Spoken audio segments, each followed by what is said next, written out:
In the age before the Erdtree dimmed and the lands began to fade, there was a child born beneath its boughs who carried both light and ruin within his blood.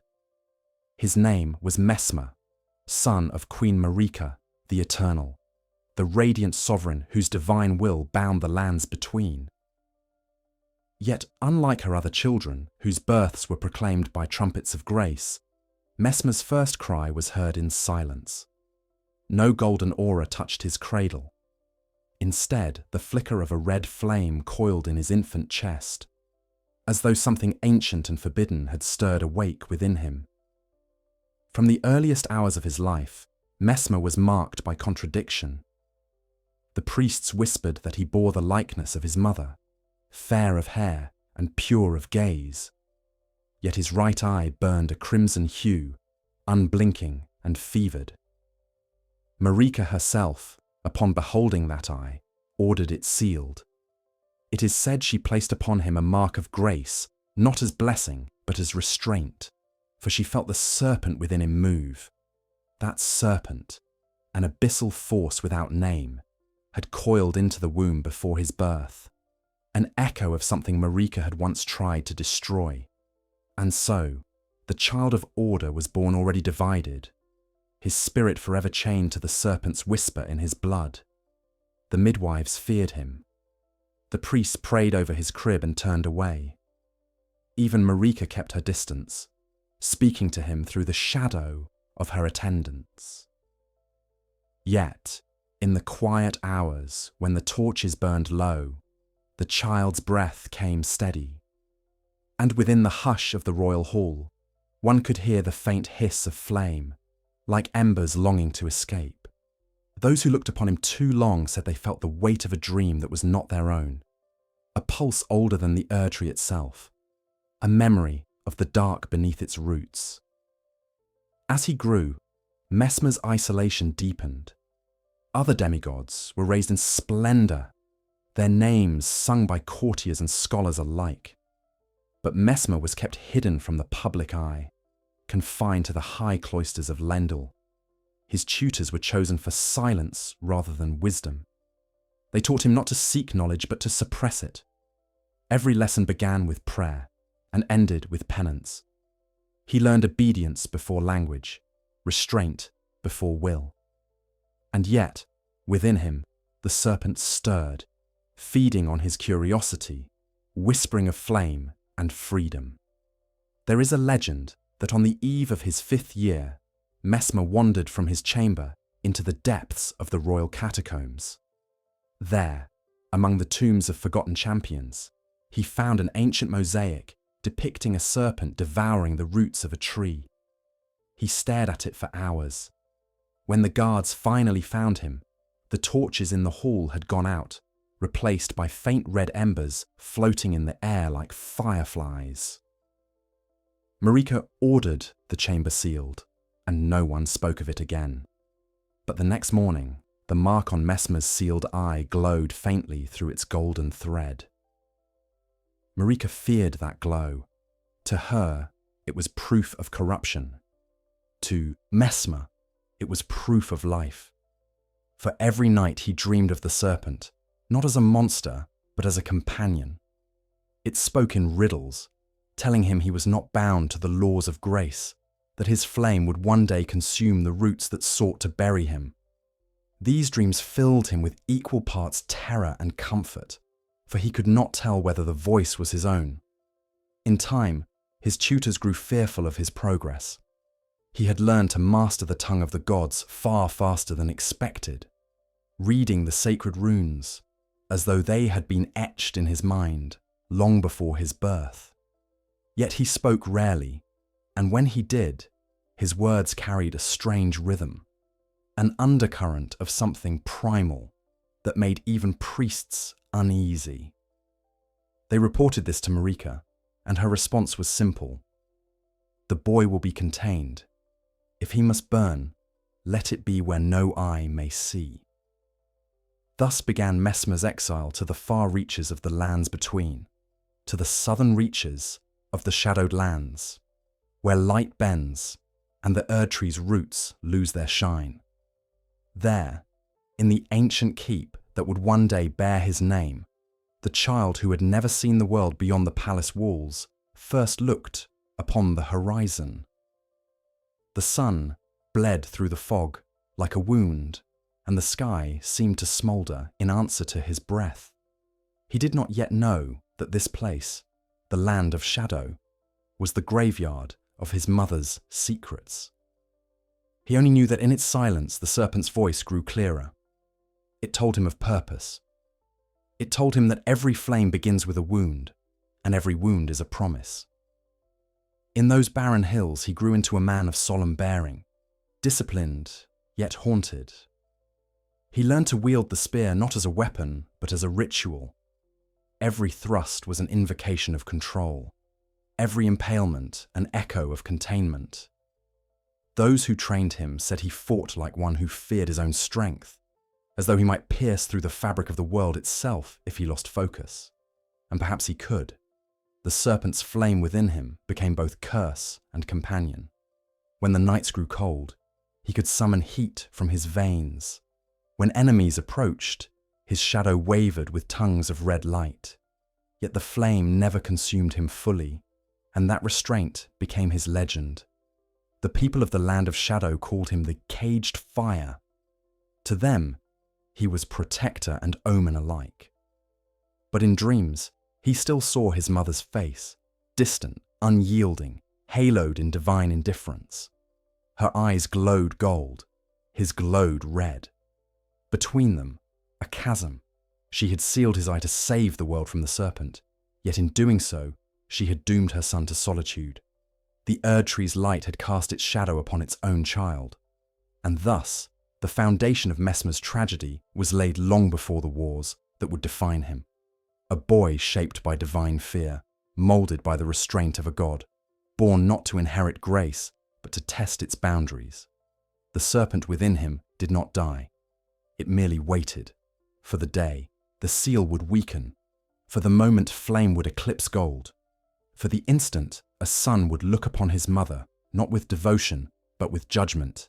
In that stillness before rebellion, he stood upon the balcony of his keep, watching the horizon burn with the glow of distant wars. The wind carried the scent of ash, and in his heart, he knew the serpent was smiling. Next would come the calling, the order from Marika herself, that would turn her secret son into the spear of her wrath, and the land of shadow into his crucible. In the quiet reaches of the shadowed land, the boy once hidden from the world began to listen. The winds that crept through the stones of his keep carried a sound faint and rhythmic. Not quite language, but not mere noise either. It echoed within the walls at night, rising and falling like a slow breath. When Messmer closed his eyes, the sound shaped itself into syllables, ancient words that were neither human nor divine. They came from the serpent that slumbered within him, the same force his mother had tried to suppress. Its voice was patient, almost tender, but beneath that calm, there ran the deep certainty of something eternal. At first, he tried to resist. His priests had taught him that temptation often came as kindness, and that gentleness was the mask of corruption. So he fasted. He prayed. He recited the hymns of grace until his throat was raw. Yet, every ritual left him more hollow than before.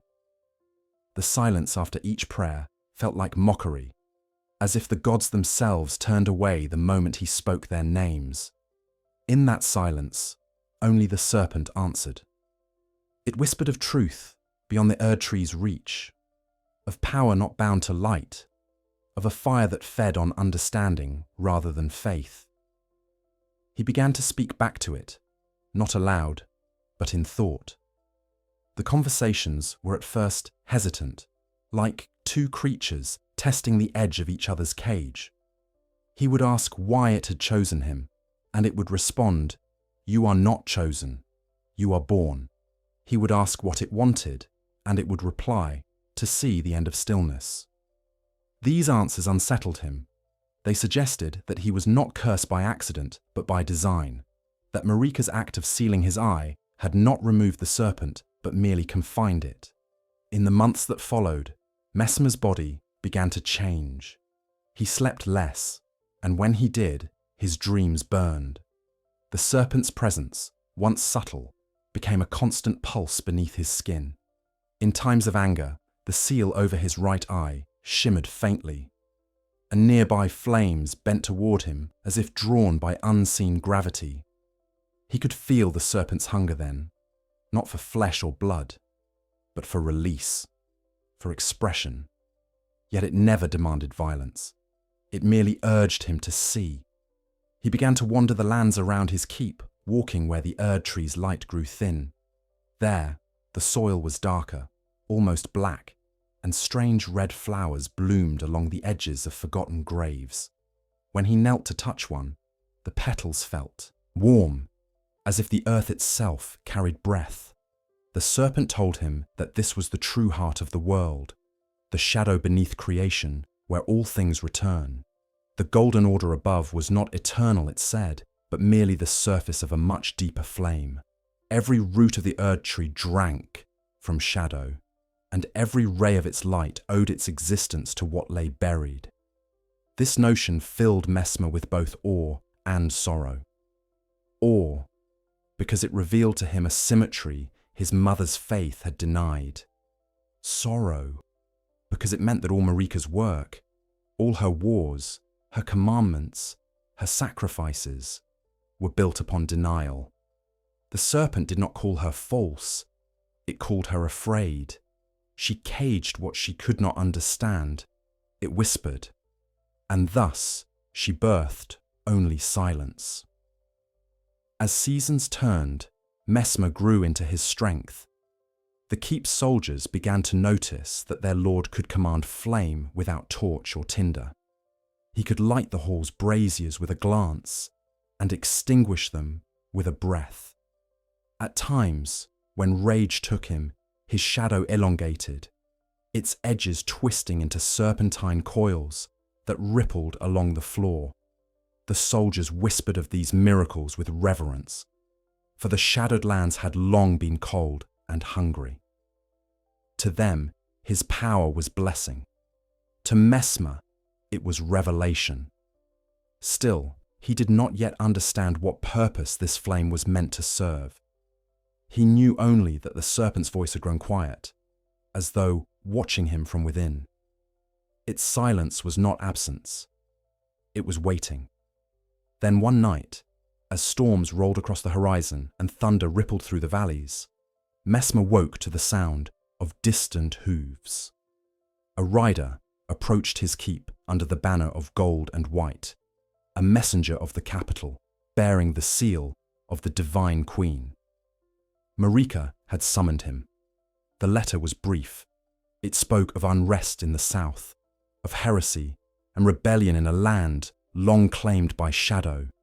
It commanded him to march, to bring order where grace no longer shone, to burn out what the light could not cleanse.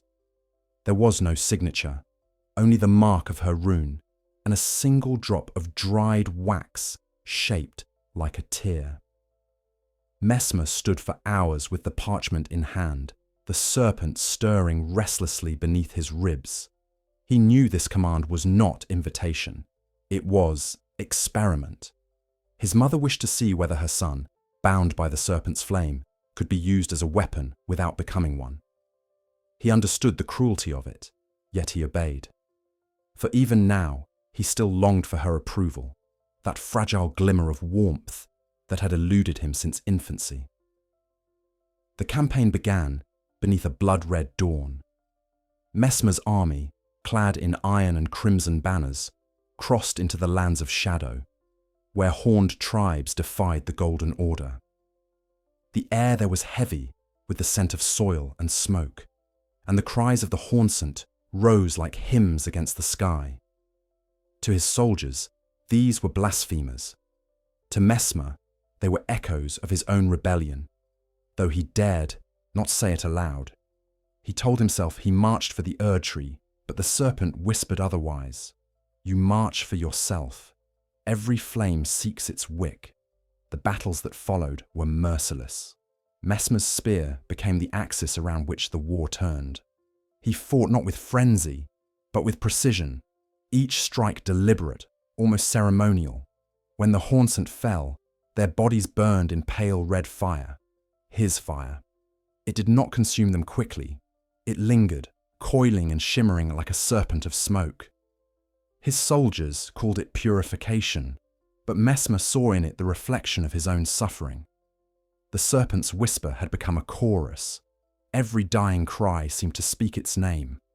With each victory, the seal over his right eye throbbed with pain. Beneath the golden thread, something pulsed, begging release.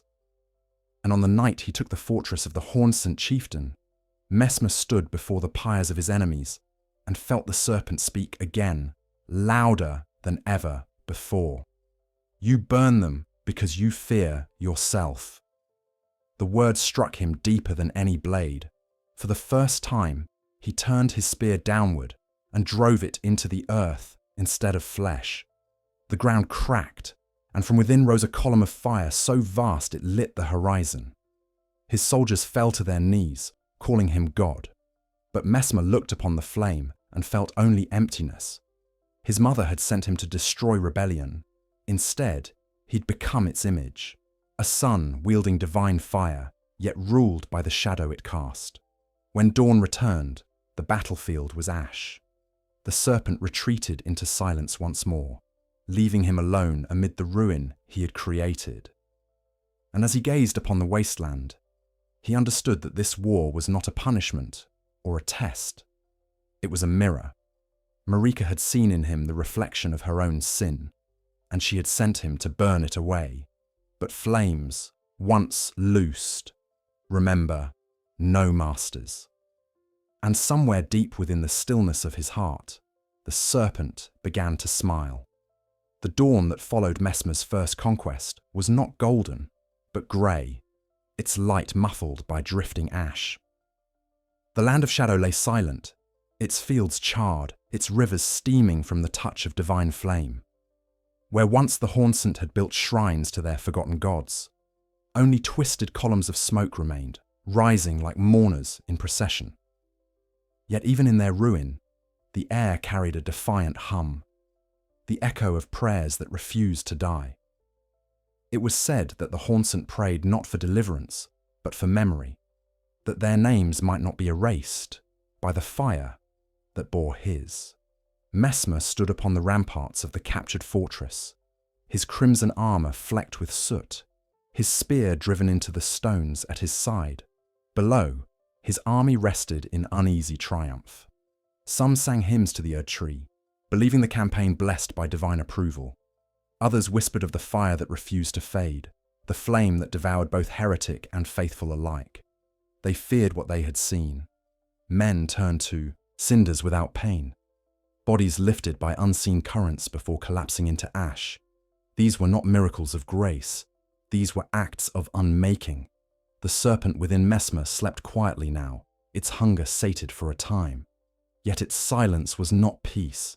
It was anticipation, the stillness of a flame, drawing breath before it consumes again. Messmer knew this, but he said nothing. He had begun to understand that silence itself could be a weapon, sharper and more enduring than any spear. In his silence, his soldiers saw divinity. They mistook restraint for holiness, and reverence turned to worship. He received letters from Leyndell, though not from his mother directly.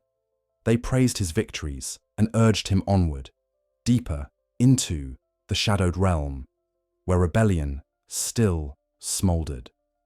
He read each message with a steady hand, yet every word struck him like a chain tightening around his heart. He began to see the truth buried in their formality.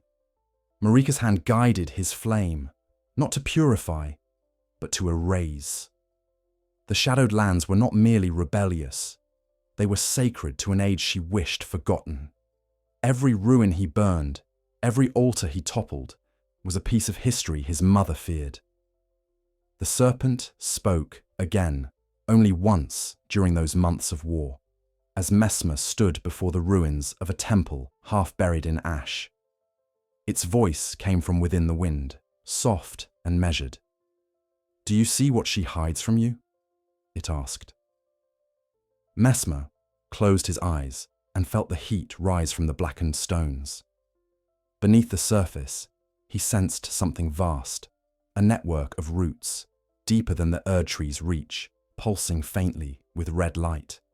He realized then that the soil itself was alive, that the fire he unleashed had not destroyed but awakened something sleeping beneath the world.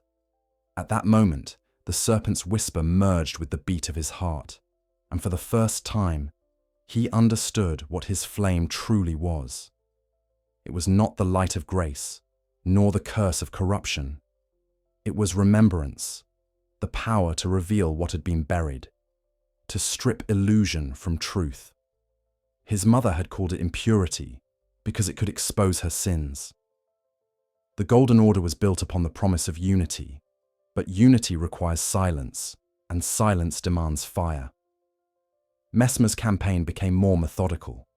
He no longer sought victory through conquest alone, but through revelation.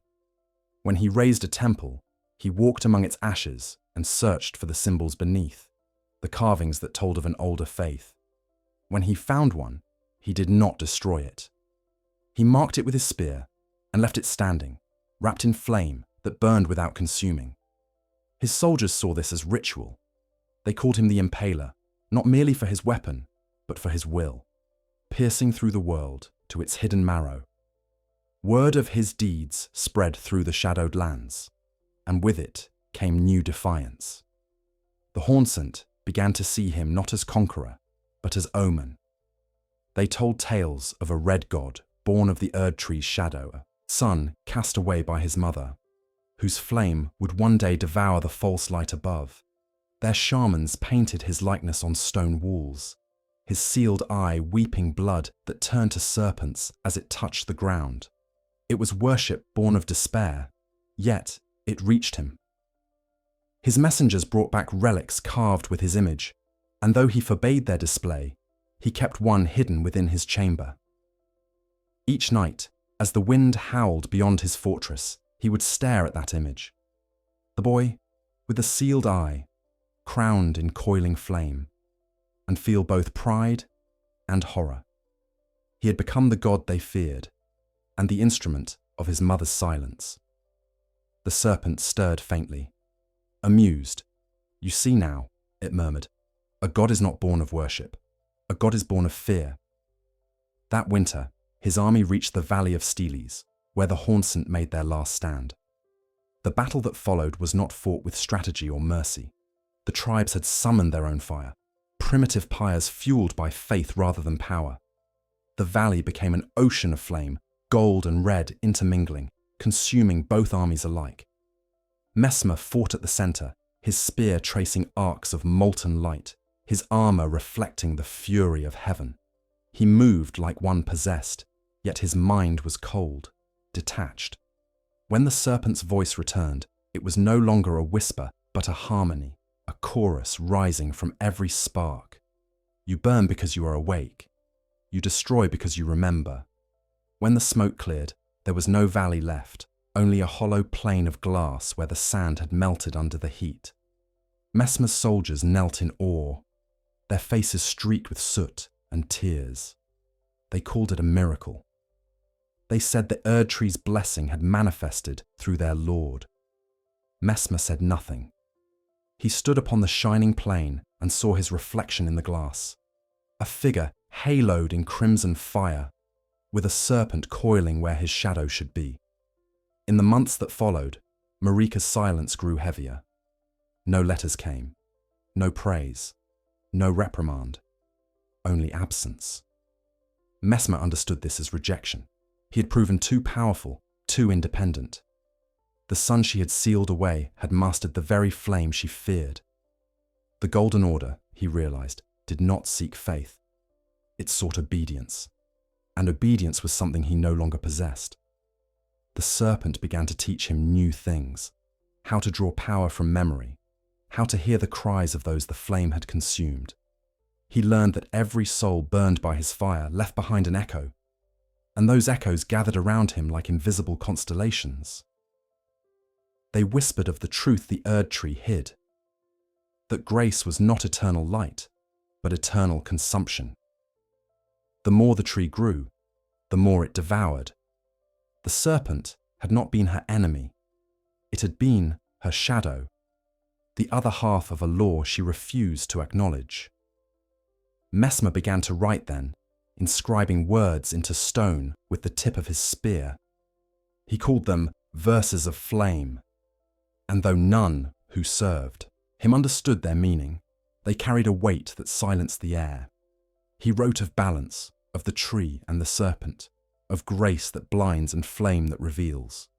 He wrote of his mother's fear, of the gods' hypocrisy, and of a coming reckoning that would unite light and shadow in one burning truth. It was then in those writings that the name Impaler took its true form. It was not the mark of cruelty, but of clarity. To impale was to pierce illusion, to drive through falsehood into the heart of reality. Messmer no longer fought for grace. He fought for sight. And as the land of shadow smouldered in uneasy peace, his followers began to change. They whispered prayers not to Marika, but to him, asking his flame to reveal what the Erdtree concealed. The serpent, now fully awake, coiled in satisfaction. The child who had once been caged had become the vessel of revelation. But revelation is a dangerous gift. For once the truth is seen, it can never be unseen.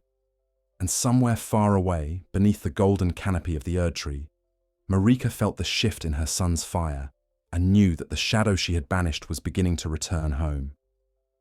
The war was not over. It had only changed its form, and soon it would turn inward, against blood, against divinity, against the self. The orders were delivered without ornament, as though the act of writing them down was already an indulgence. The land of shadow was to be made obedient. Its rights, if not aligned to the radiance of the Erdtree, were to be torn up by the root, burned and salted with prayer. Messmer read the decree alone, the wax seal cold between his fingers, and understood it for what it was. Not simply the command of a queen, but the reassertion of a story. Marika's story began with light and order. It would tolerate no rival manuscripts written in soot and memory. The Land of Shadow was a book she had once attempted to close. Now she wanted it thrown into the fire. And she would use her son as both the match and the ashpan. In those first weeks, the crusade moved with liturgical precision. Messmer's soldiers marched in columns that gleamed like a river of iron through the valleys, their banners a crimson script against the pale sky. Heralds recited litanies as siege engines were raised, and priests conferred blessings upon bundles of pitch as though baptizing infants. The machinery of faith is often indistinguishable from the machinery of war when viewed from a sufficient height. Messmer, standing on the ridge of a hill that overlooked the Hornsant's border palisades, felt the serpent within him take breath. Not joyful breath, nor cruel, merely the intake before a truth is spoken aloud. The Hornsant do not define themselves by rebellion so much as continuity. Their masks are carved from wood that remembers the shape of a face. Their chants rely on cadence rather than volume. Their dead are returned to the soil with an economy that suggests intimacy rather than poverty. Messmer saw this in the way they gathered when the first horns sounded. No frantic scattering, no hysteria, only a quiet urgency, like parents waking children before a storm. He watched them pass talismans hand to hand, each one worn thin by fingers that had trusted it to work. The serpent's voice rose like heat from stone. See what lasts when light passes. The first fortress fell, as fortresses do, not from a single blow, but from the collapse of the story that sustains it. Messmer directed the engine sparingly, preferring to test the land itself. Where his spear touched, The ground opened in lines of amber heat. Where he drew circles, the air trembled, and flames winked into being as if remembering how to exist. His soldiers learned to move with this new geometry, advance on the lines, hold on the circles, pray in the spaces between. The horn-sent defenders fought in silence, masks wet with ash, until the palisades sagged and the gate coughed itself inward. When the last of them knelt, Messmer gave the order that would become the refrain of his campaign: burn nothing that will testify. He did not want charred absence, he wanted eloquent ruin. Word of this strange mercy did not soothe the valleys, it sharpened them. Tribes retreated to sanctuaries scrawled with old motifs and put their trust in rites that predated memory. Messmer, curious despite himself, sent scouts not to count pikes, but to copy prayers. They returned with verses etched on thin slates, prayers that asked not for victory, but for recognition. Father of roots, notice us. Mother of embers, soften the night. He read them by torchlight, in a tent that smelled of damp canvas and oil, and he felt the seal over his eye, pulse with a grief that was not quite his own. At the second fortress, he tried to negotiate. The Hornsent chieftain, a woman with hands lacquered in soil and a black woven crown, met him by the boundary stones. Between them, a strip of earth had been left untouched, a ritual interval where no one's law could reach. She spoke first, voice low enough that only he could hear.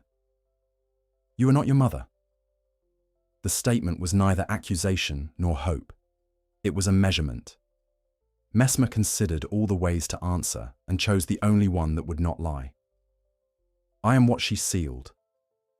The woman looked at the thread across his right eye, crossed herself with a gesture that belonged to neither the Golden Order nor the Valley, and replied, "Then you know that some truths survive flame."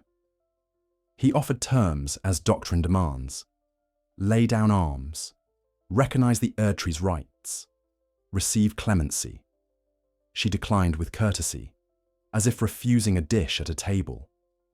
Her people did not want survival without their words, and the Golden Order did not want their words without their silence. The pause between them was long enough for a wind to run across the plain and lift ash into their hair. Messmer could feel the serpent leaning closer inside him. "Balance is not achieved by halves taken against the will," it murmured. "It is found at the meeting point of whole witnesses." He knew what this meant. If he was to do his mother's work, he would have to prove the Erdtree's grace by annihilating what remembered differently. But the serpent had offered him another work, more perilous, more honest. Bear witness, even if witness burns. The siege that followed refused to be quick. Messmer moved as if choreographing an argument, each day pressing a claim, each night listening for rebuttal. At dawn, his spear traced slender channels of fire through the fields. At midday, he slackened the flames and walked the walls, reading the Hornsent's carvings in silence. There were serpents among the motifs, yes, but coiled around roots, not throats. There were trees, yes, but losing leaves so that new fruit could grow. Neither idolized stasis. Both understood cycle. The paradox made his chest ache. Why then had a world been divided into righteous light and wicked shadow, if both knew the hunger of beginnings? It ended in a rain that hissed when it touched the stones. The woman with the soil-dark hands fell where she stood, not by fire, but by exhaustion, the body's old oath to stop when the meaning runs out. Messmer raised her by the wrists and laid her on a door plank, telling his men to bear her with care. They stared as if he had broken a rule. He had. His rule. Burn nothing that will testify had always been an outward command. Now he discovered its inward shape. Do not burn what will still speak inside you. In victory, the crusade quickened. Rivers glowed briefly at night, like red threads under the surface. Hills took on a glassy sheen where sand had fused. The air learned the flavor of iron in every season. The title Impaler passed from enemy mouths to allies' prayers, losing its contempt and assuming awe.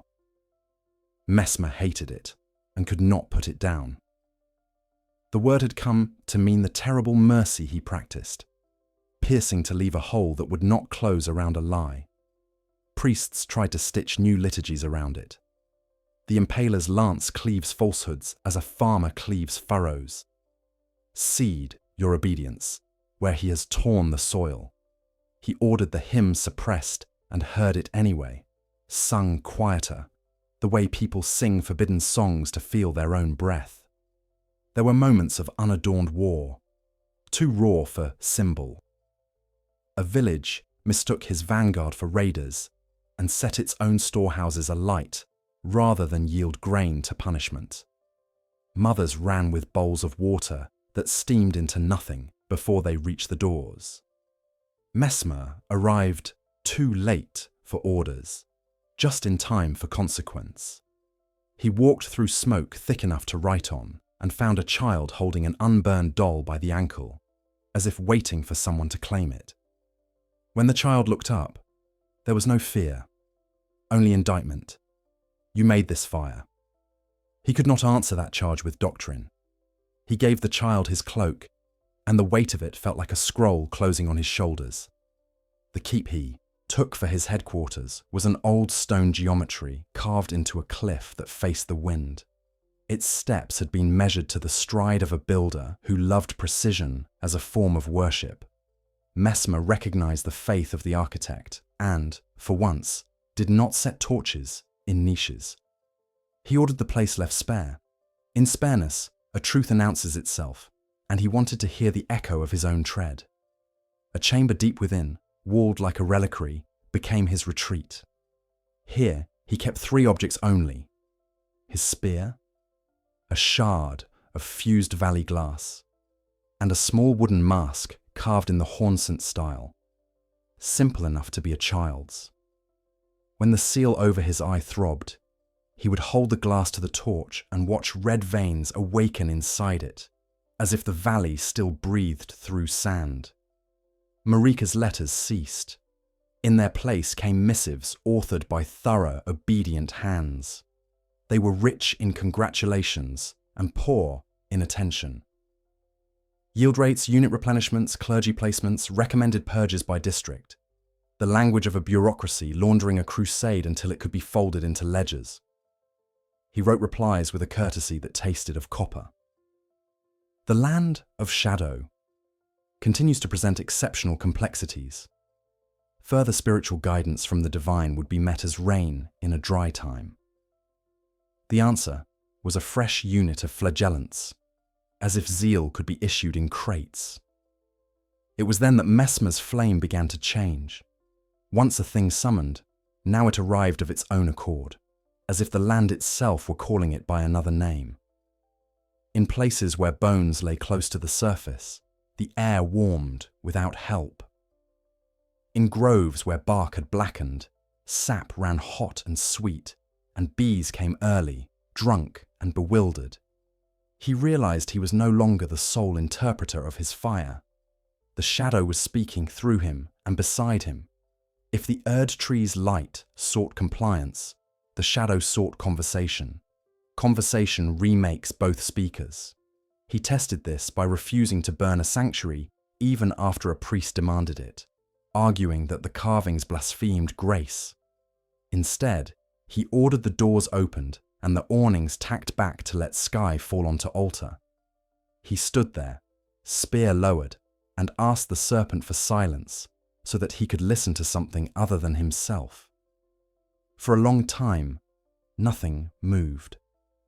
Then a breeze entered, lifted ash like ink from a tray, and set it down in a pattern on the flagstones that looked almost like writing.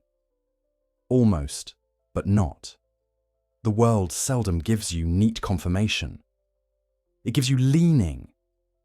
He began to collect testimonies. not confessions forced from the vanquished, but stories offered without promise of mercy. A haunted old man spoke of a spring that never froze even in sorrow.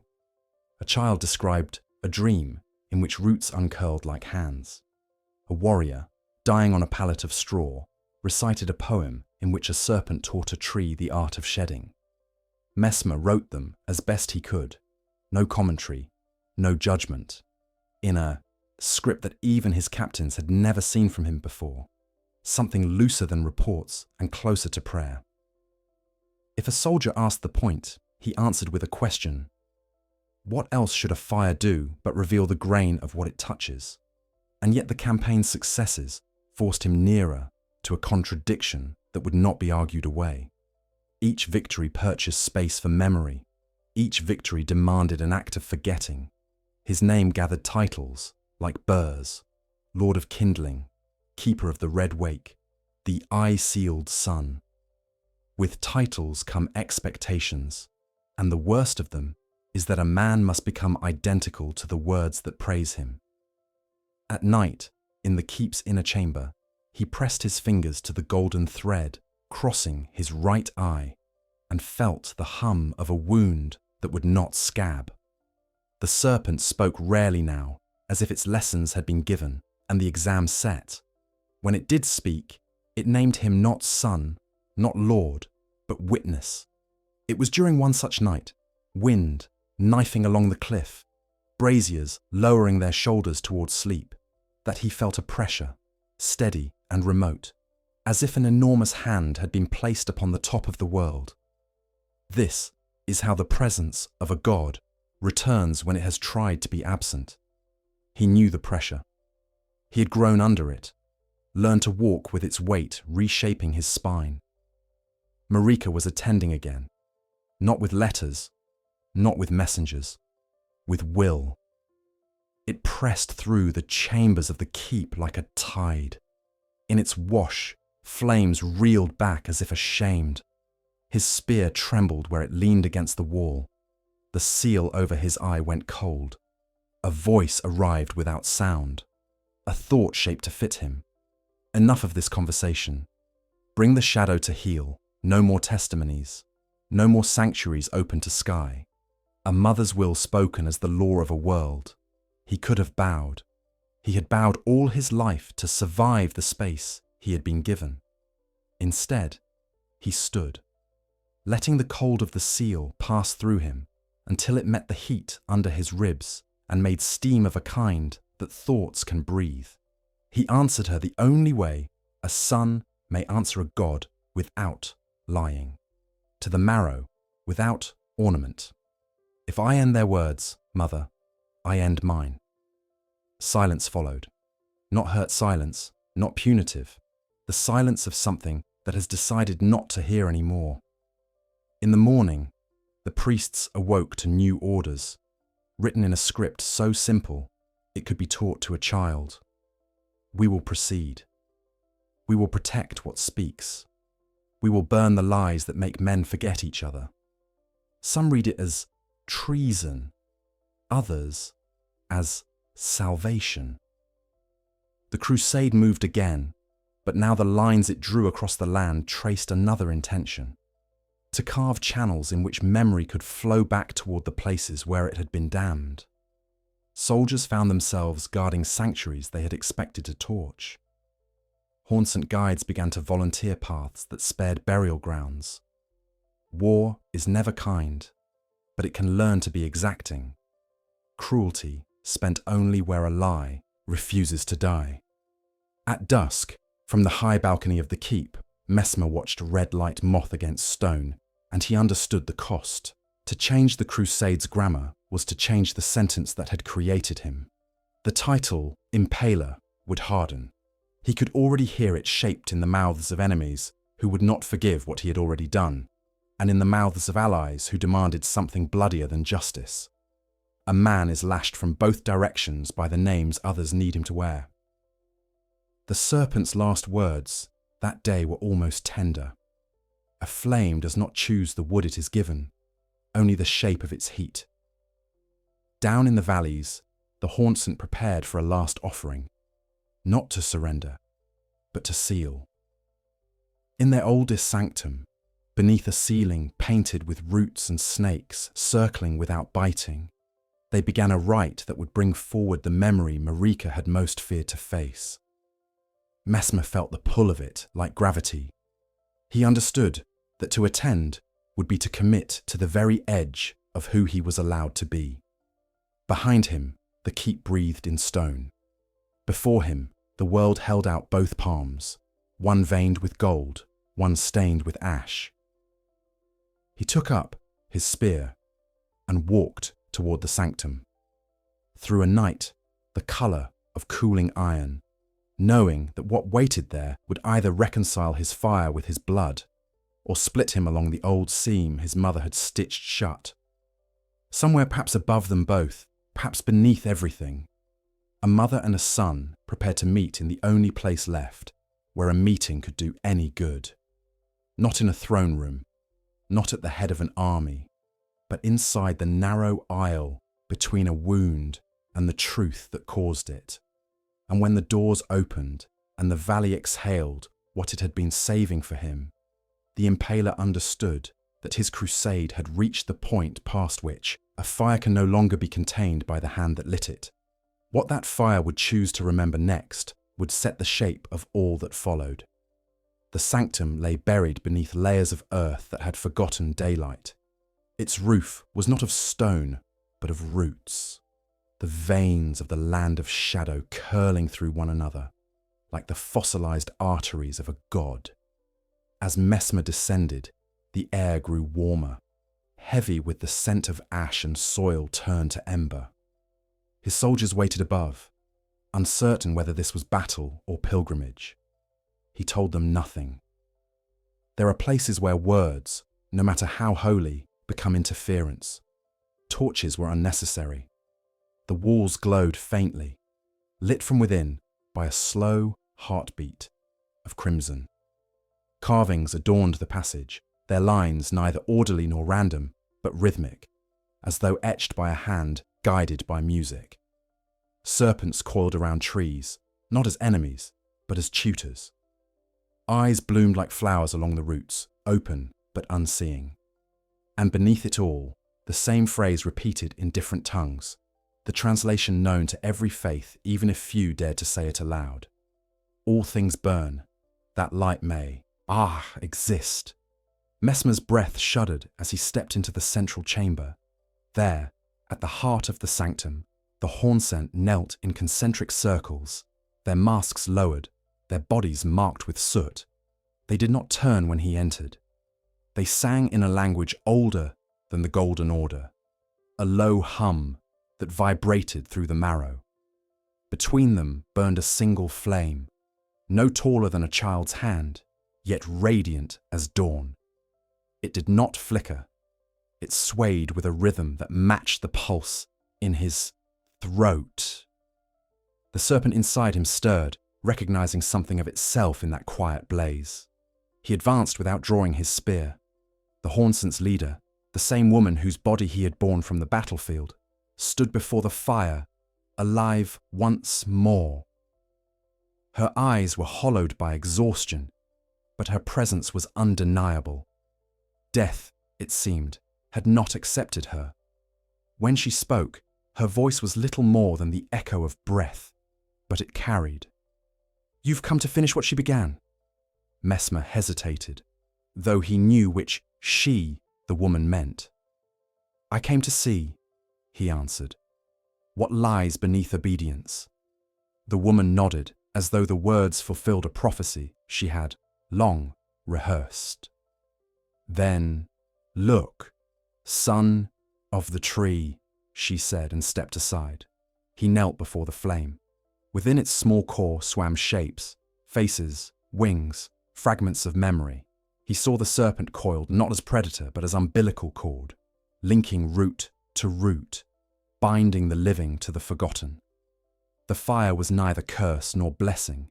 It was recollection itself, the breath between creation and erasure. And as he stared, he realized why Marika feared it. For in that flame burned the memory of gods before her, gods who had not sought to rule but to remember. The serpent whispered, almost reverent, "This is the first fire, the one your mother tried to call sin. It does not consume, it reminds." He reached toward it. The heat was not pain, but recognition, like touching the surface of a thought one had buried for too long. When his fingers brushed its light, the seal over his right eye split, gold thread falling like dust. A rush of color flooded his vision, red, white, and gold collapsing into one. He gasped as the serpent within him uncoiled, not leaving his body, but unfurling through it. Its shape filled the chamber, immense yet weightless, its scales shimmering like molten scripture. The Haunsant fell silent, their chants replaced by awe. The woman spoke again, her tone no longer accusatory, but gentle. "She took your sight to blind herself. Now the fire returns what was never hers." In that moment, Messmer understood that the serpent was not an invader but a fragment of a forgotten law, a twin to the Erdtree's grace. Grace preserves, flame reveals. They were never meant to be enemies. They were halves of one design, severed by a god's fear of imperfection. The serpent's fire was the tree's shadow, and he was born to reunite them. But revelation is never content to rest. The moment the truth was seen, it demanded expression. The fire in the chamber surged outward, licking the walls, tracing the carvings, until every serpent and eye glowed alive. The Haunsant did not flee. They raised their hands, letting the light wash over them as if in benediction. The woman turned to Messmer.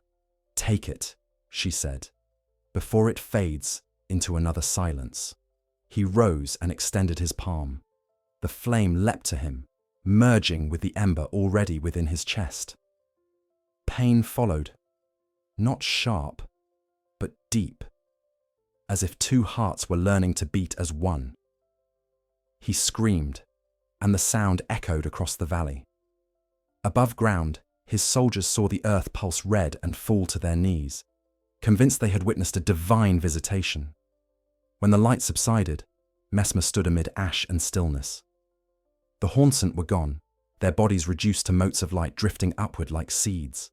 Only the woman remained, her form transparent, smiling through dissolution.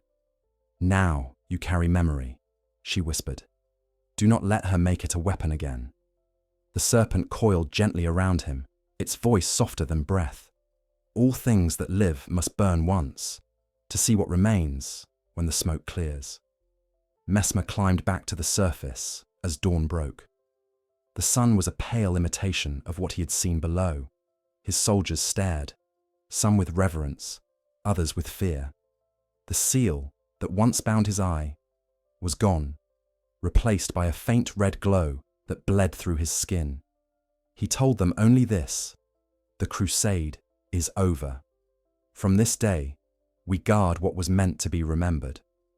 But the world above was not ready for such mercy. Messmer's proclamation spread quickly, and with it, confusion. The priests of the Golden Order denounced him as heretic, claiming his fire had devoured his soul. Messages from Leyndell arrived by the dozen, demanding explanation. He answered none. Instead, he rebuilt the sanctum's entrance into a shrine, placing his spear before it as ward and witness. Those who entered did so in silence, leaving offerings of blackened roots and serpent-shaped candles.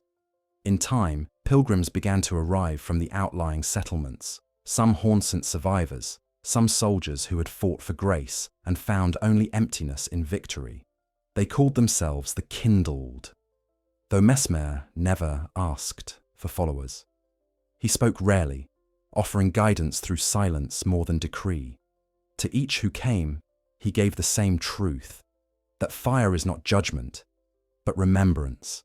It burns only what refuses to be seen. Yet even as his words took root, the Erdtree's radiance faltered.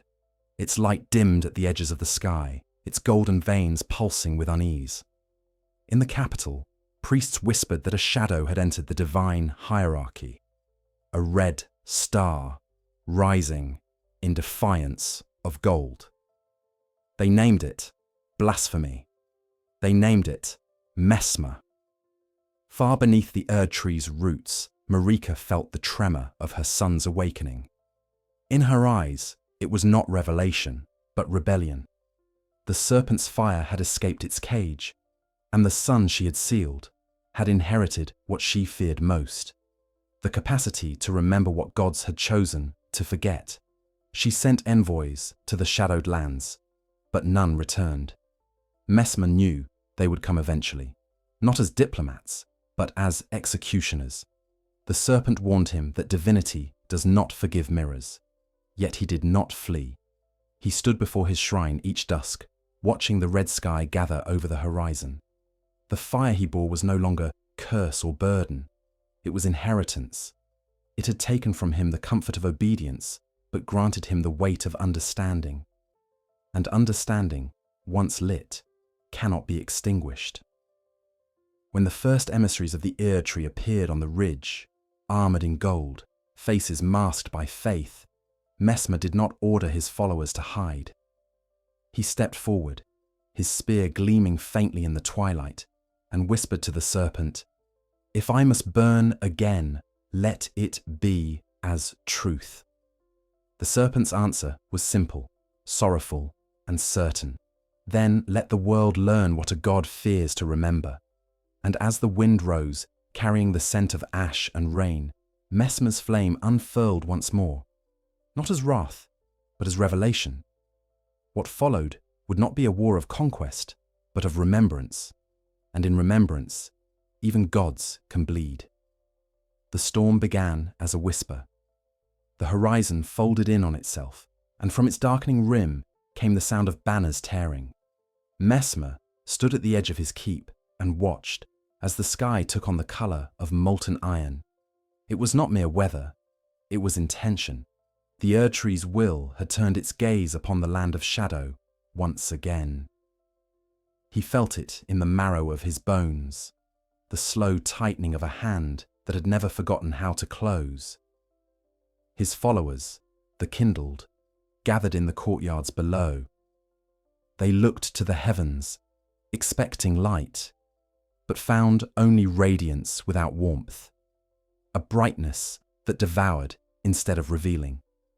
From that light descended the emissaries of the Golden Order, knights clad in aureate steel, priests shrouded in gauze, like relics, and a host of silent monks whose eyes glowed faintly with borrowed grace. They carried no torches. The light followed them like a tide. The serpent stirred within him, a low murmur that trembled against his ribs. They come not to reason, but to erase. Messmer nodded. He had known this day would arrive, the day his mother's silence would harden into command. Yet as he watched the glow creeping down the mountainside, he felt no anger, only a vast sadness. The Erdtree, whose shadow gave birth to all things that could remember, had become its own eraser. The light that once nurtured was now sterile, burning away whatever dared to grow in mystery. The first assault struck at dusk. Arrows of solid light rained upon the keep, piercing stone as though it were parchment. The walls, once impervious, began to melt at the edges, their runes glowing red as they absorbed the divine heat. Messmer raised his spear, and the serpent within him rose with it. Flame burst along the parapets, a different kind of radiance, deep crimson, living, defiant. Where the Erdtree's light sought to blind, his fire sought to illuminate. Where their grace purified, his flame remembered.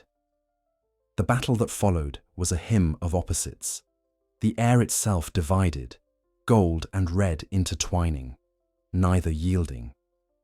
Messmer's followers fought not as soldiers, but as witnesses, wielding weapons more symbolic than practical. Candles, ash-coated blades, scrolls inscribed with the verses of remembrance. Every death they suffered became another spark in the growing fire.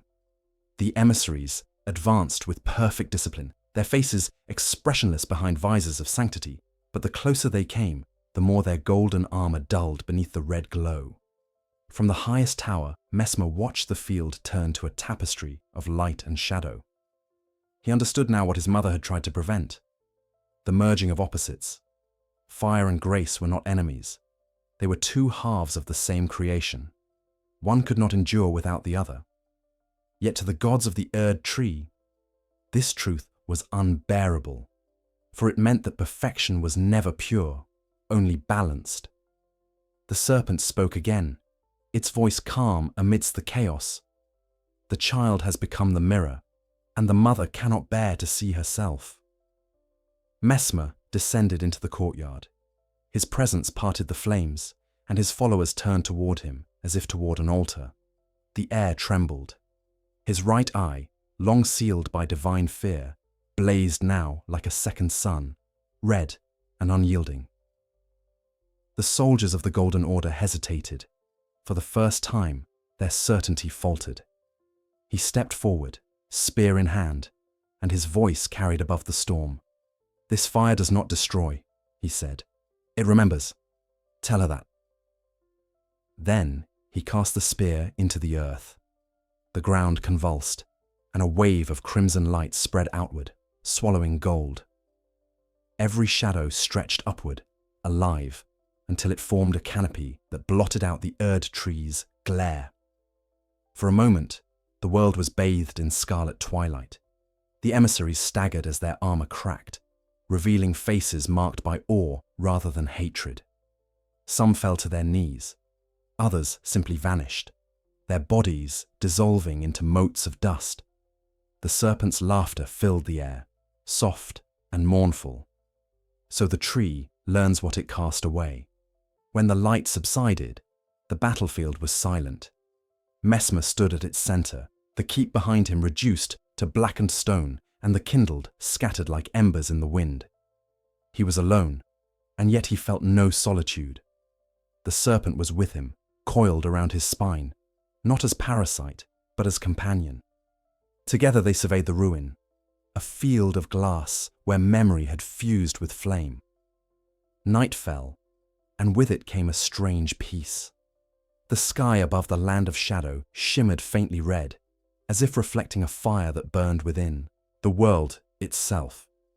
Messmer walked through the remnants of his keep, touching walls that still radiated warmth. Each scarred stone seemed to hum, a low resonance that reminded him of the Haunsant's chants. He realized the truth of it. The sanctum's flame had not been destroyed. It had simply moved into the bones of the land. Every spark that had fallen was a seed, and every seed would carry remembrance.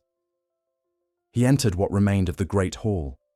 The ceiling had collapsed, revealing a sky spattered with a faint afterglow of battle. In the center lay his spear, still lodged in the earth, its haft glowing faintly like a dying heartbeat. He knelt beside it, pressing his palm to the ground. Beneath the heat, he felt something pulsing.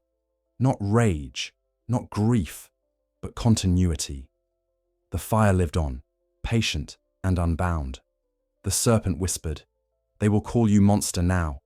They will make of your name a warning." He smiled faintly. "Then let them. Every warning is also a memory." Above him, thunder rolled through the mountains. He looked up and imagined his mother in her cathedral of light, feeling the echo of his flame through the roots of her tree. She would deny it, as she had denied all shadows, but denial cannot unmake what is already seen. The fire he had unleashed would spread not by conquest, but by recognition. Those who had once feared shadow would begin to wonder what it concealed. Days passed, though time felt fractured. The land of shadow changed in subtle ways. The air grew warmer, the rivers slower, as if the land itself were exhaling after centuries of restraint. In the ruins of his keep, small lights began to appear at night, ghostly red motes drifting like fireflies. The locals came to call them the remnants, believing them to be souls who had witnessed the Impaler's revelation and lingered to remember. Messmer watched them in silence, understanding that he had become myth even before his death. The world had already begun to rewrite him. Some would call him destroyer, others savior. Both were untrue, and both were necessary. For myths are how mortals hold on to truths too large to bear directly. He walked among the remnants one night, their faint glow casting ripples across his armor. The serpent's voice returned, weary but content. "What will you do now that you are no longer her son?" Messmer paused. "I am still her shadow," he said, "and shadows are born to follow." The serpent was silent for a time before answering. "Then follow her, not in worship, but in reflection. Let her light see what she has become." He understood. The war was not done, only transformed. The battlefields of fire and faith had been replaced by the war of meaning itself. The Erdtree's priests would rewrite the story to preserve their sanctity. The kindled would shape their own, carving truth into legend. But between them, in the quiet spaces where light and shadow met, Messmer would endure as the ember of remembrance, neither saint nor sinner, but the one who dared to recall what divinity wished forgotten. He turned toward the east, where the roots of the Erdtree pierced the horizon like veins of gold frozen in the dark. The path ahead would lead him back into the lands between, to confront the mother who had cast him out. He would not go as a conqueror, nor as a penitent. He would go as witness, carrying the serpent's flame not to destroy but to show. And as he walked into the gathering mist, the serpent's words followed him, a benediction for the forsaken. All things end in fire. But in the ashes, memory begins anew. The wind rose, scattering embers from the ruins of the Shadow Keep across the land. Each spark drifted until it vanished into the horizon. Yet, in their vanishing, the world grew subtly brighter, not with gold, but with the red light of remembrance. Thus, the Impaler departed his keep, leaving behind not a fortress of war, but a temple of memory. The flames he kindled would never fade, for they were now woven into the breath of the world itself. And far above, unseen among the roots of heaven, Marika stirred, feeling for the first time the warmth of a fire she could no longer command. When Messmer emerged from the smouldering valleys of the land of shadow, the air of the lands between struck him like a memory misplaced. The light here was golden again, gentle in appearance, but hollow in depth. Every ray seemed to judge him. He walked unaccompanied, his armor dimmed to the color of old blood, the spear slung across his back, no longer radiant, but patient, as if waiting to be asked a question. Behind him, the Shadow Keep lay in ruins, though the red horizon pulsed faintly, like an ember refusing to die. Ahead stretched the kingdom of his birth, still ruled by the tree that had named him Mistake. The road to Lendel was quieter than he remembered. Villages lay abandoned, their wells dry, their windows bordered with scripture instead of wood. He saw children's toys scattered beside altars, flowers turned brittle in jars of stagnant water. The Golden Order had not conquered these lands. It had exhausted them. Its priests still preached of purity and grace, but the air itself smelled of ash, not incense. He realized then that the fire he had unleashed in the shadow was not limited by distance. Flames need not travel. Their meaning does. Somewhere in the soil of this world, remembrance was spreading like roots beneath the Erdtree's light. He reached the outskirts of the capital at dusk. The city was still magnificent, towers reaching skyward like the ribs of a divine beast, but its brilliance was cracked. The Erdtree loomed above, immense and sullen, its once lustrous bark streaked with faint black veins. Messmer had not seen it since childhood. It had been his mother's face made manifest, the symbol of her endless control. Now, looking upon it, he felt neither fear nor reverence, only inevitability. The serpent within him stirred, but did not speak. It knew the rhythm of this return, the way the cycle bends back upon itself to reveal the origin of its suffering. Messmer entered the capital without resistance. The guards who saw him did not raise their weapons. They saw only a pilgrim cloaked in dust, his eyes hidden by shadow. Yet whispers followed him through the streets, rumors of the Red God, the serpent's heir, the one who burned the land of shadow to light. Some spat his name in fear, others whispered it like a prayer. Myths travel faster than men. At the base of the Erdtree, the air shimmered with sanctity. A circle of priests chanted in ceaseless rhythm, their robes gilded with symbols of unbroken faith. When Messmer approached, they faltered, for the red in his gaze bled through the veil of shadow that cloaked his face.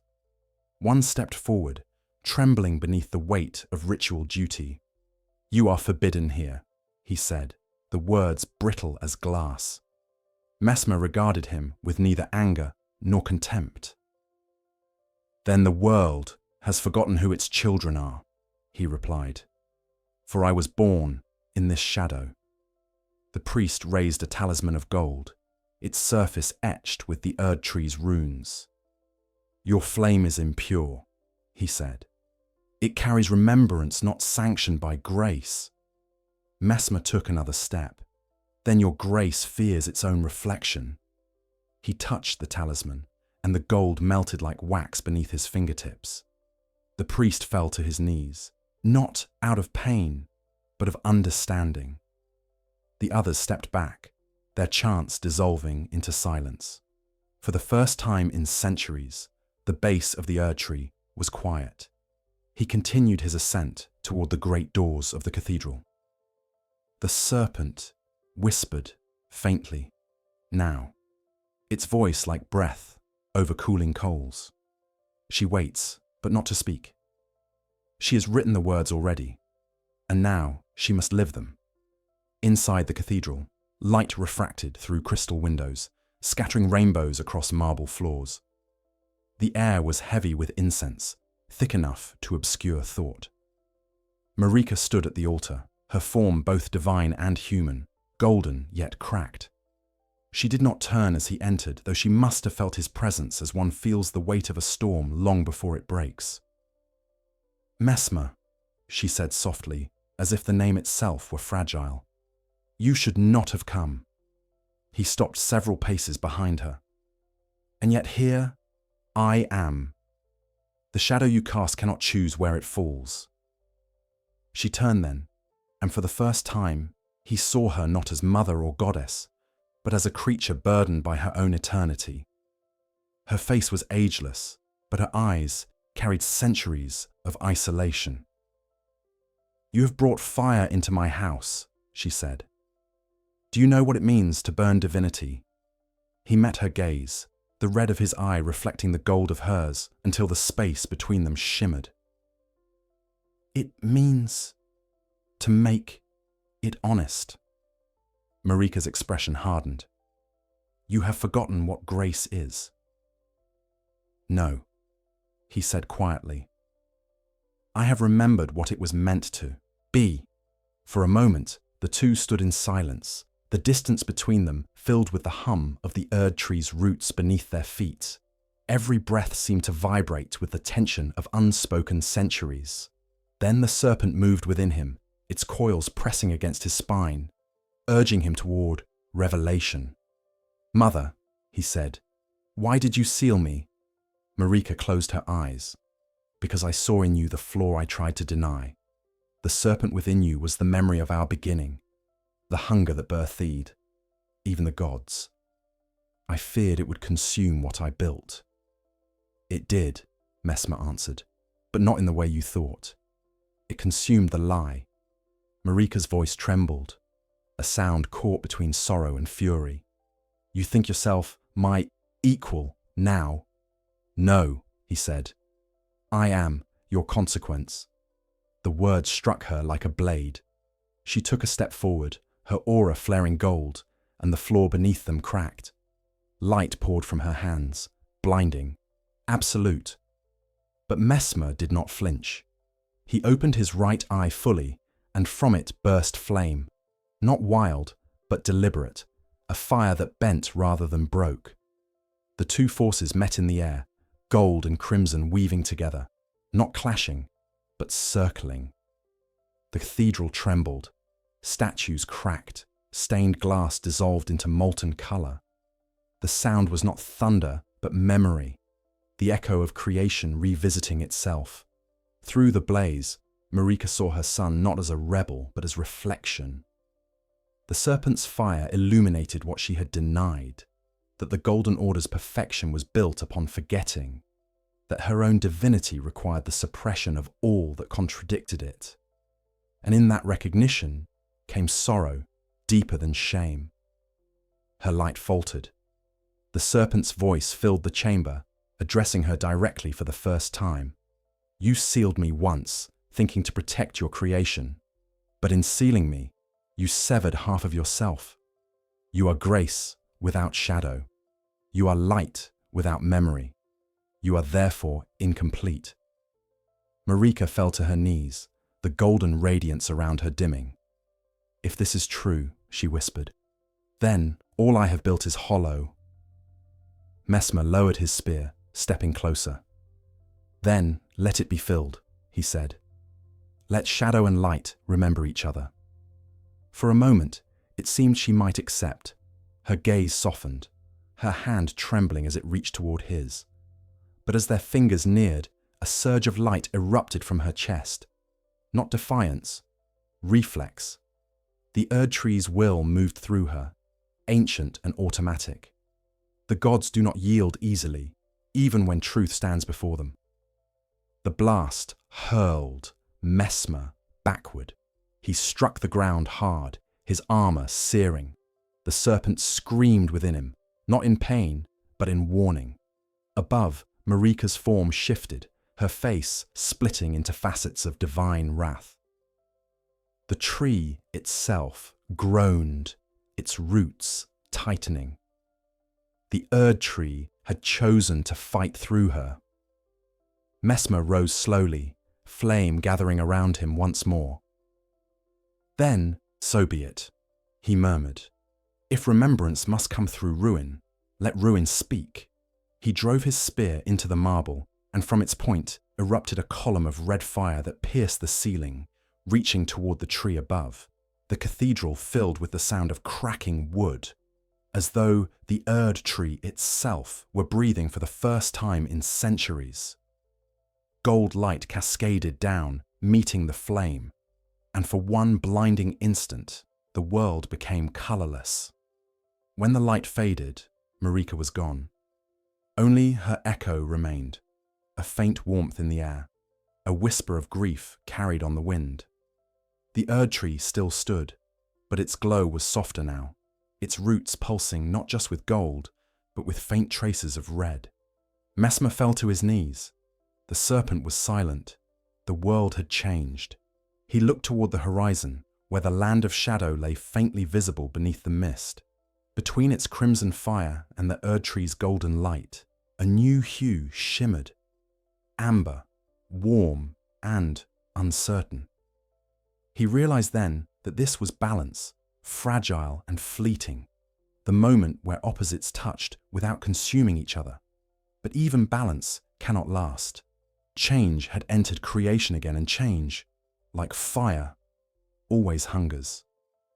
Messmer rose, his shadow stretching across the broken hall. He no longer knew whether he was victor or exile. Perhaps he was both. Perhaps he was neither.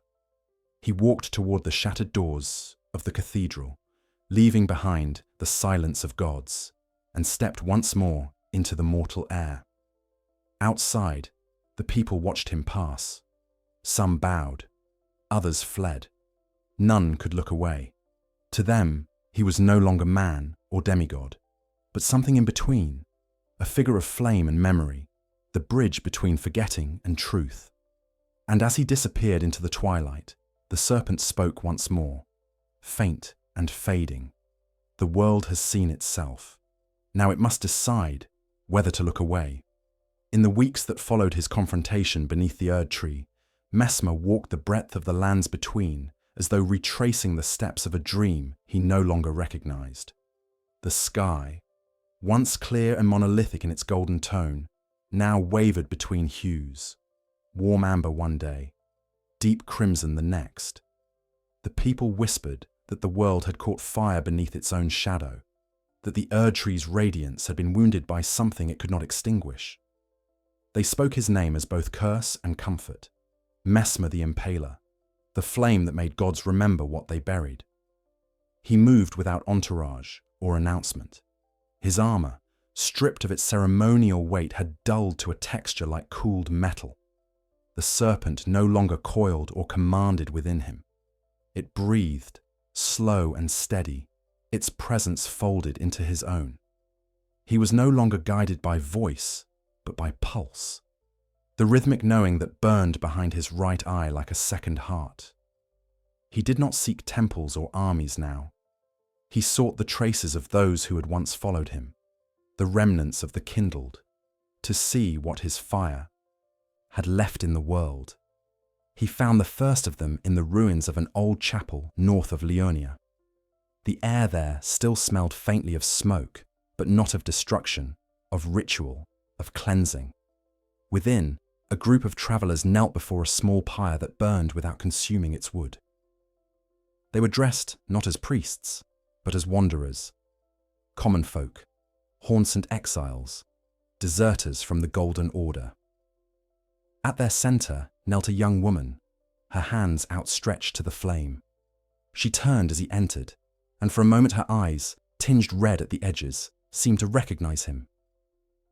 "You came back," she said.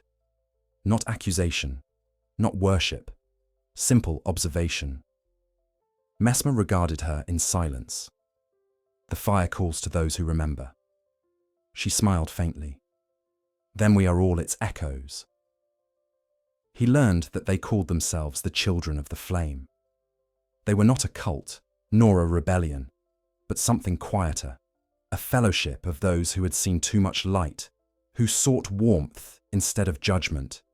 They carried no weapons, only torches that burned low and steady, each flame lit from another's. They travelled the lands teaching remembrance, that to burn was not to be punished, but to be understood. To them, fire was not godhood, but humility. Messmer watched them for hours unseen, listening to their chants. They spoke not of conquest, not of the Erdtree's grace or the serpent's defiance, but of balance.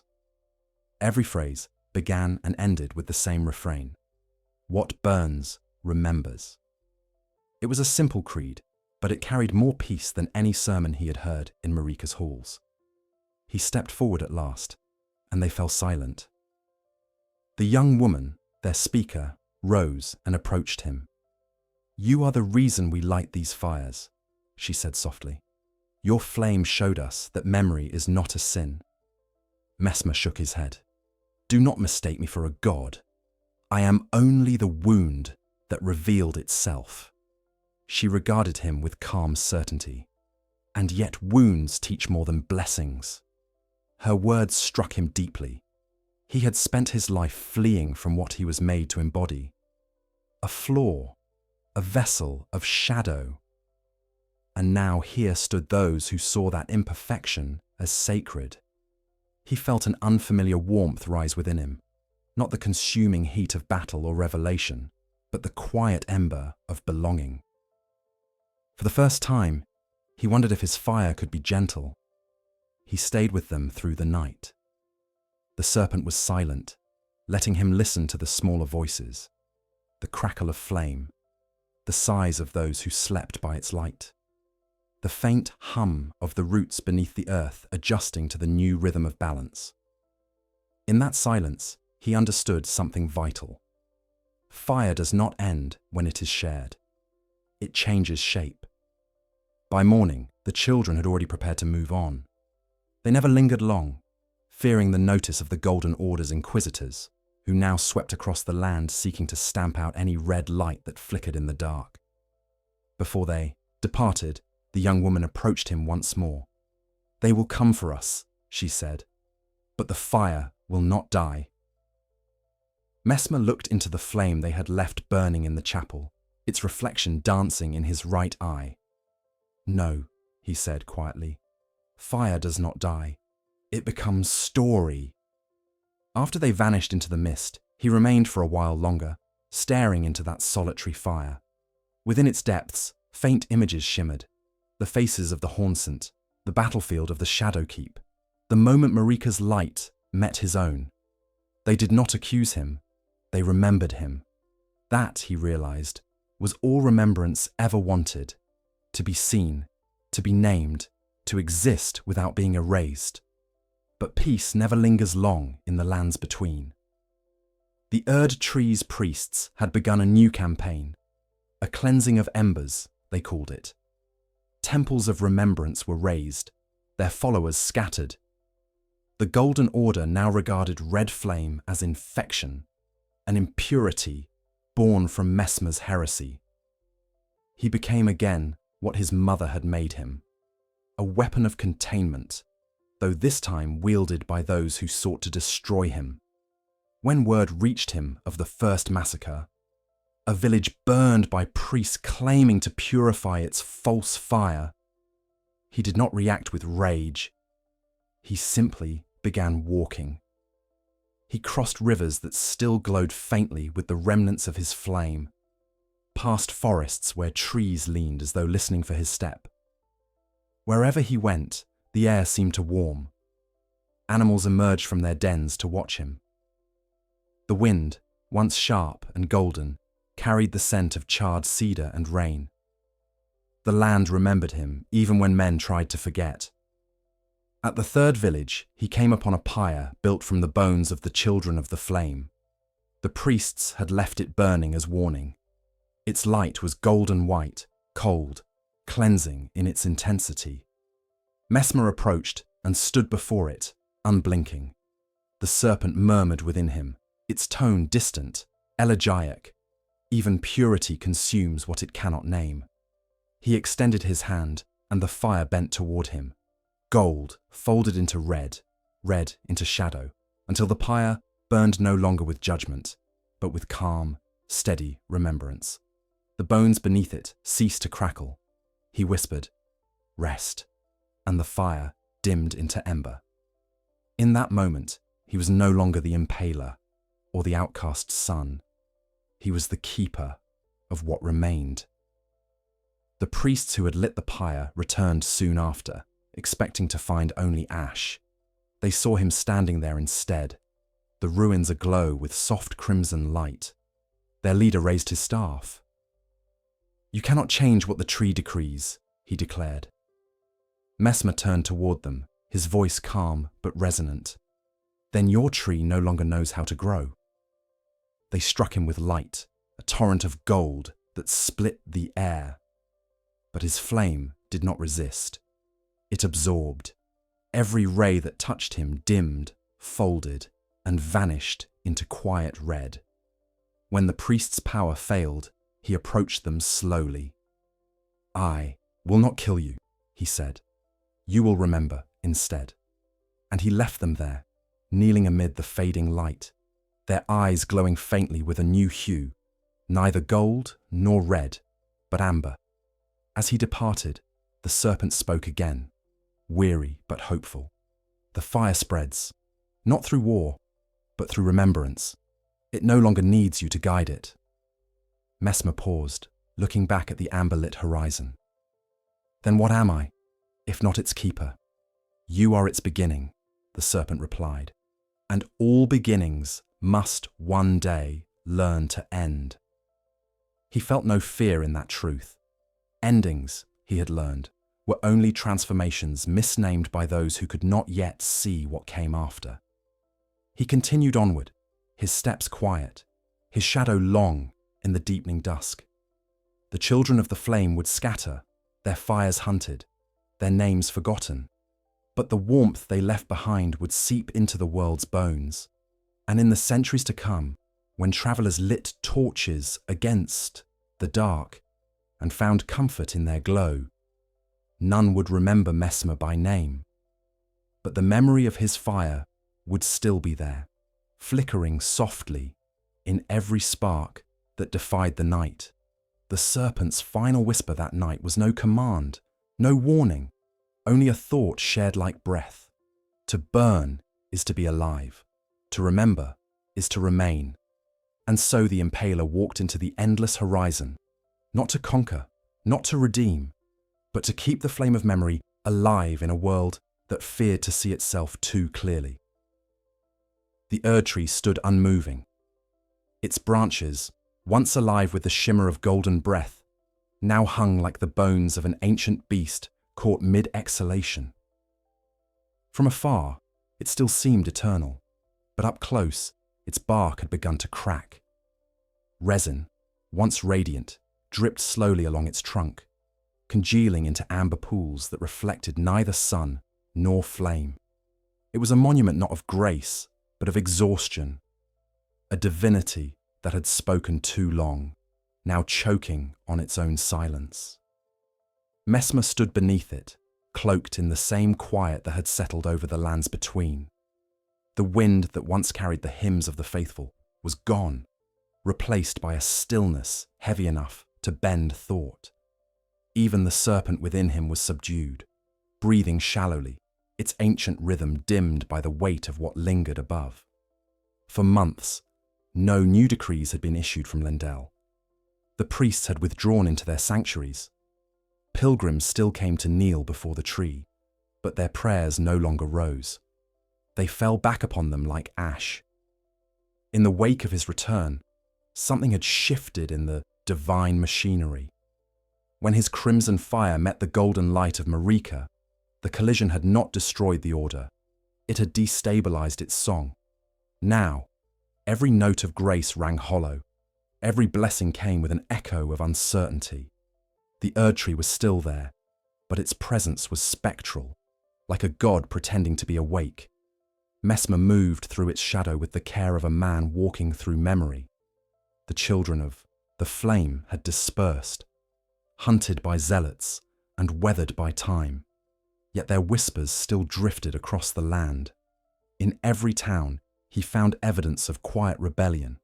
At night, small lights flickered in windows, red, amber, and gold intertwining like threads of a forgotten tapestry. The people no longer prayed for salvation, they prayed to remember. He did not approach them, he only watched. He knew what faith could do when it recognized its own fragility. He had seen it turn men into fire and gods into ash. To interfere now would be to claim what was no longer his to guide. He had become an observer of his own legacy, walking through a world that healed in directions he could not predict. Still, the serpent stirred. "Do you hear it?" it whispered. He paused beneath the roots of the great tree, listening. For a long time, there was nothing. Then, faintly, he caught the sound. A low groan, the shifting of wood deep within the trunk, like a heartbeat returning after centuries of sleep. The Erdtree was not dying, it was remembering. "Something awakens beneath her," Messmer murmured. "Not beneath," the serpent replied. "Within." He closed his eyes and saw visions, roots intertwining with veins of crimson fire, sap thickening into amber that glowed faintly red at its core. The balance he had forged at the cathedral had seeped into the tree's flesh.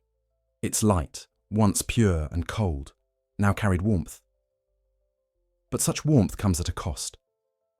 The Erdtree had been built upon separation, gold above, shadow below. Now the barrier between them had thinned, and the divinity that ruled the world could no longer tell where holiness ended and memory began. In the weeks that followed, strange phenomena spread across the lands between. Streams that had once glowed faintly with golden grace now shimmered amber at dusk. Flowers bloomed at the edges of battlefields, their petals streaked red as though kissed by flame. Animals wandered into temples unafraid, sleeping beside altars once too radiant to approach. To the faithful, these were omens of corruption. To Messmer, they were signs of healing. The world was remembering itself. Yet remembrance always unsettles those who thrive on forgetting. From the capital came whispers of a new order, the Covenant of Renewal. Its priests declared that the Erdtree's silence was a test, that those who remained faithful must purge the land of false light to restore divine song. They carried banners bearing the image of a golden flame, its purity untainted by red. Messmer understood immediately what it meant, a war not of conquest, but of denial. He travelled to the outskirts of Lendil once more, watching as soldiers bearing golden fire marched through villages, setting torch to any place where the light burned too warmly. The air filled again with the old cries of purity and obedience, the sound of faith turning against itself. He felt neither rage nor surprise. This was the cycle repeating, as it always had. Each age of grace is followed by an age of forgetting. Still, he could not stand idle when the flames of remembrance were threatened.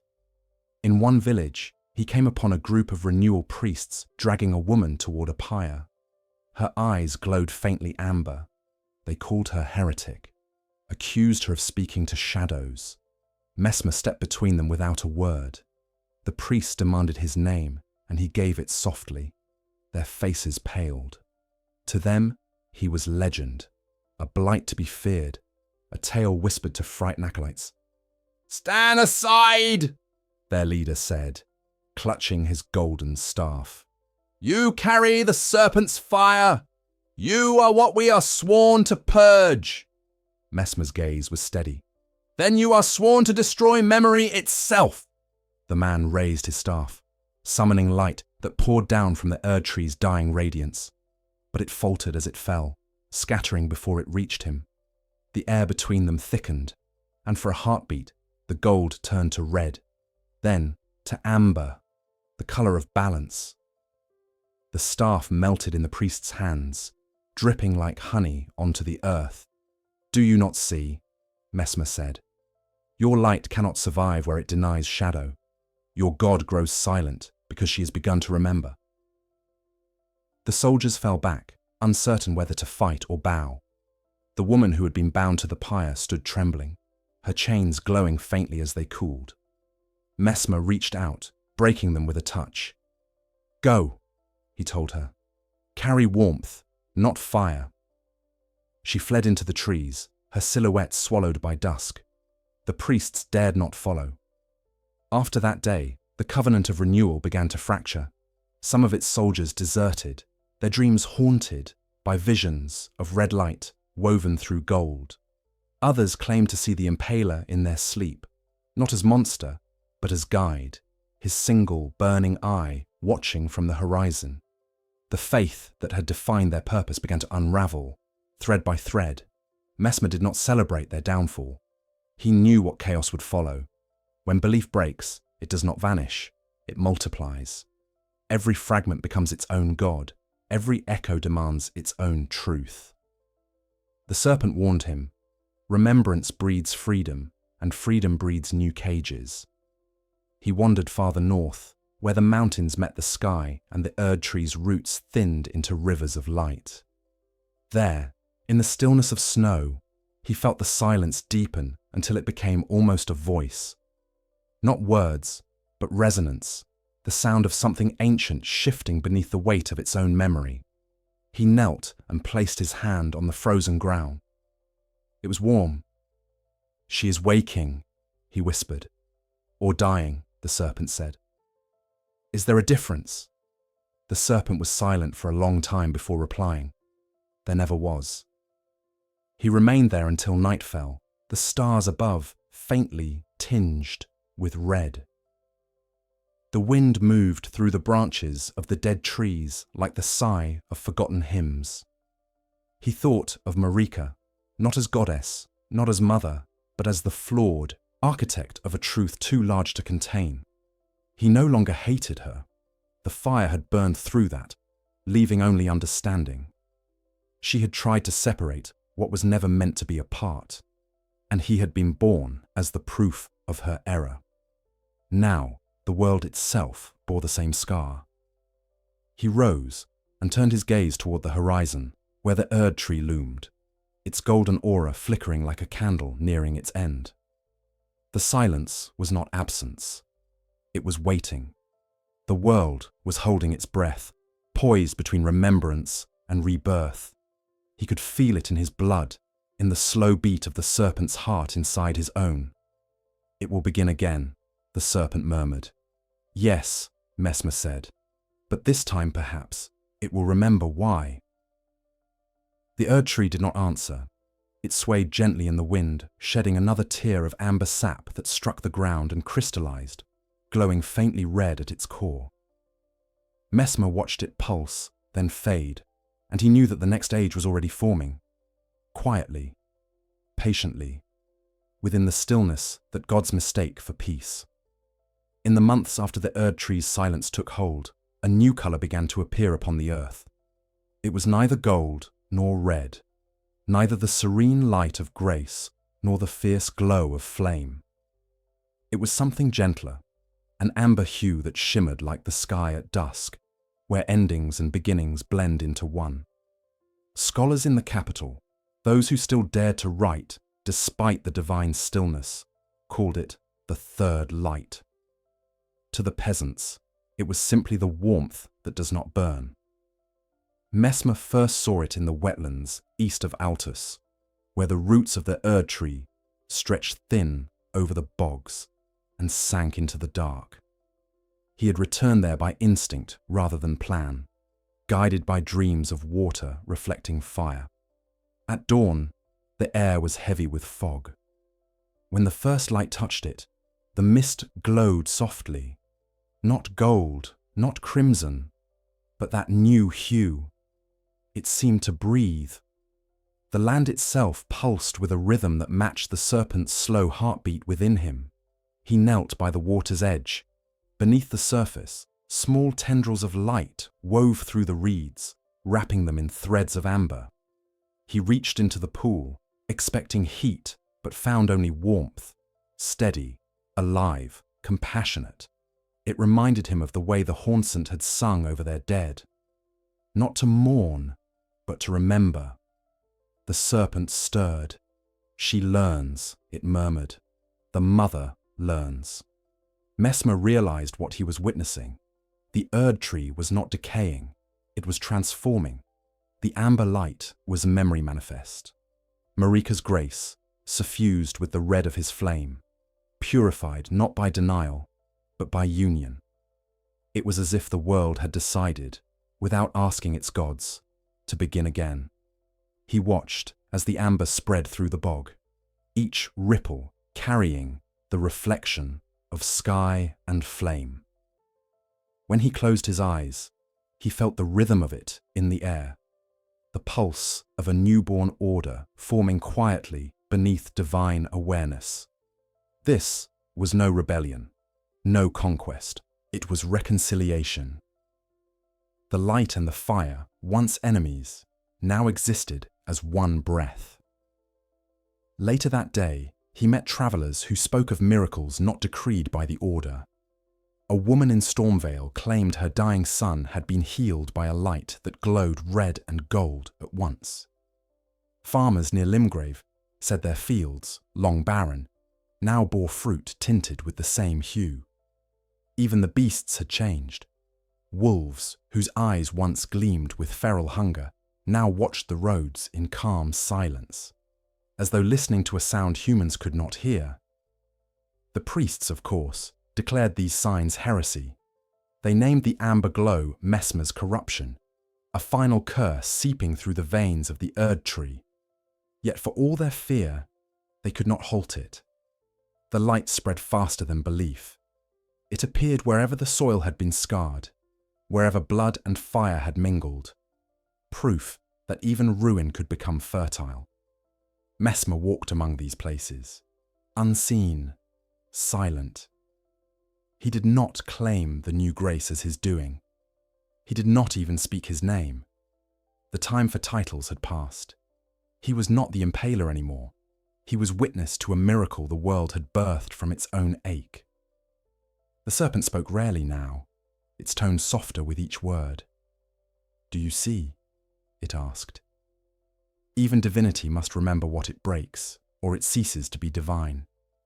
He nodded. And remembrance is the truest grace. The serpent coiled gently inside him, content. Then our work is almost done.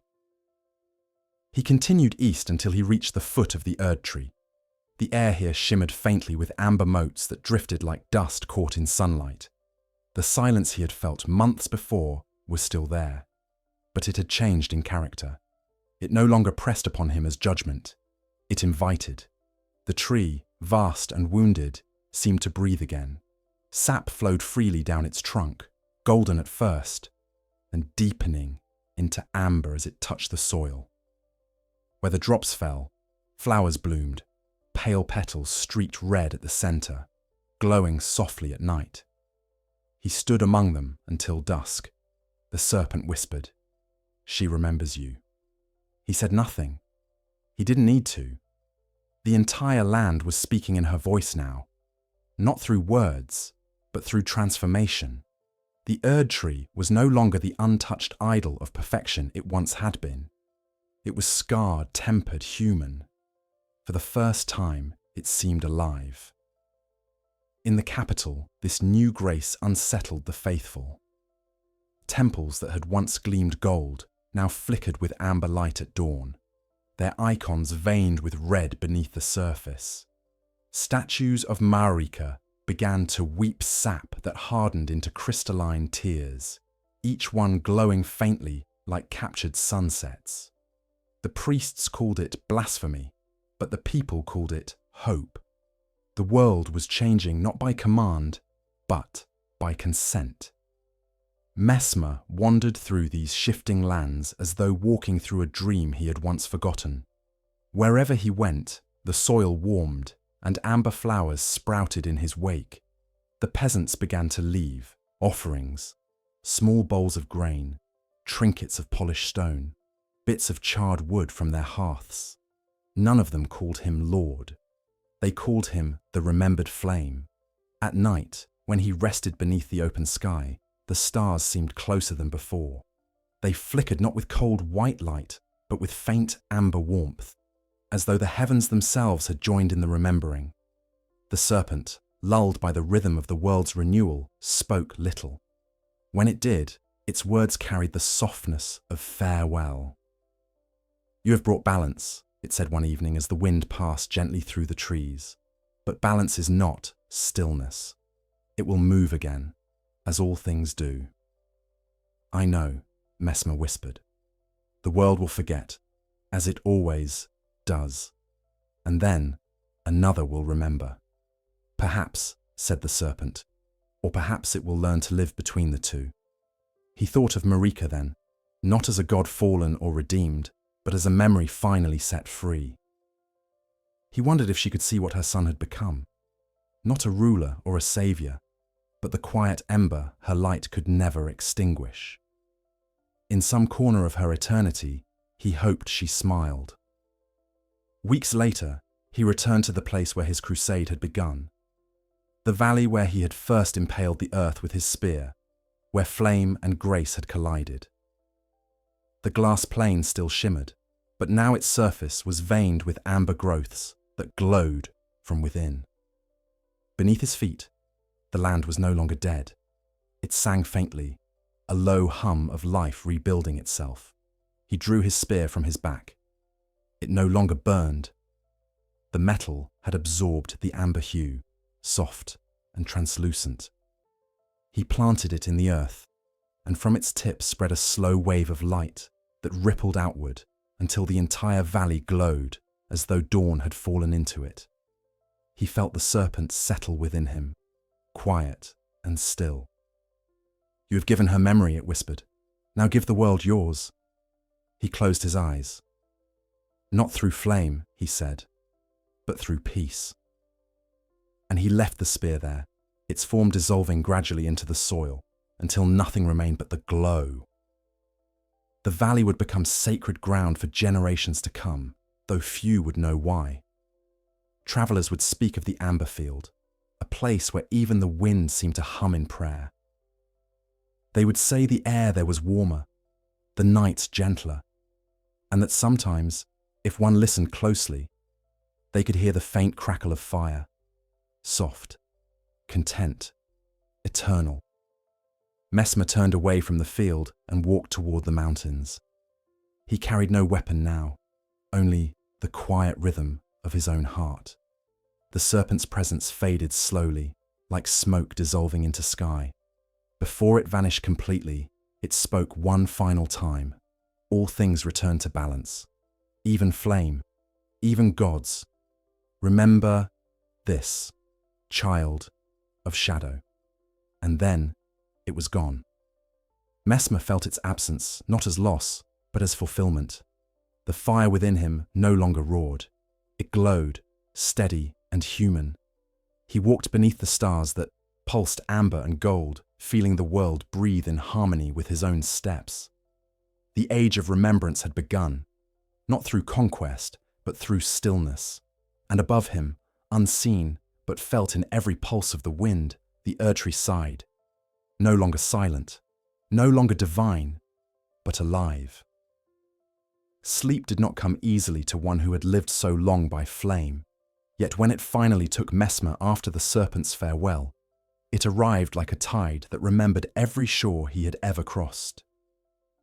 He lay beneath a sky, the colour of cooled iron, and let the wind fold over him, the scent of cedar and distant rain settling into his cloak.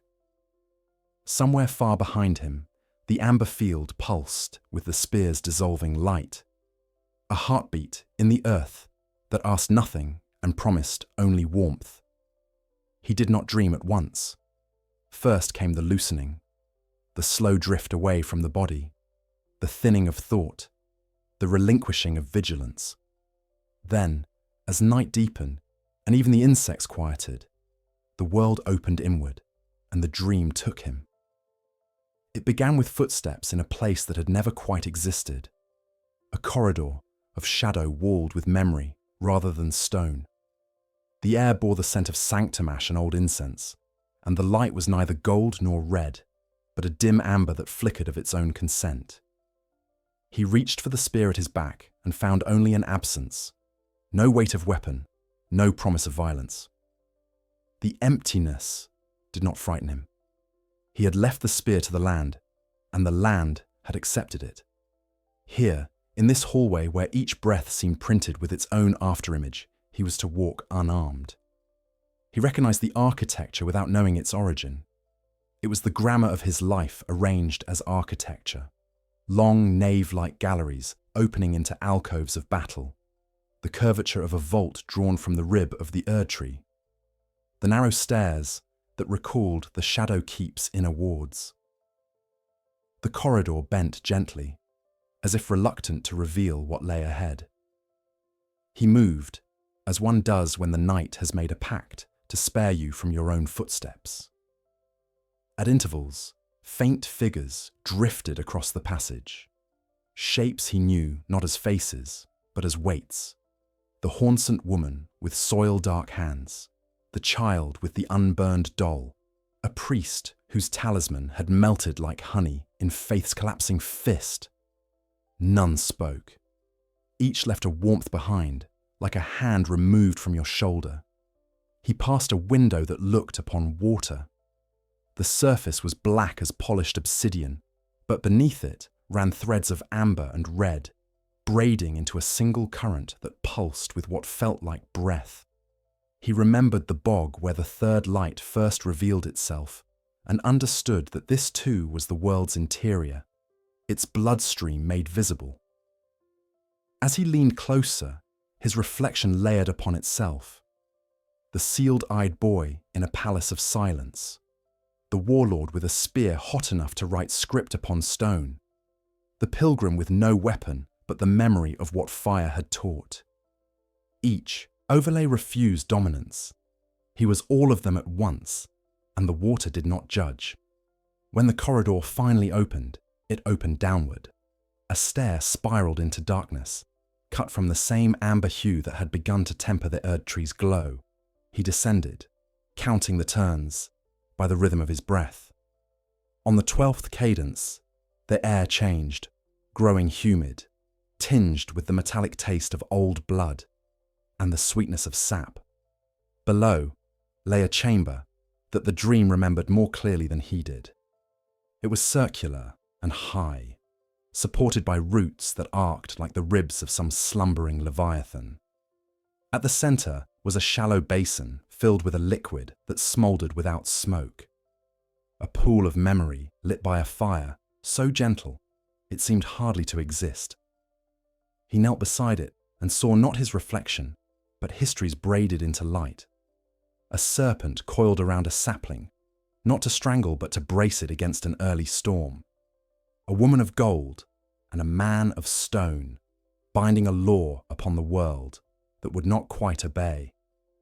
A red-eyed infant swaddled beneath a furnace of hymns, his mother's hands hovering just beyond touch. He reached toward the pool. Warmth rose to meet him, and within that warmth, voices spoke. Not the serpent's single cadence, but 100 smaller murmurs layered into a harmony without conductor. The remnants had found him. They were the ones the people named in whispers when the night glowed strange. The ash, bright wisps drifting above ruined fields.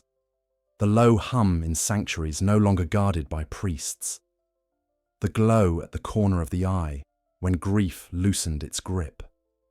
They were fragments of what his fire had revealed at the moment of burning.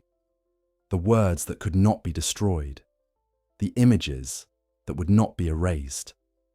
Now they circled him as motes, each carrying a sliver of witness. When they touched his skin, they left no heat, only a feeling, like waking at the precise instant before a name returns to you. One remnant hovered directly above the basin. It swelled, brightened, and shaped itself into a scene he knew too well. The Shadowkeep's tower, under a sky, hammered to the colour of iron, emissaries descending like a controlled dawn, his spear piercing earth to pull a canopy of red over gold. He watched it unfold, not with triumph or regret, but with a new tenderness. The tenderness one reserves for a former self trying his best inside the confusion of inherited wars. He almost reached into the image to stay the motion of his own arm, to say aloud what the serpent had whispered then. You are not burning enemies. You are burning rooms in which your own fear resides. But the scene completed itself and folded back into light. The remnants did not allow revisions. Witness does not edit. Another moted memory lifted, softer. A chapel where the torch burned red and slow. The children of the flame singing their refrain to no God but to each other. He felt again the gentleness of that small fire, how it silenced the rage around him without an argument. The remnant brightened, and he understood that he was not the author of that gentleness. The people had created it from their own ache. He had merely given shape to the air so they could breathe it. A humility like wind moved through him. He had been a blade. They had learned to be a hearth. Then the basin shifted its light, and the dream summoned an image he had not expected to see. The sealed eye, fresh with thread, an infant's small hand reaching toward a face haloed in an awe too cold to be love. He almost recoiled, but the remnants pressed closer, their warmth anchoring him. He let the scene hold. He saw again the needle bite, the way the red in his gaze had bled through gold as dye bleeds through linen. He heard Marika's breath catch, not with cruelty, but with the terror of one who has looked too long into a mirror and found a stranger staring back.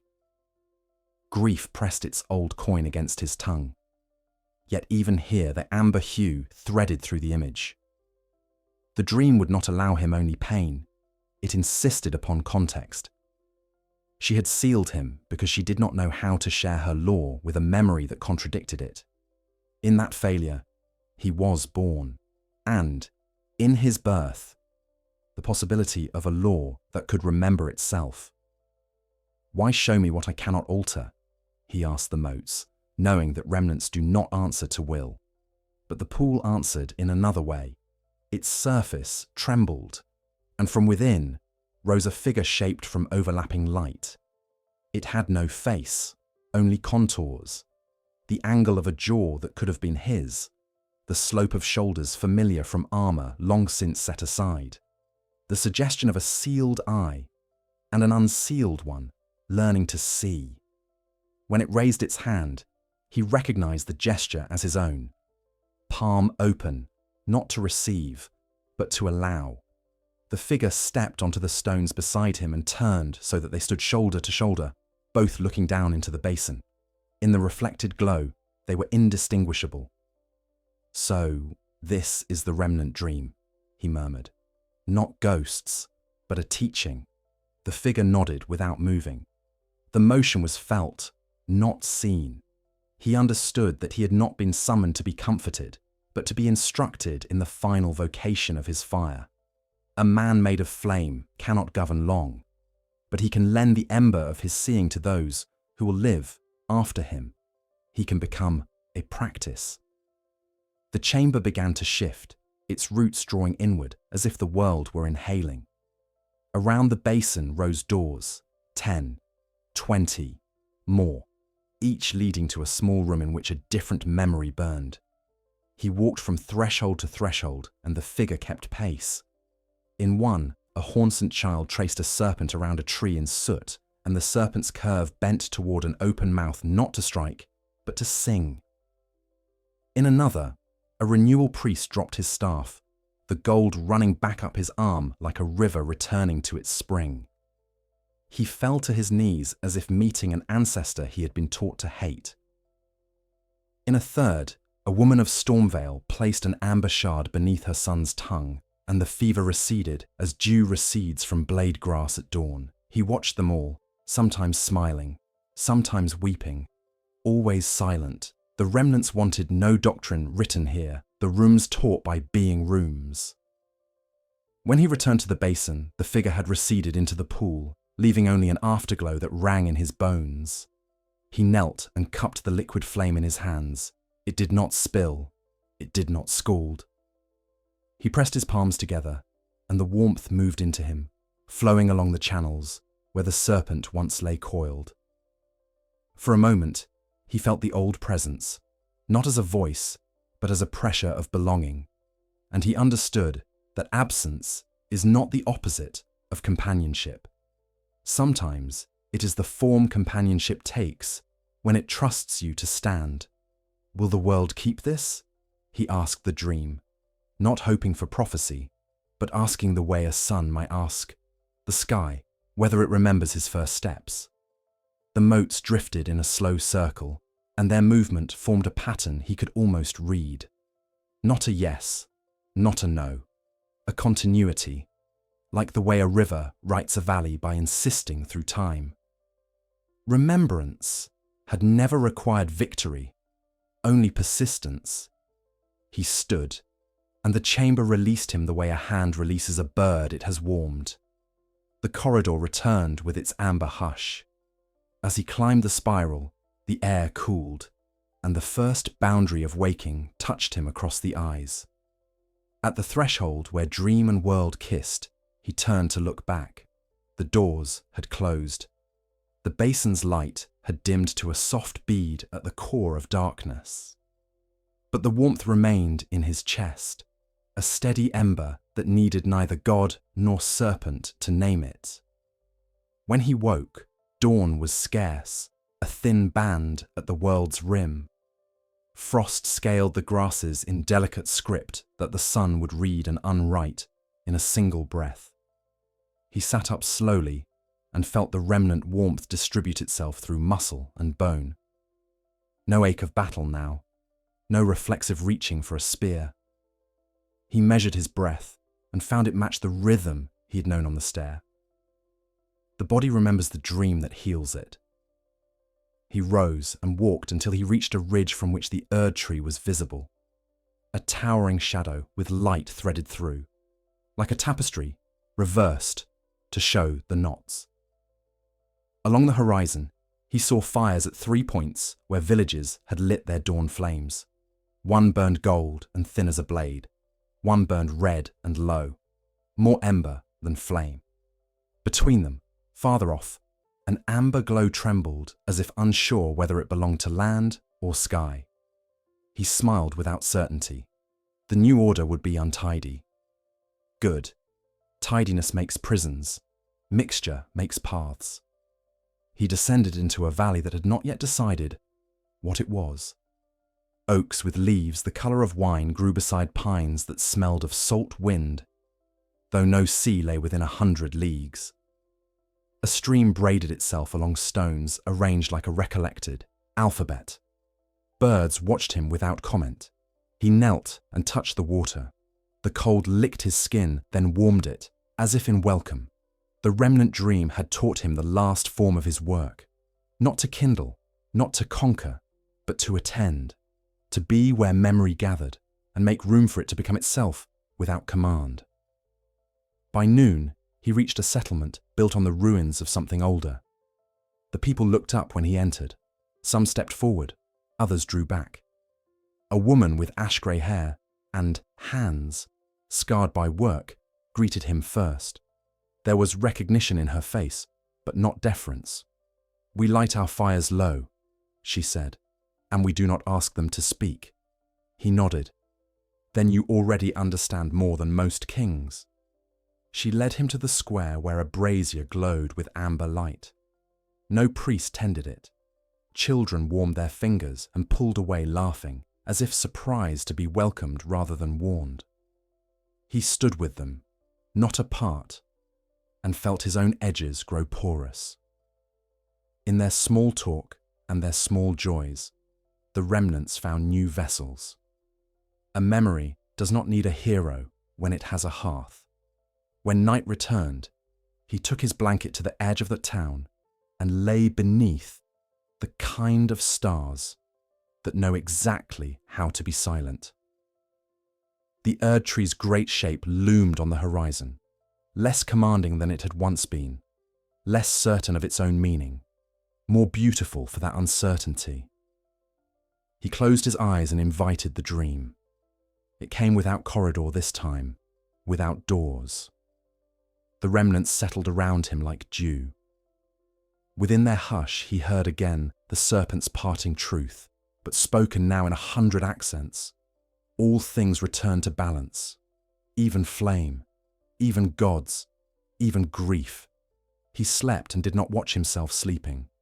The world did that for him. It kept his breath with the patience of soil. It lifted and lowered his chest the way wind lifts and lowers a field of grain. Somewhere in the night, someone added a piece of wood to the town's brazier and did not look to see whether it would take. It did, but gently, as if the fire had promised to remember the hand that fed it. Before dawn, he woke to a feeling like a question answering itself. The remnants were moving, not away, but outward, threading from hearth to hearth, binding disparate lights into a constellation that would never appear on any map. He stood and followed where they suggested, not to lead, but to witness the route as it drew itself. The path wound through groves and over causeways etched by time and hoof and rain. In each place, he found the same modest miracle, a flame burning without command, serving hunger and story before glory. On the 5th day of this wandering, he reached a cliff that overlooked a span of land so wide it threatened to take language hostage. From that height, he could pick out the traces the remnants had left. Sanctuaries open to sky, fields where glass had softened back to soil, shrines that had traded gold leaf for amber sap and did not feel poorer for it. The sight carried no triumph, only completion. A circle closing not with a lock, but with a kiss. Light and shadow touching. Exchange rather than conquest. He thought of Marika then, not as judge or supplicant, but as a figure walking through her own belated dream. He imagined her placing her hand against the Erdtree's interior, feeling the warmth she had denied, and learning at last that divinity remains divine only when it can change. He let the image pass through him without hunger to make it true. If it happened, the world would tell him. If it did not, the world would tell him another story. Either way, the hearths had been lit. Either way, the remnants had elected to stay. He lingered on the cliff until stars rose, amber, gold, and the darkness between them, which is not an absence, but the space in which light can mean something. When he turned from the view, the night gave him back his shadow, and in its edge there was the faintest intimation of a coil that had once been a god and was now a memory joining all the others. He did not try to name it. Names harden too quickly, and this needed to remain fluid a while longer. He began his descent, walking toward a valley where rumour spoke of a place the children had started to gather again. He would go, not to lead or teach, but to sit in the back, where the warmth was most ordinary, and listen to people speak about their day. In this, the remnant dream had finished its instruction. The last mercy a fire can give is the right to be small. And so, the impaler, no longer impaling anything but the stubborn lie that love must be pure, to be true, took his place among the living, his single bright eye gentled to an ember that hurt no one. Somewhere behind him, in the old sanctum where the first flame had taught him to see without conquering, a basin continued to glow. It would outlast him. It would outlast the people gathered on this night. It would wait, because memory is patient when it knows a hearth has been found. By dawn, the ridge would lighten, and the Erdtree would cast its wide, uncertain shade anew. Under that shade, markets would open, prayers would rise and fall, and a child would trace a serpent beside a tree and not be corrected. Balance is not a crown, it is a habit. The habit was learning him even as he learned it back. And when the day asked what came next, the remnants answered in their old, soft way. Go where warmth is wanting, and leave before they think it is yours. He smiled at the rule and followed it down the path, the sound of his steps scarcely more than a thought. The dream now folded into waking like ember into ash, bright enough to find again with a breath, quiet enough to forget when forgetting is kind. Somewhere ahead, the road bent toward a history that had not yet dared to be spoken aloud. He would be there to hear it. He would be there to keep the fire small. By the time the first leaves of autumn began to bronze, the roads that wound between the ruins of old keeps and the valleys of amber light had acquired a new name. Once they had been the trade routes of kings and warlords, guarded by tariffs and threat. Now they were called the Ash Roads, a name neither proud nor mournful, but remembered. People said the air along those paths was softer, that dust clung to the skin like the touch of a friendly ghost. Travellers claimed that even in storm or drought, their torches burned slower there, never dying outright. Some said that if one walked the Ash Road long enough, they would meet a man who carried no weapon and spoke as though the world were aflame, learning to whisper. Messmer had never intended to become a legend that wandered, yet legends, once unbound, travel faster than those who bear them.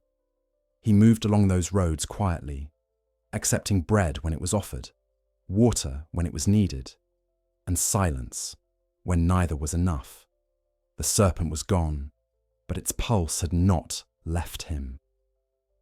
Every few nights when the world fell into the deep hum between stars, he felt that pulse rise through his ribs, like the memory of a heartbeat that once belonged to more than himself.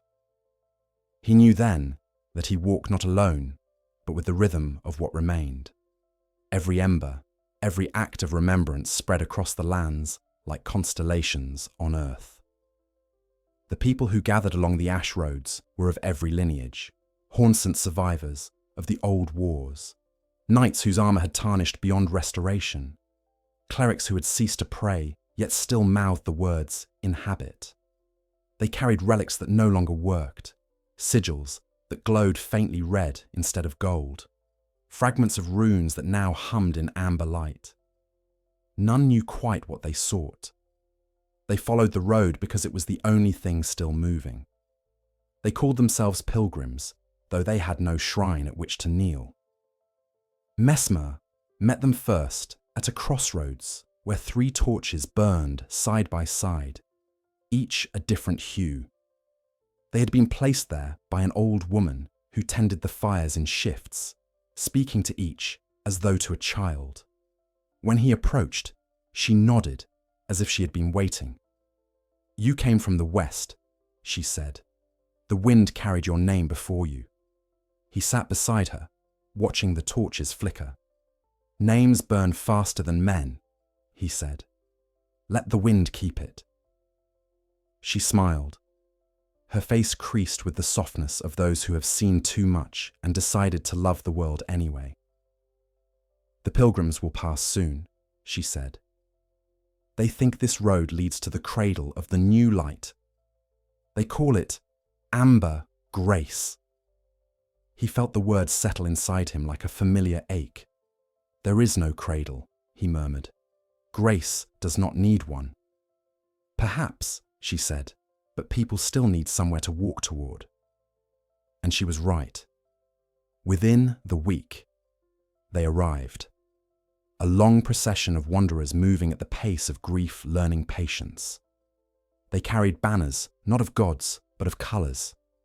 Cloth, dyed in, red, gold, and amber, stitched with the image of intertwined serpents that no longer fought. They greeted Messmer as they would any other traveller. None bowed, none asked for blessings. They offered him a place among them, a portion of dried fruit, and a space by the central fire when the evening cooled. As they camped, he listened to their stories. One spoke of a child born with eyes of both hues, who could see warmth in stone and shadow in daylight. Another told of a village where no priest dared tread, for the trees themselves had begun to hum hymns of remembrance at sunset. These tales carried exaggeration, yet their truth was not factual, but emotional. The world was changing, and humanity was learning how to speak to it again. At night, he shared with them what he had learned in silence, that the Erdtree was not a tower of divine perfection, but a mirror, and that its light had always depended on the shadows that fed its roots. He spoke gently, his words falling into the hush like seeds into soil. The pilgrims listened without awe, without fear. For the first time in centuries, faith was beginning to resemble conversation. One evening, as the road bent through a forest of black pines, they came upon ruins half consumed by moss. At its heart stood a statue of Marika, but time and weather had softened her features until she looked neither goddess nor queen, only human. The pilgrims stopped, uncertain whether to pass or pray. Messmer approached alone. He brushed the moss from her hand and felt the faint warmth of sunlight stored in stone. Beneath the decay, the statue wept amber sap from cracks that time had opened. "She remembers," he whispered. The others watched as the sap pooled at her feet. It glowed gently, and in its reflection, they saw not the face of divinity, but their own, a mingling of every lineage, every scar, every forgiven wound. For a long time, no one spoke. Then the old woman with the torches said, "Let her be. She's finally resting." They moved on at dawn, leaving offerings of small stones carved with the names of their dead. Messmer lingered a moment longer, tracing the amber veins across the statue's palm. "Rest, mother," he said quietly, and turned away. In the days that followed, the road grew wider.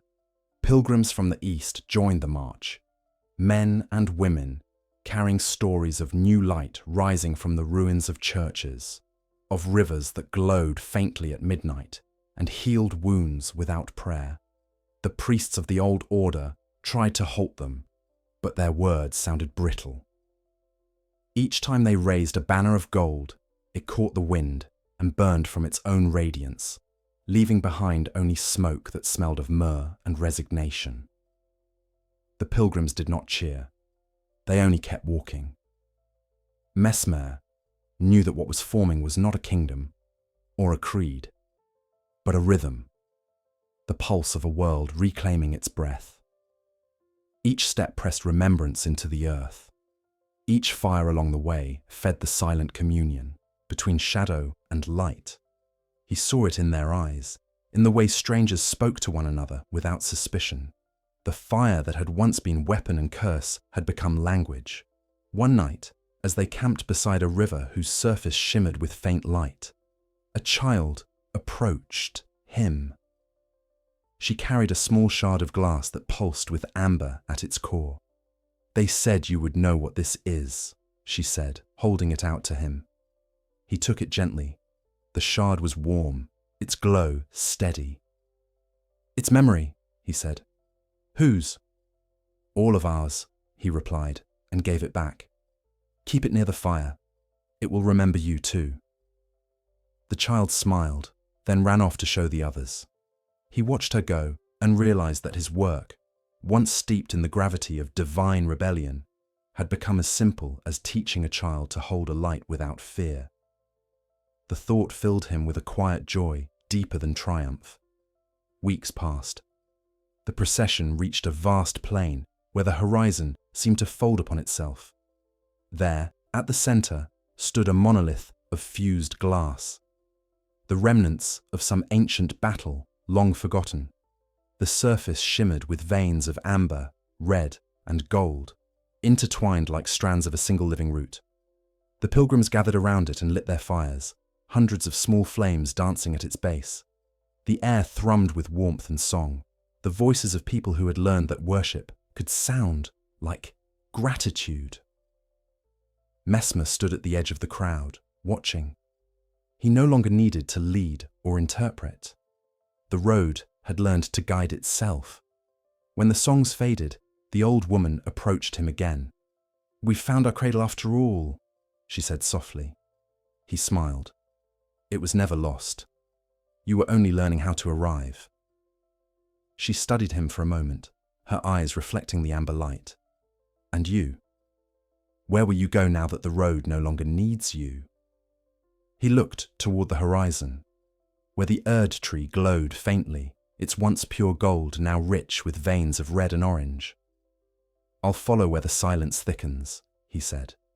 "There are places still too afraid to remember." The woman nodded. "Then may your fire stay small and kind." He bowed his head. "That is the only kind worth keeping." When dawn came, he departed before the others woke. His footsteps left no mark on the road, but the air behind him held a faint warmth that lingered like promise. The pilgrims would continue, carrying their stories and small fires into the world. And somewhere, along a stretch of road yet untraveled, new pilgrims would find the ashes of his camp and know, without knowing how, that someone had been there before them. Someone who had taught the fire to speak softly. As he vanished into the horizon, the monolith pulsed once, a ripple of amber light spreading outward across the plain. The pilgrims stirred in their sleep, dreaming of a flame that did not consume, of a God who had learned to be human, of a road that led not to heaven, but to understanding.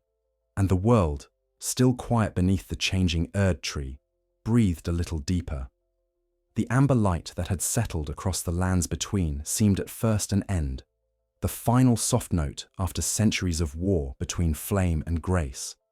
Yet peace, no matter how tenderly it rests, is never absolute. Even the gentlest light casts a shadow, and it was within that subtle darkness, thin as breath, patient as soil, that the next story began to stir. Messmer felt it before the others did. The pilgrims still walked their ash roads, their fires small and steady, their songs low and warm. The Erdtree, vast and luminous, swayed in winds that carried both incense and ash. But beneath the calm, he sensed a slow pulse. Something moving beneath the amber glow. as if memory itself had begun to dream. At first he dismissed it as the echo of his own fatigue, the lingering hum of the remnant dream he had carried since the serpent's departure. Yet with each passing night, the sensation deepened. When he closed his eyes, he saw roots beneath roots, veins of colour that moved like blood beneath glass, and he heard faint whispers, spoken not in malice, but in remembrance, too old to name. He began to follow the feeling northward, toward the places the pilgrims had not yet reached, the wild stretches where shadow still clung to the earth like an old vow. The forests there were untouched by amber light. Their trees grew twisted and dark, their bark thick with sap that gleamed faintly red even in the absence of fire. The ground was soft beneath his feet, as though layered with centuries of forgotten leaves. Here, the air hummed with something older than both grace and flame. He came upon a clearing where the light could not quite reach. In its centre stood a pool so still it seemed carved from obsidian. When he leaned over it, he saw his reflection flicker and shift. Not his face, but a dozen variations of it, each marked by the different lives he had lived. The sun sealed in gold, the general draped in flame, the pilgrim walking through redemption. The reflections did not vanish when he moved. They lingered, half detached, as if reluctant to return to silence. "Are you what remains?" he asked the water. The pool did not answer in words, but rippled faintly, and from its depths rose a soft light. Not amber this time. Darker, like honey mixed with smoke, it wove itself upward until it formed the vague outline of a figure. The air thickened, and a voice, familiar yet distant, drifted through the stillness. "You gave them remembrance," it said. "But what of those who were forgotten before even memory began?"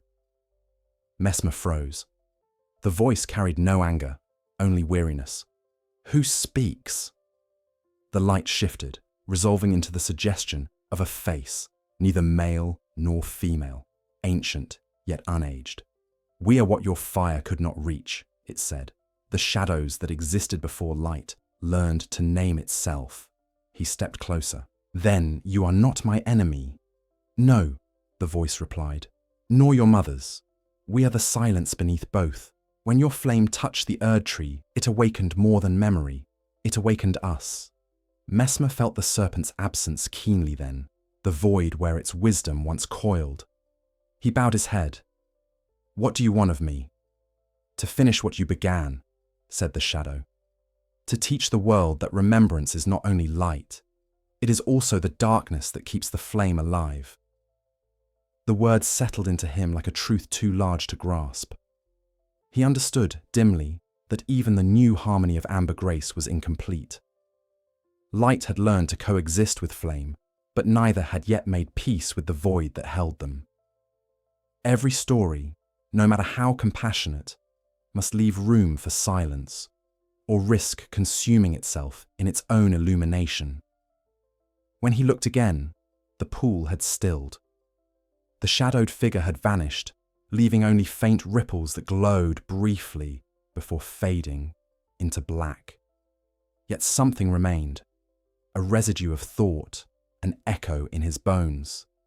It whispered of a place deeper still, beneath the roots of the Erdtree, where the first flame and the first shadow had once embraced before the world was divided. He began to walk again, guided by that pull. Days passed in a blur of muted colour.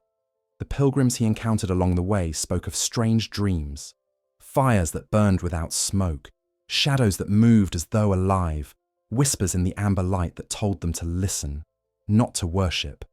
None were afraid. They had learned that fear was only ignorance in disguise, but their dreams confirmed what Messmer already suspected. The world was changing again. Balance, once found, was seeking a deeper equilibrium. As he neared the Erdtree, he saw how profound the transformation had become. The trunk, once radiant gold, now shimmered with veins of red an amber that pulsed like veins of molten glass. From certain angles, the light seemed to flow inward rather than outward, as though the tree were drinking the glow of the world rather than giving it. Its roots reached deeper into the soil, spreading not only beneath the lands of grace, but beneath the shadows where the serpent had once coiled. It was not corruption, it was convergence. He climbed the slopes of the Erdtree's base until he reached a fissure hidden behind the folds of its roots. The air there was cool and dense, humming with the sound of sap moving like slow thunder.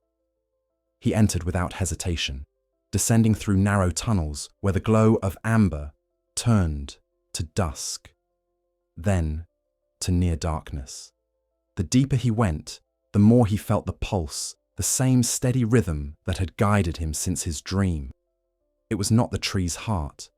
It was something older, something beneath even divinity. After what felt like hours, he emerged into a vast cavern. The ceiling arched high above, its roots woven together like the ribs of a sleeping god. In the center stood a hollow where light and shadow spiraled together, endlessly circling, neither overtaking the other. It was not a flame, nor a void, but both at once, the place where existence and forgetting met in eternal conversation.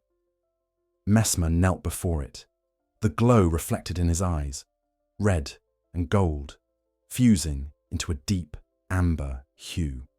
"So this is where it began," he whispered, and from within the spiral came the faintest reply, not in words, but in knowing.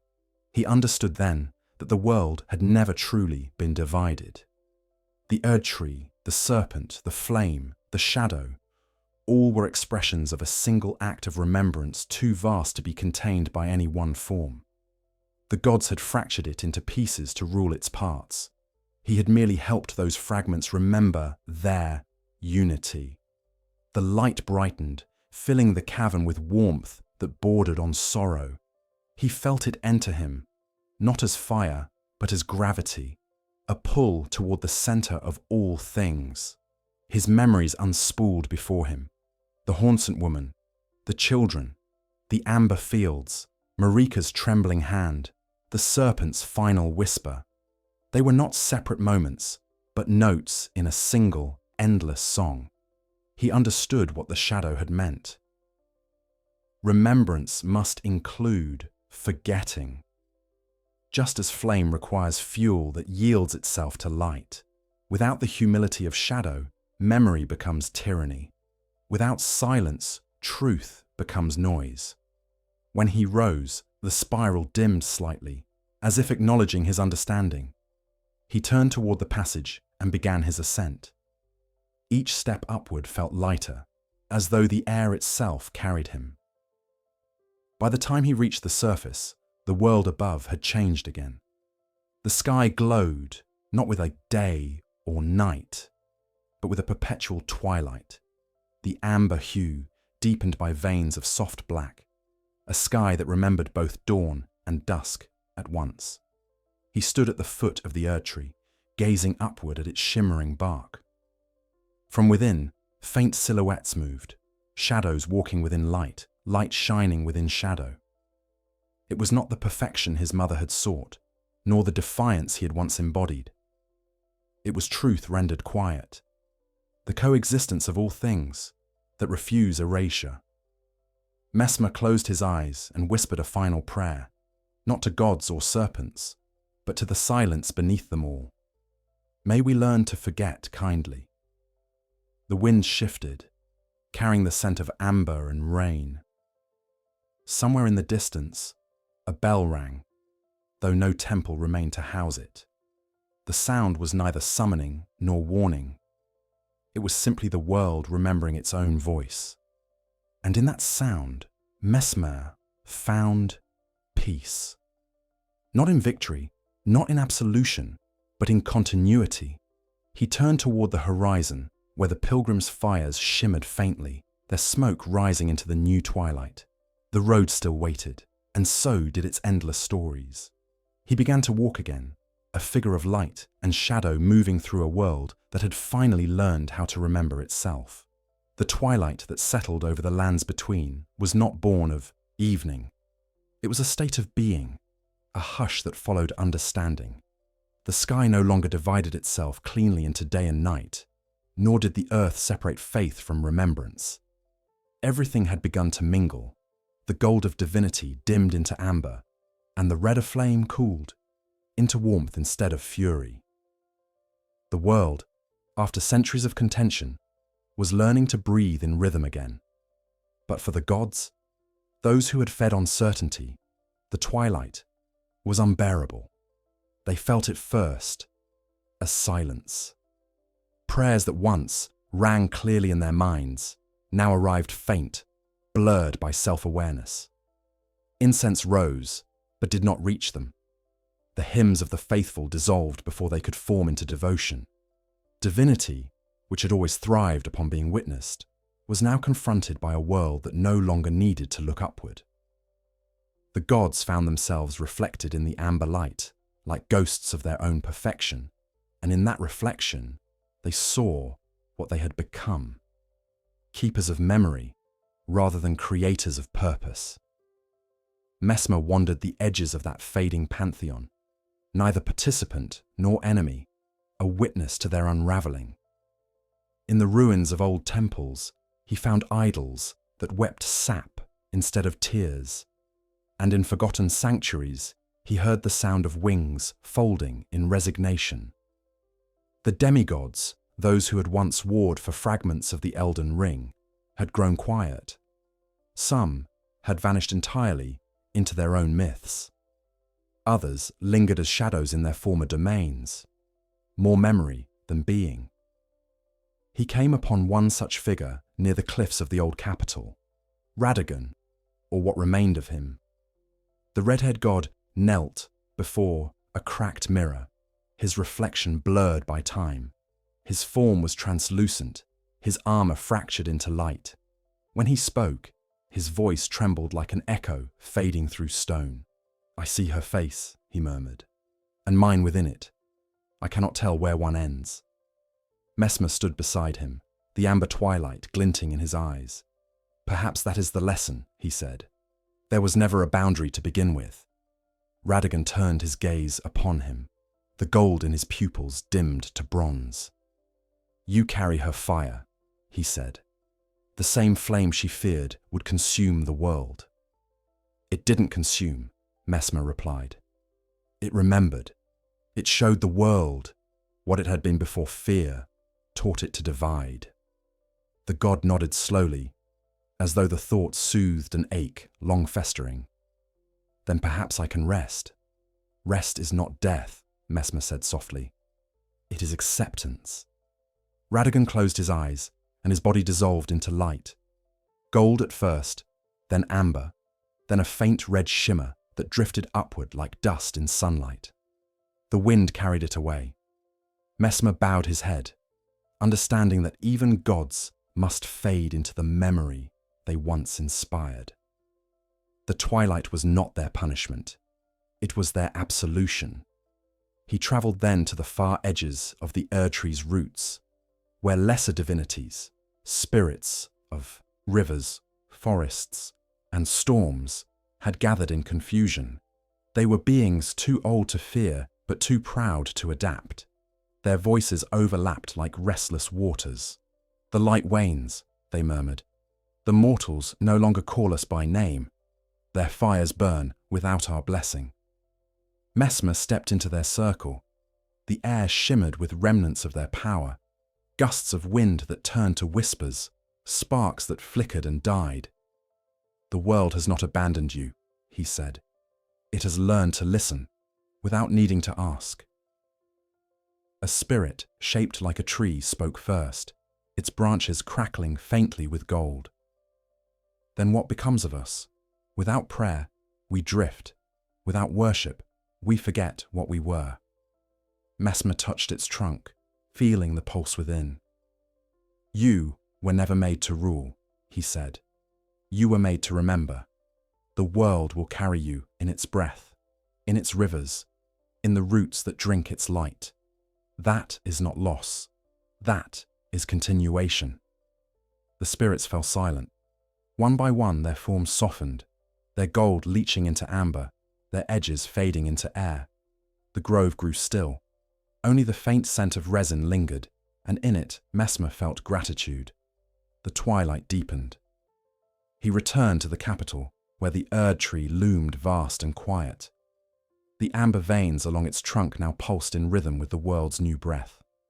At its base, once guarded by endless faith, now stood a field of flowers, amber and red, swaying in the half-light. There were no priests left to tend them, no pilgrims to offer sacrifice. The flowers were their own liturgy. Messmer walked among them until he reached the steps of the grand cathedral. Its doors, long sealed, hung open. Inside, the walls were lined with faint shadows, traces of saints and martyrs, their features softened into abstraction. Where once Marika's great statue had stood, there was only a pool of light. He knelt before it, feeling the warmth rise from the stone. "She has gone quiet," he said aloud. A voice answered, soft and distant, yet unmistakably hers. "No, my son. I have learned to listen." The air thickened with presence, not the overwhelming radiance of old divinity, but a tender human awareness. Messmer felt her beside him, though she took no form. "You brought me to this," she said. "You taught the world that light must kneel before what it cannot understand. I feared that truth once. I feared what memory would reveal of me." He lowered his head. "You feared love," he said simply. "Not its gift, but its cost." Her sigh trembled through the walls like wind moving through roots. "Perhaps. And now the gods fade, their light absorbed into the amber sky. Is this what you wished for?" "No," he said. "But it is what we needed. Perfection was killing us. The world had to remember how to be imperfect again." Silence followed, deep and forgiving. Then her voice, faint as falling leaves. "You were my flaw and my salvation." He smiled through tears. He did not feel full. "Then let us be forgotten together." The light pulsed once, then dimmed, leaving only the gentle shimmer of amber upon the floor. Marika was gone, not destroyed, not diminished, but finally at rest. The Erdtree's roots quivered as though sighing, their rhythm aligning with the breath of the world. For the first time since creation, there were no gods left to command it. Messmer rose and stepped outside. The sky was neither day nor night, but perpetual dusk, its colour shifting softly between gold and red. The air was full of the quiet hum of new life, the sound of insects, of water running, of voices murmuring beneath open windows. The world was healing itself, not through decree, but through living. He stood there for a long time, letting the warmth wash over him. Then, from somewhere distant, he heard a familiar sound, the chanting of pilgrims along the ash roads. Their hymn had changed. It was no longer a plea for grace or salvation. It was a song of gratitude for impermanence, for the beauty of things that fade. He began to walk toward the sound, his steps slow, his shadow long against the amber field. He no longer carried a spear, nor armor, nor the fire that had once defined him. He carried only the memory of what had been, and the knowledge that even gods must yield to the twilight if the world is to continue. As he descended from the cathedral steps, he whispered to the air, "May the next dawn remember us kindly." And the wind answered, gentle and warm, carrying with it the scent of resin, rain, and distant flame. The twilight deepened, but it was not the darkness of ending. It was the quiet promise of rest before the next beginning. It began, as so many changes had begun since the amber twilight fell, with a sound that no one could name. Farmers heard it first at daybreak, when the dew still held the edges of husks, and the fields wore the grey-blue hush that delays conversation. It was not the call of birds, nor the wind through reeds, and it did not rise from the river. It came from below. It was a tone more felt than heard, a soft chord that pressed gently against the ribs and settled beneath the sternum like a remembered vow. The elders in the villages said it was the earth deciding to speak again after a long silence. The younger ones said it was the tree singing to itself. Neither was wrong. Along the ash roads, people began to pause mid-step when it came. Hands stilling around ladles, eyes closing above firelight. The song was quiet, but certain, as if the world had chosen a note it would hold as long as it needed to. Messmer met it on a morning of low cloud, where the light came through the sky as through thin skin, and the ground carried a dampness that comforted sore ankles. He had spent the night beside a low brazier tended by a potter whose kiln had learned to glow amber without bellow or coal. When the tone arrived, no more than a breath held steady, Messmer felt his bones answer, not in obedience, but in recognition. The serpent had sung to him once, its voice a thread through the chaos of war, and later the remnants had hummed in his sleep like bees in clover. This was different. This was the voice that had been beneath all those other voices. The bass line upon which their melodies had been arranged without knowing it. He rose to standing without needing to decide to. The potter looked up from his clay and smiled, as if he had been waiting for the tone to find the right body to carry it forward. "You'll want the old grove," the man said, flicking his wrists to let a bowl spin itself to rest, where the roots come close enough to touch. Messmer had visited groves before, shrines and sanctums, woods where the hornsant taught their children to listen to bark. But this one lay farther from the roads, where the map refused to finish its own sentence. He walked past terraces built by hands, content to leave stones crooked, through a stand of birches that kept their own counsel, across a meadow where the grass grew in spirals as if the wind had braided it during the night. The tone deepened with each step, not in volume, but in intimacy, like a heartbeat heard through a pillow placed over the ear. When he reached the grove, he understood why the potter had said the roots could be touched. The earth had risen into their shape, as if to meet them halfway. Great ribs of wood, arced through soil so old, it had forgotten to be shocked by the intrusion. Between the arches lay pools shallow as cupped palms. Amber sap had fallen there from higher boughs and hardened into lenses, through which the world looked older and more honest. He knelt and pressed his fingers to one of the exposed roots. The tone did not change. He did. It moved through him like a note tuned against another until they were one chord. The Erdtree had sung in ages past, but that had been proclamation. This was call and response. He felt the reply in his breath and answered without words, letting the rhythm of his chest carry the conversation. The song asked nothing of him. It only accepted. He sat back on his heels and breathed until his breathing matched the grove, and the grove matched the slow industry of sap, and the sap matched the long patience of falling light. The first words he spoke were to the soil. "I have come without a spear." It was important to say even now, when no one asked him to prove it. War leaves a scent that lingers longer than wounds. He laid both hands flat upon the root and offered his heat.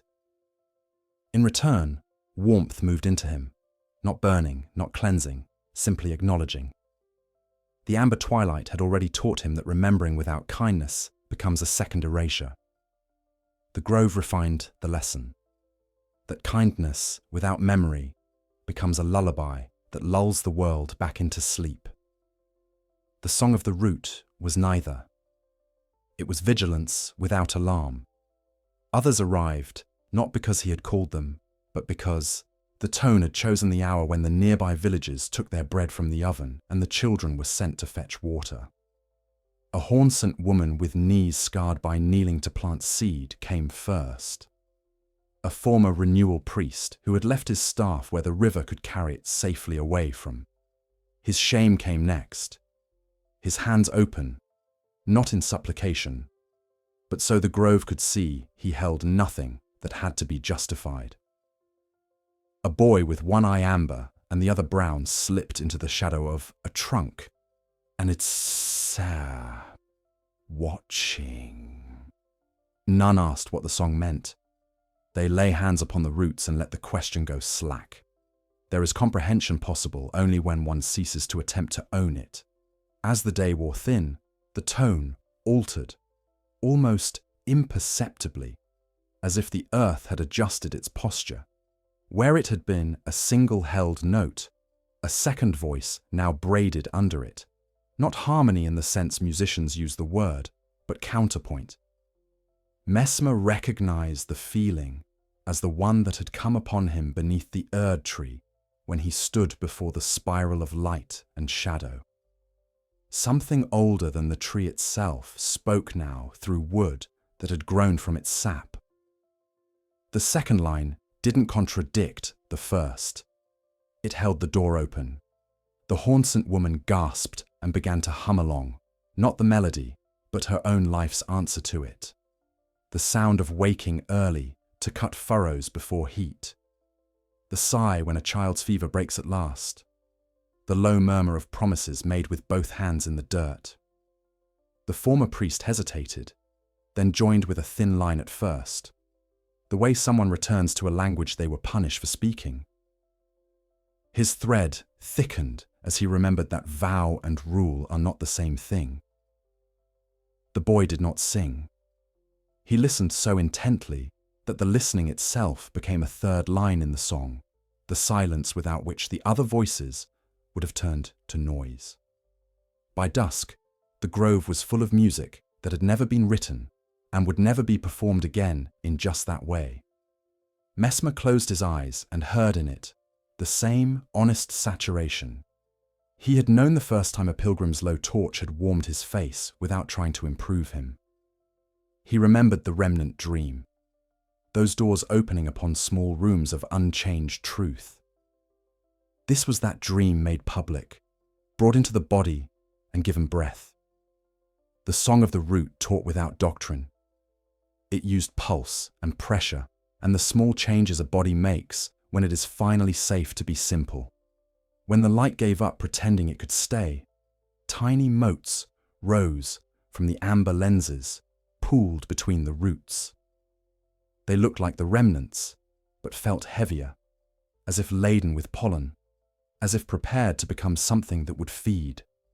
A child reached for one, touched it with a fingertip, and laughed when it did not burst or burn, but settled upon his nail like a bead of warm rain. An old man who had forgotten his wife's name for 3 winters wept as 3 motes found his cheek and paused, and in the pause he found the first syllable of the name again, and then the second, and then how it felt to say it without fear of losing it afterward. The former priest watched and did not attempt to authorize or forbid. Messmer nodded slightly, and the man understood. There was nothing to officiate here. Blessing is a word for what the world does automatically when not overruled. What purpose did the song serve? It grew its own. In one village down the slope, a mother woke before dawn with the tone still inside her and altered the way she kneaded bread so that the dough rose slower and the crust browned deeper, and the people said it was the best they'd tasted since their childhoods, when no one could afford to hurry. In a tower, ruin, near the bend of a river, 2 men who had once led patrols against each other decided to rebuild a bridge, not because trade required it, but because the sound of the route made crossing by ferry feel like a lie they no longer wished to tell with their feet. Farther off, in a field that had been turned to glass by someone whose name the land had chosen to forgive, new shoots shouldered up through the slick. guided by a map the song placed where roots could read it. The Song of the Root instructed not in ideas, but in behaviors, adjustments to angle and timing, changes of hand on a tool's handle, a breath taken sooner than habit would allow. It made artisans out of those who had been asked to fight, and gardeners out of those who had been told to rule. Messmer did not remain in the grove. He returned to it at intervals, the way a man returns to the river to rinse his face. But the song did not require attendance. It persisted where hands carried it.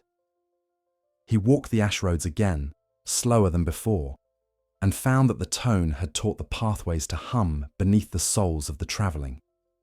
A caravan of weavers learned to quell their arguments by sitting barefooted in a circle on packed earth and letting the note retune them to each other before words resumed. A hermit who had taught himself to distrust all company, except the wind, began leaving bowls of water on his steps at dusk, because the song had convinced him that kindness must be practiced where someone might trip over it.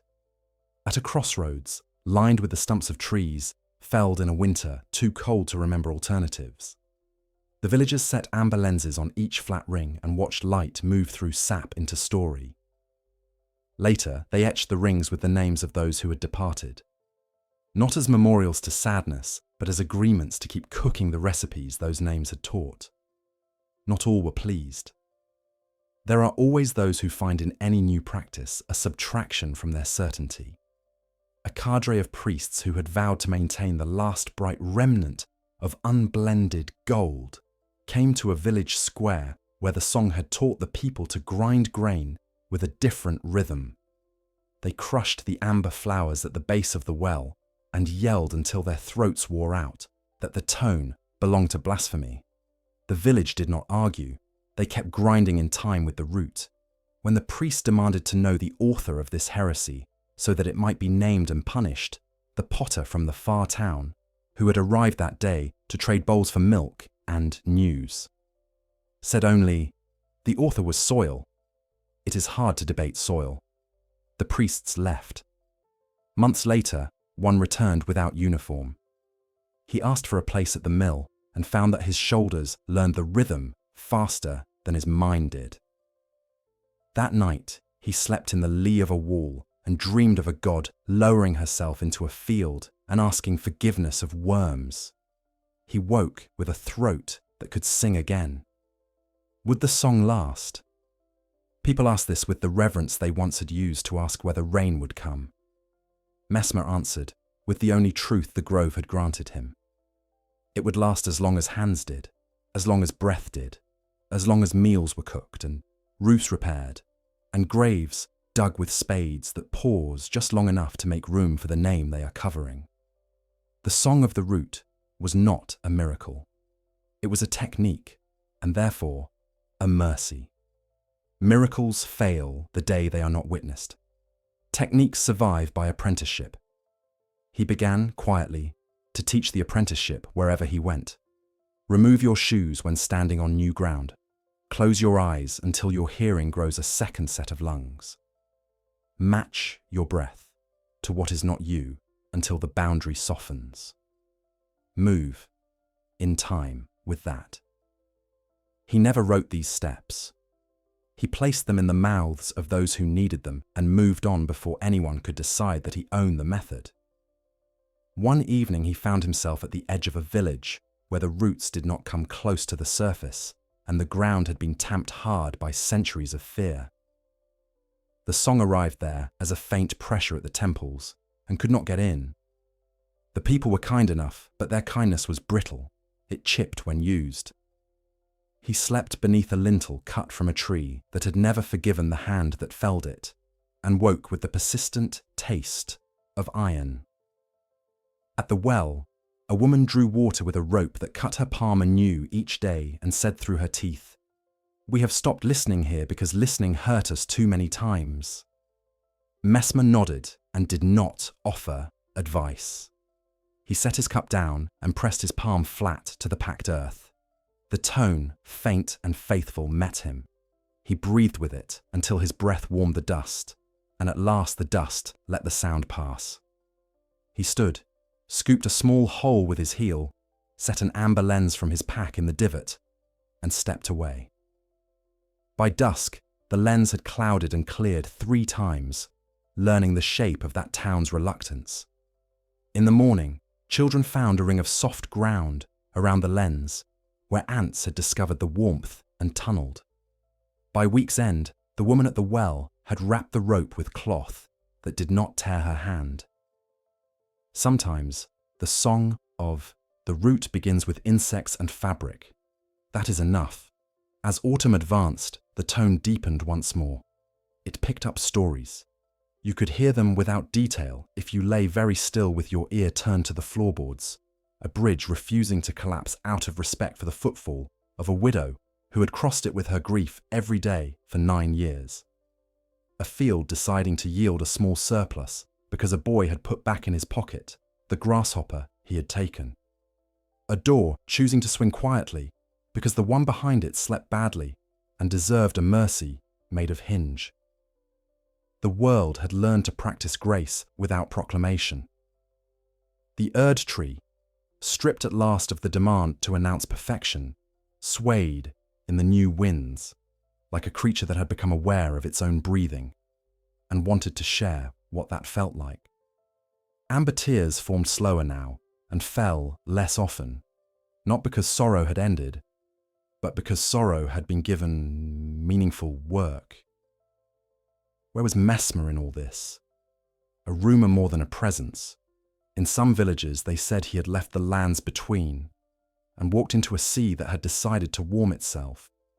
In others, they claimed he was the potter after all, or the hermit who left bowls of water out of habit, or the boy who didn't sing but listened so hard that listening learned to stay. The truth was smaller and grander. He was the one who sat down first in the new places and matched his breath to whatever offered itself. A man whose legend had begun in conflagration had learned to be useful as a tuning fork. He knew now that this was what the serpent had tried to teach. Not mastery, not justification, but resonance. He returned to the old grove before winter set its shoulder against the hills. Snow had come early, and the roots wore it lightly, as if they had been expecting such adornment since their first year. The tone persisted in the cold, even sweeter for the way the air carried it.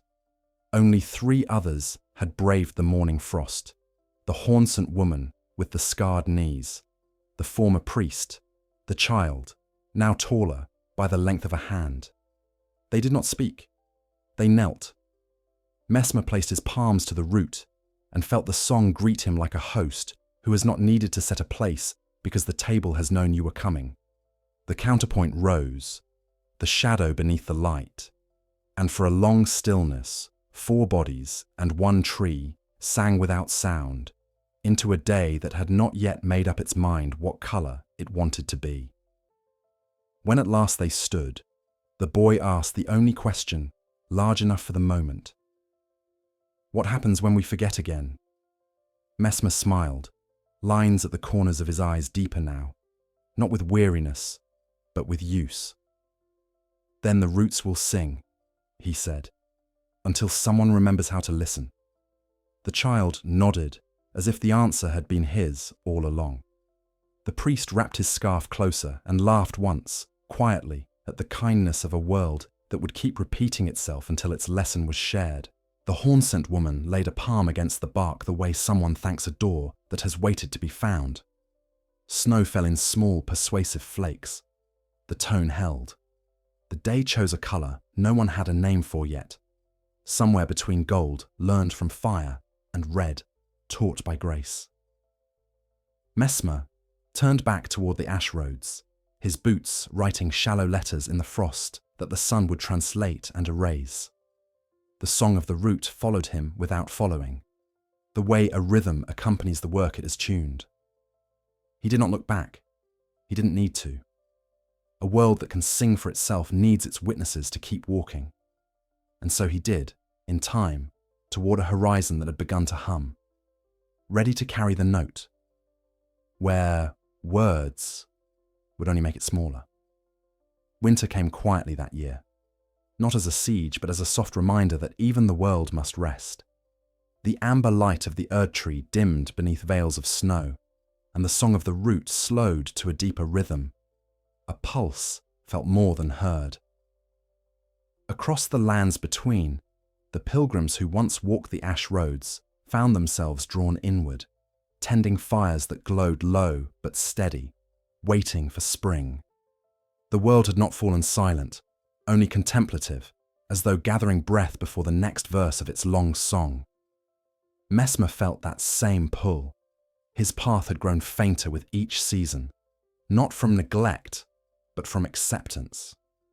The roads no longer needed his feet to stay open. The people no longer required his presence to believe that flame and grace could coexist. Still, as the first true snows fell across the plains, he felt the call of movement. A quiet insistence that memory, like fire, must be carried, or it risks going cold. He began to walk northward, toward the edge of the known world, where the horizon curved like the lip of an ancient bowl, and the air tasted faintly of metal. The landscape changed as he moved. The fields of amber gave way to stretches of ashen ground, their surfaces glazed with frost that shimmered faintly red beneath the moonlight. Here, the Erdtree's light reached dimly, filtered through distance and time. The roots that once hummed with life now lay deep beneath the frozen soil, their song muffled but not gone. In the villages that dotted the north, he found only remnants of settlement, half-buried huts, hearths still warm from hands that had departed in the night. The people had gone further, seeking a place the winds called the Hollow Edge. There, rumour said, the last fire of the old world burned without source, a solitary flame that refused both gods and mortals alike. The pilgrims who followed it were different from those of the ash roads. They called themselves the Ashen, and their creed was simple: to walk until nothing but truth remained. Messmer followed their trail for many days, his cloak heavy with frost, his breath a thin ribbon of cloud. He began to see their signs carved into the bark of dead trees, spirals of 3 lines crossing one another, one red, one gold, one black. It was not a sigil of worship, but of witness. Each mark signified a place where someone had stopped to remember, to breathe, to offer nothing but presence. At last, he found them gathered on a plain of pale stone that stretched for miles beneath a sky of colourless dusk. In its centre stood a single pyre. The flame that burned atop it was not red or gold, nor even amber, but the dull grey of heated iron, a colour that belonged neither to light nor to shadow. Around it knelt the ashen pilgrims, cloaked in soot and cloth the colour of memory. Their faces were calm, unpainted, without emblem or ambition. They did not pray. They only watched the flame as though studying a mirror. Messmer approached in silence, feeling no need to announce himself. One of the pilgrims, an old man with frost in his beard, turned toward him and nodded. "You've come far," he said. Messmer returned the gesture. "And you've come farther. What is this place?" The man's eyes reflected the fire. "It is the end of walking," he said, "where the world exhales what it cannot keep." Messmer stepped closer to the pyre. The heat was soft, steady, without pain. He extended his hand and felt warmth seep into his skin. Not the consuming fire of old wars, but the deep comfort of embers after the storm. "This fire," he murmured, "it does not burn. It remembers," the old man said. "It burns only when we forget." He looked around. The pilgrims had arranged themselves in a wide circle, their distance measured by the span of their breath. No one commanded them. There were no hymns, no rites.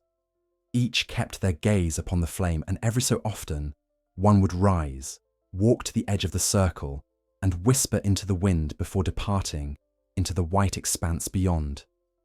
Messmer watched as a young woman approached the pyre and drew from her cloak a small handful of ash.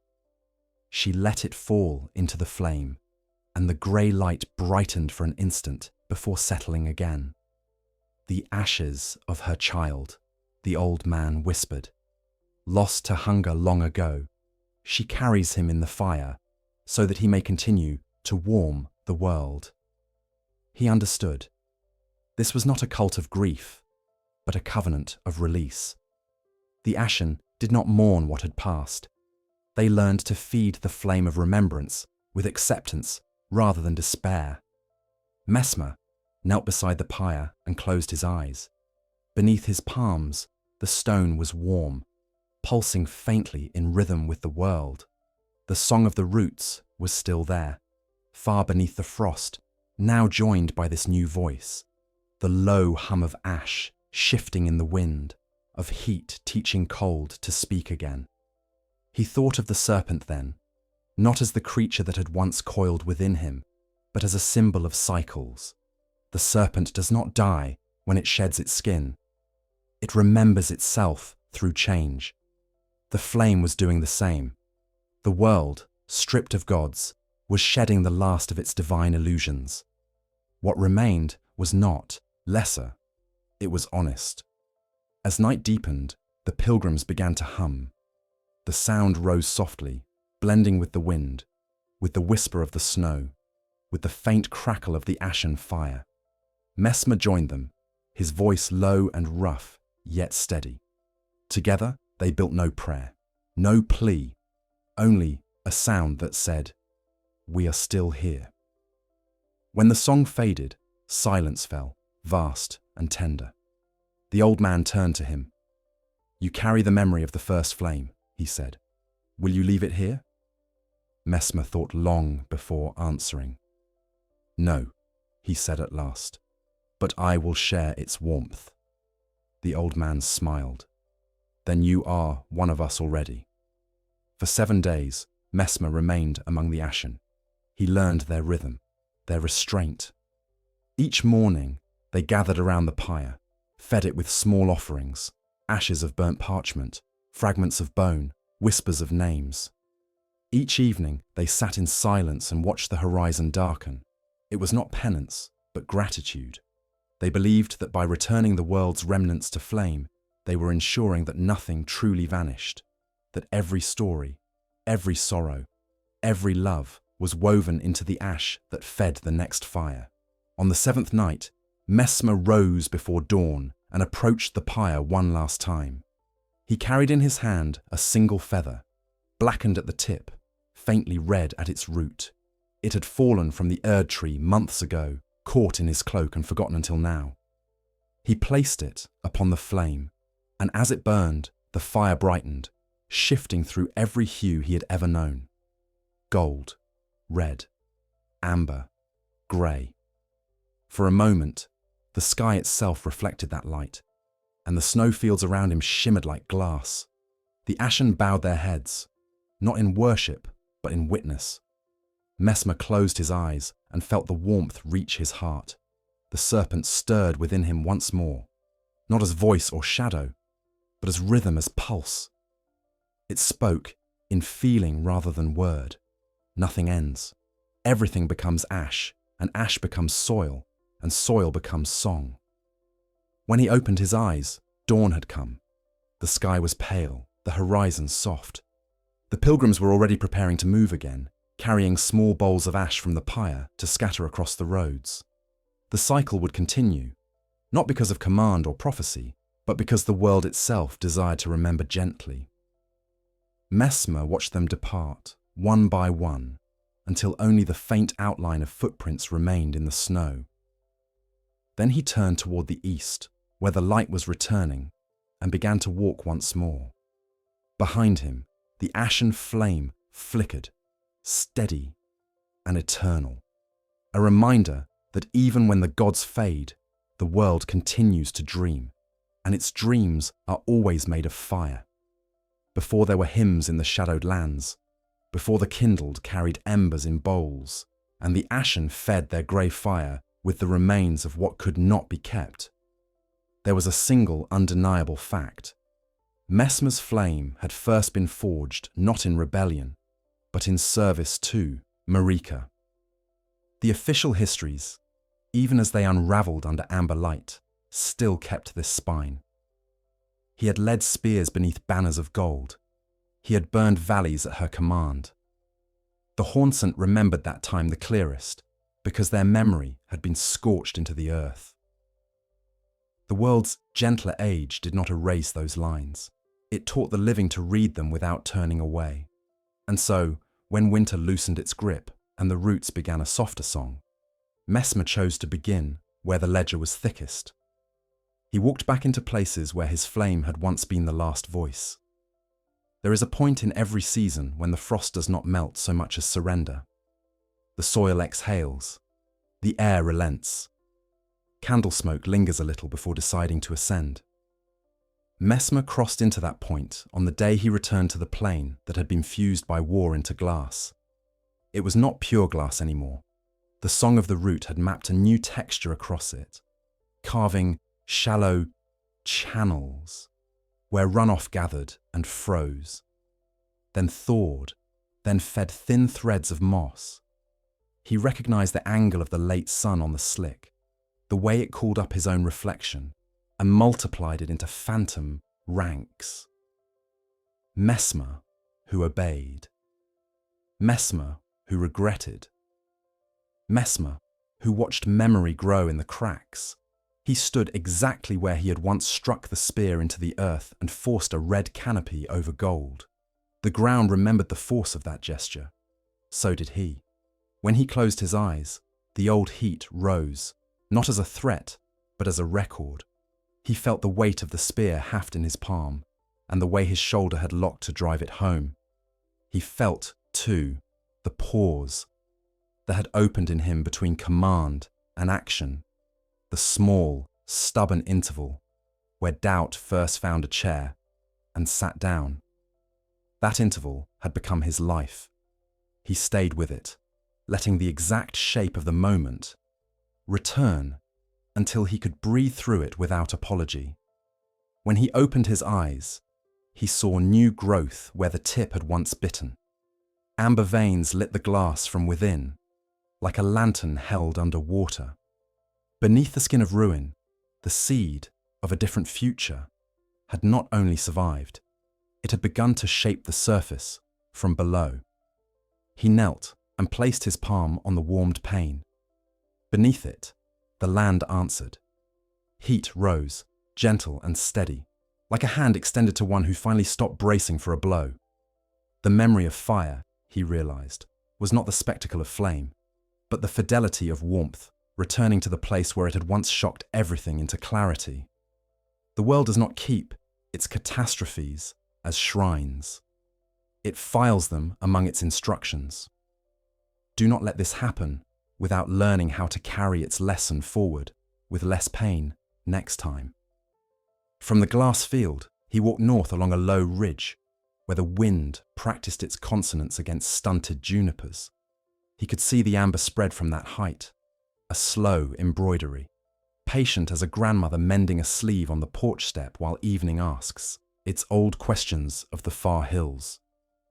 Villages had set new hearths along that embroidery, not in defiance of the Erdtree, but in companionship with it. When he passed near enough to see faces, he saw acceptance, not awe. He was a man with a past. The villages had their own. Between them, the memory of fire negotiated a kind of treaty. The treaty had its terms. In a town stitched from salvaged timbers, he found a basin set in the square where once a pillory had been.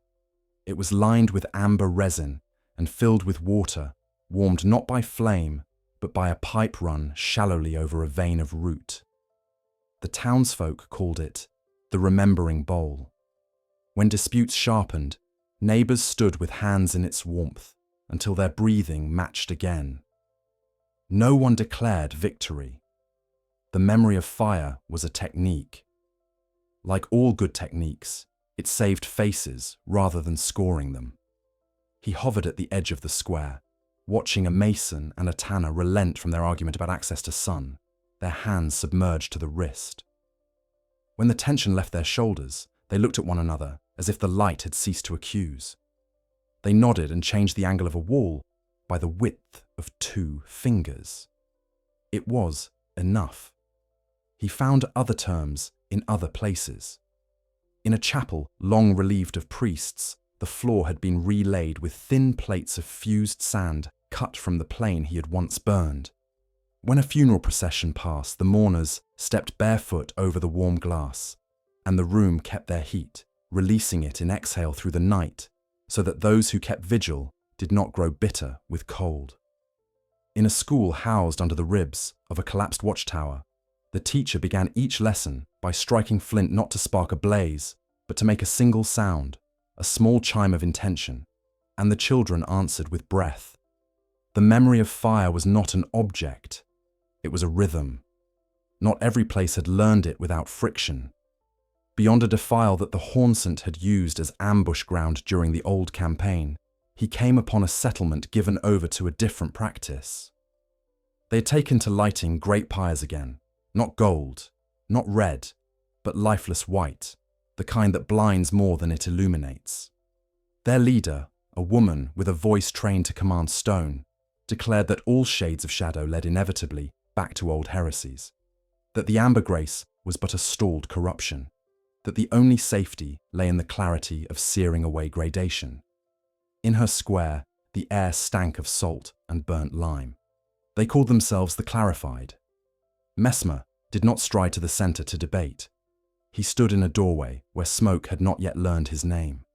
He watched as a group of boys brought an armful of dried grasses to the base of the whitest fire. One flinched as heat bit his arm hair, and the others mocked him with a chant about purity. He recognized in the chant the cousin of an old prayer the capital had once written on banners and thrust into the wind. He left without a word. Not all memories are ready for warmth. Some need to burn until they discover that purification is merely another name for fear taught to sing. The memory of fire is patient. It waits for exhaustion to teach what instruction could not. Midway through his circuit, he returned to the shadow keep, not to inhabit it, but to observe what the land had made of its scars. The keep had settled lower into the hill, as if humility had weight. Windows gaped with the ease of sockets that no longer require eyes to prove their vigilance. The great stairs, once clean to a command's shine, wore lichen and a gentle fur of moss. He placed his hand where a balustrade had melted under divine assault and felt it pulse faintly, as if a heart had been installed under stone. In the courtyard, a tree had grown. Nothing grand. A crooked thing that seemed to have asked permission of the rubble before sending up its single will. Its bark gleamed with a dull sheen, like an old pot, burnished by use. He laughed once, quietly, at the mercy of a world that plants its comedy in the middle of what you believe defines you. He found, tucked into a niche that had once held a trophy of war, a bundle wrapped in a cloth the colour of flame before it learns to leap.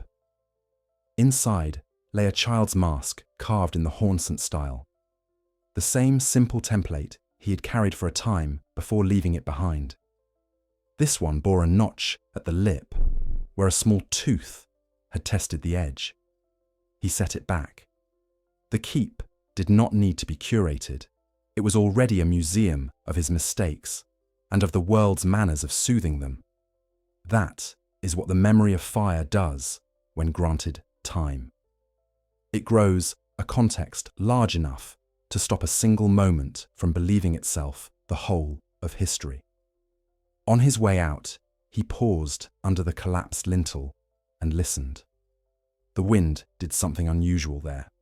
It moved with the tone of hands cleaning a table after a meal taken by many people speaking low. He understood. The place had been set for a long argument.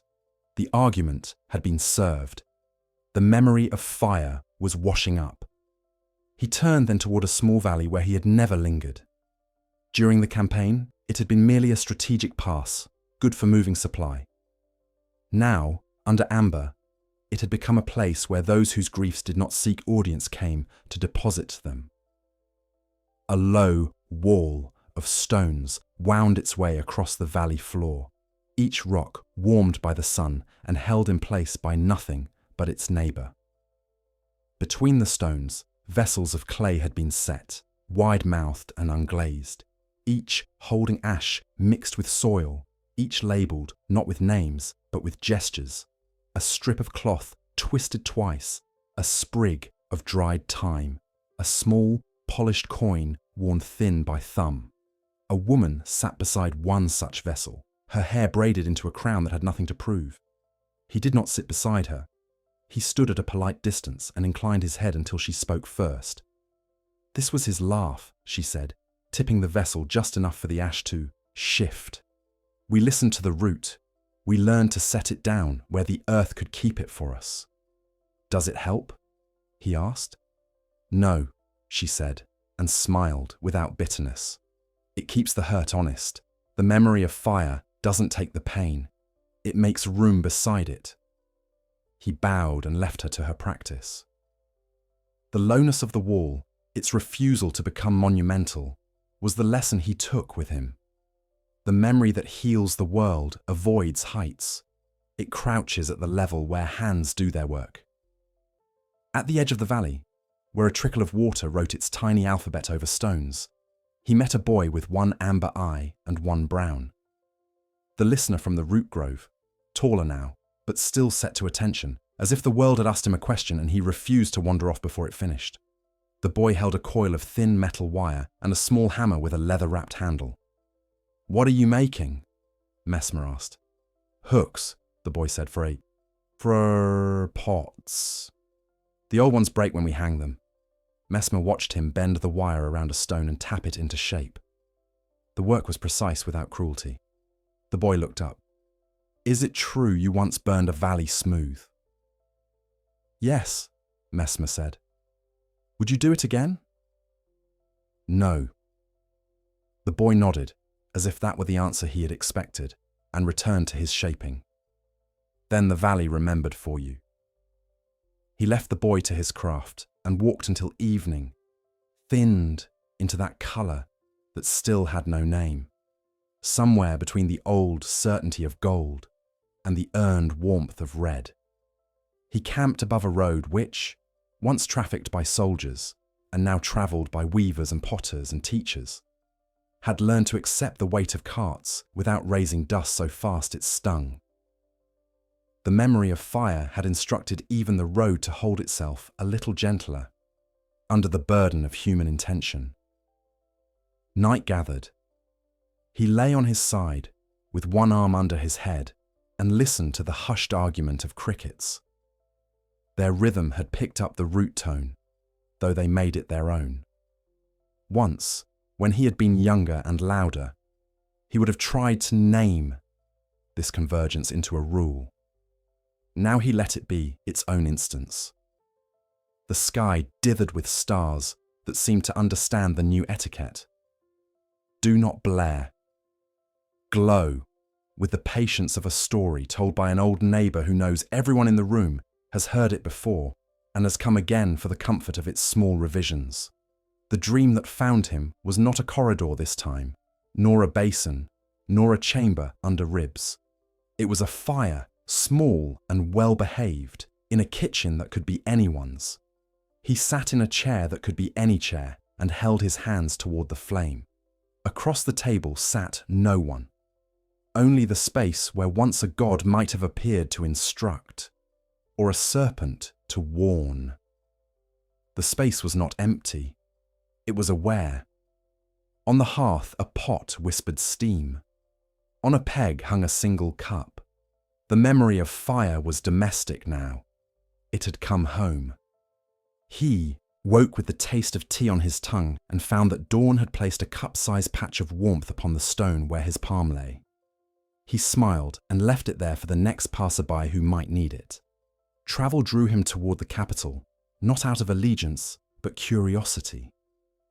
What had the memory of fire made of the city that had once enforced the shape of devotion upon every breath? He entered at mid-morning by a street that had lost its appetite for parades. Market stalls offered more repairs than novelties. In a square, where once an orator had rehearsed laws, a woman with a cracked singing voice taught children how to match their steps to the low tone underfoot so that they would not jostle old men when the crowd grew too dense. On a corner, a goldsmith melted down a thin circlet and reworked it into spoons. He used an ember held in tongs to anneal the metal. When he plunged each spoon into water, the steam smelled faintly of resin and old incense. The memory of fire had learned to spend itself on usefulness. At the base of the Erdtree, the remembering bowl had been set larger than any he had seen, big enough for 20 people to warm their hands together. No liturgy watched over it. Children threw in pebbles and giggled at the lazy bubbles that rose when the heat negotiated with the cold. Travellers rested their foreheads on the rim as if it were a familiar shoulder. A priest sat nearby, no emblem on his breast, telling a story about how the tree had once tried to be only one thing and had, like any of us, failed until instructed by consequence. The memory of fire is kinder when told as a story than as a threat.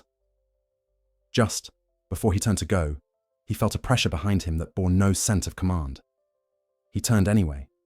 There stood a figure, not goddess nor ghost, but something like a woman who had allowed herself to be ordinary. Her hair was threaded with grey that did not dull the gold so much as make room for it. Her eyes did not blink with divinity. They watered a little in the cold. "Mother," he said, the word no longer accused. "Son," she said, the word no longer claimed. They stood at a distance unmeasured by fear. Around them, the city held its breath exactly as long as it took to notice the reunion and then looked tactfully away. "Do you remember?" he asked, surprised that he still wanted to know. "I remember," she said. "Everything you taught me to stop forgetting."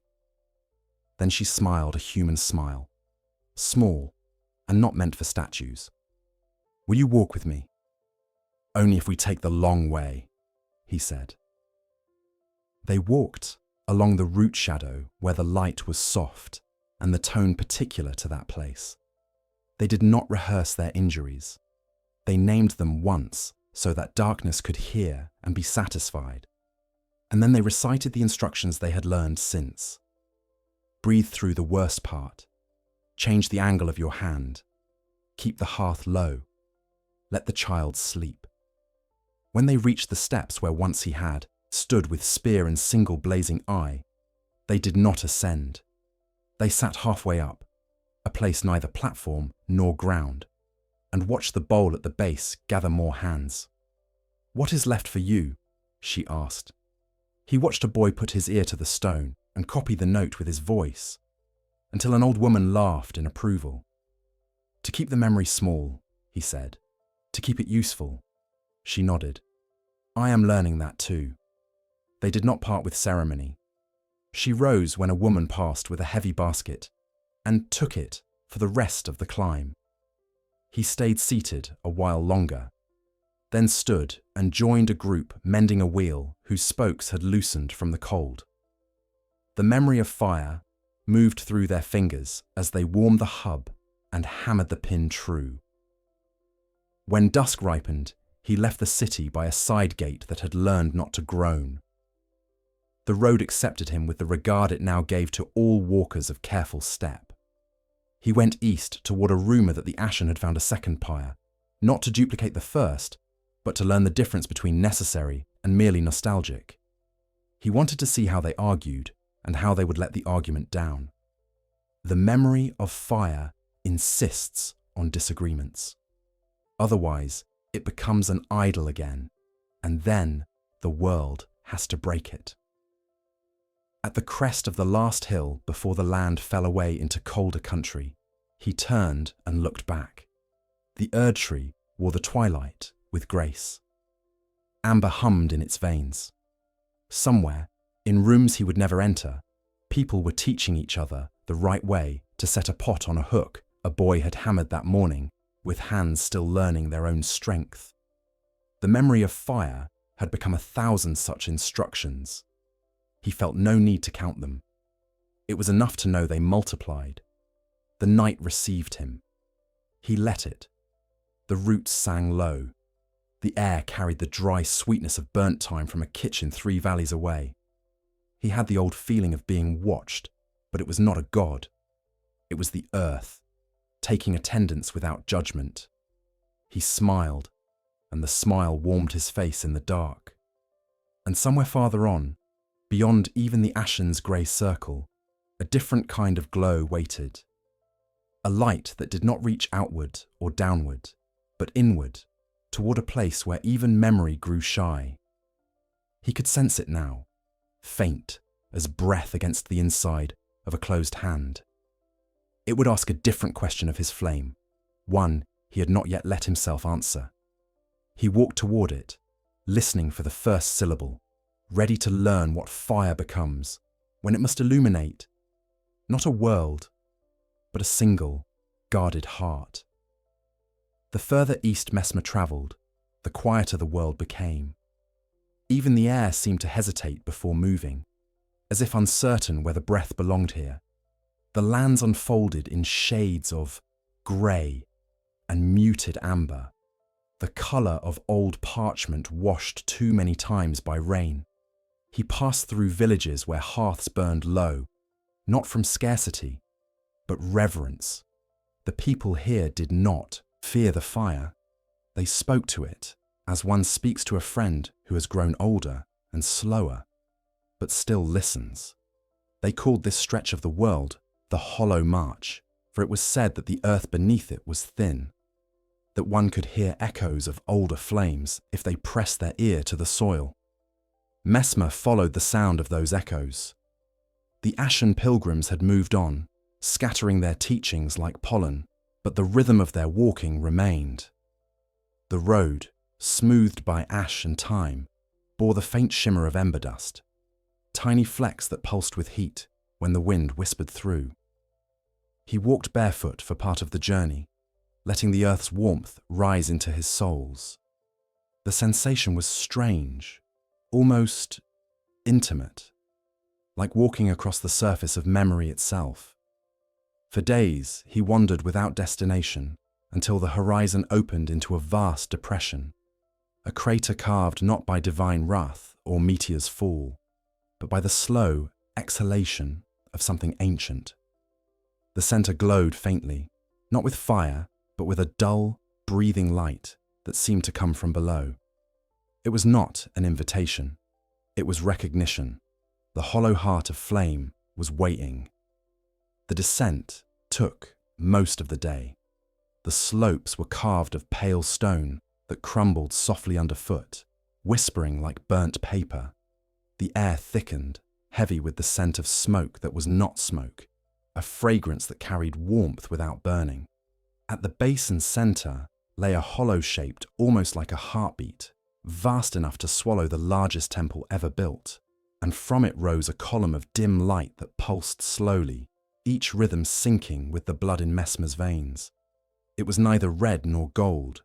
Its hue was the soft brown of cooling embers, the colour a fire takes when it has decided to live without needing to prove itself. Messmer stepped closer.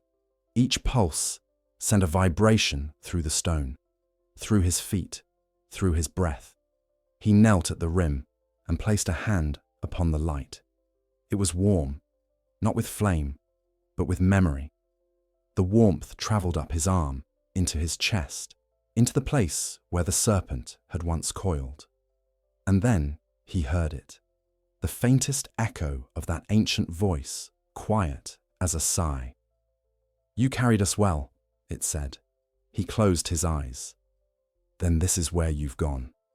"Not gone," the serpent murmured. "Changed. We shed the form of scales and teeth to become what was needed. Flame remembers its purpose only when it learns to rest." Messmer bowed his head. "And what am I, now that my fire has learned to sleep?" "Keeper," said the voice. "Not of fire, but of its heart. He stayed kneeling, the pulse of the hollow synchronizing with his own. It was strange to feel at peace in a place so devoid of sound. There were no pilgrims here, no song of roots, no gods whispering promises, only stillness, vast and compassionate. As he breathed, fragments of vision began to surface in the light before him. He saw the wars again, the infernos he had kindled, the faces that vanished in their glow, the towers collapsing beneath banners that proclaimed grace in gold. Yet these memories did not accuse him. They unfolded like pages of a completed story, already read, already understood. He saw, too, the pilgrims who had walked the ash roads, the Hauncent fields reborn in amber, the small fireballs that glowed in doorways where once there had been only fear. Each image rose, shimmered, and dissolved into the pulsing light. The hollow heart was collecting them, turning recollection into nourishment. He understood then that fire, in its truest form, does not destroy. It metabolizes. It takes in pain and loss, transforms them into warmth, into light that can be shared. But even fire, with all its hunger, carries within it a hollow center, a space where the flame rests between breaths. That space, the serpent's voice told him, is what allows the world to begin again. Messmer spoke softly, his voice barely above the hum of the light. Then every flame I ever lit was incomplete. Every flame, said the serpent, was a question. You are here for the answer. He looked deeper into the light and saw within it a void, not dark, but pure absence. A hollow so still, it frightened him. He reached toward it, and the warmth receded just enough to test him. His fingers met nothing, yet the sensation that filled him was profound. It was like touching forgiveness. He withdrew his hand, trembling. If this is the heart of all flame, he whispered, then it is not what I expected. That is how truth survives, the serpent replied, by never being what one expects. Messmer sat beside the hollow heart for a long time, letting the rhythm slow his breath until it matched the earth's own. The serpent's voice faded, but its meaning lingered, vibrating softly in the marrow of his bones. He realized that what he guarded was no longer fire as the world understood it. It was the potential for warmth, for renewal, for continuity, the memory of light before it becomes visible.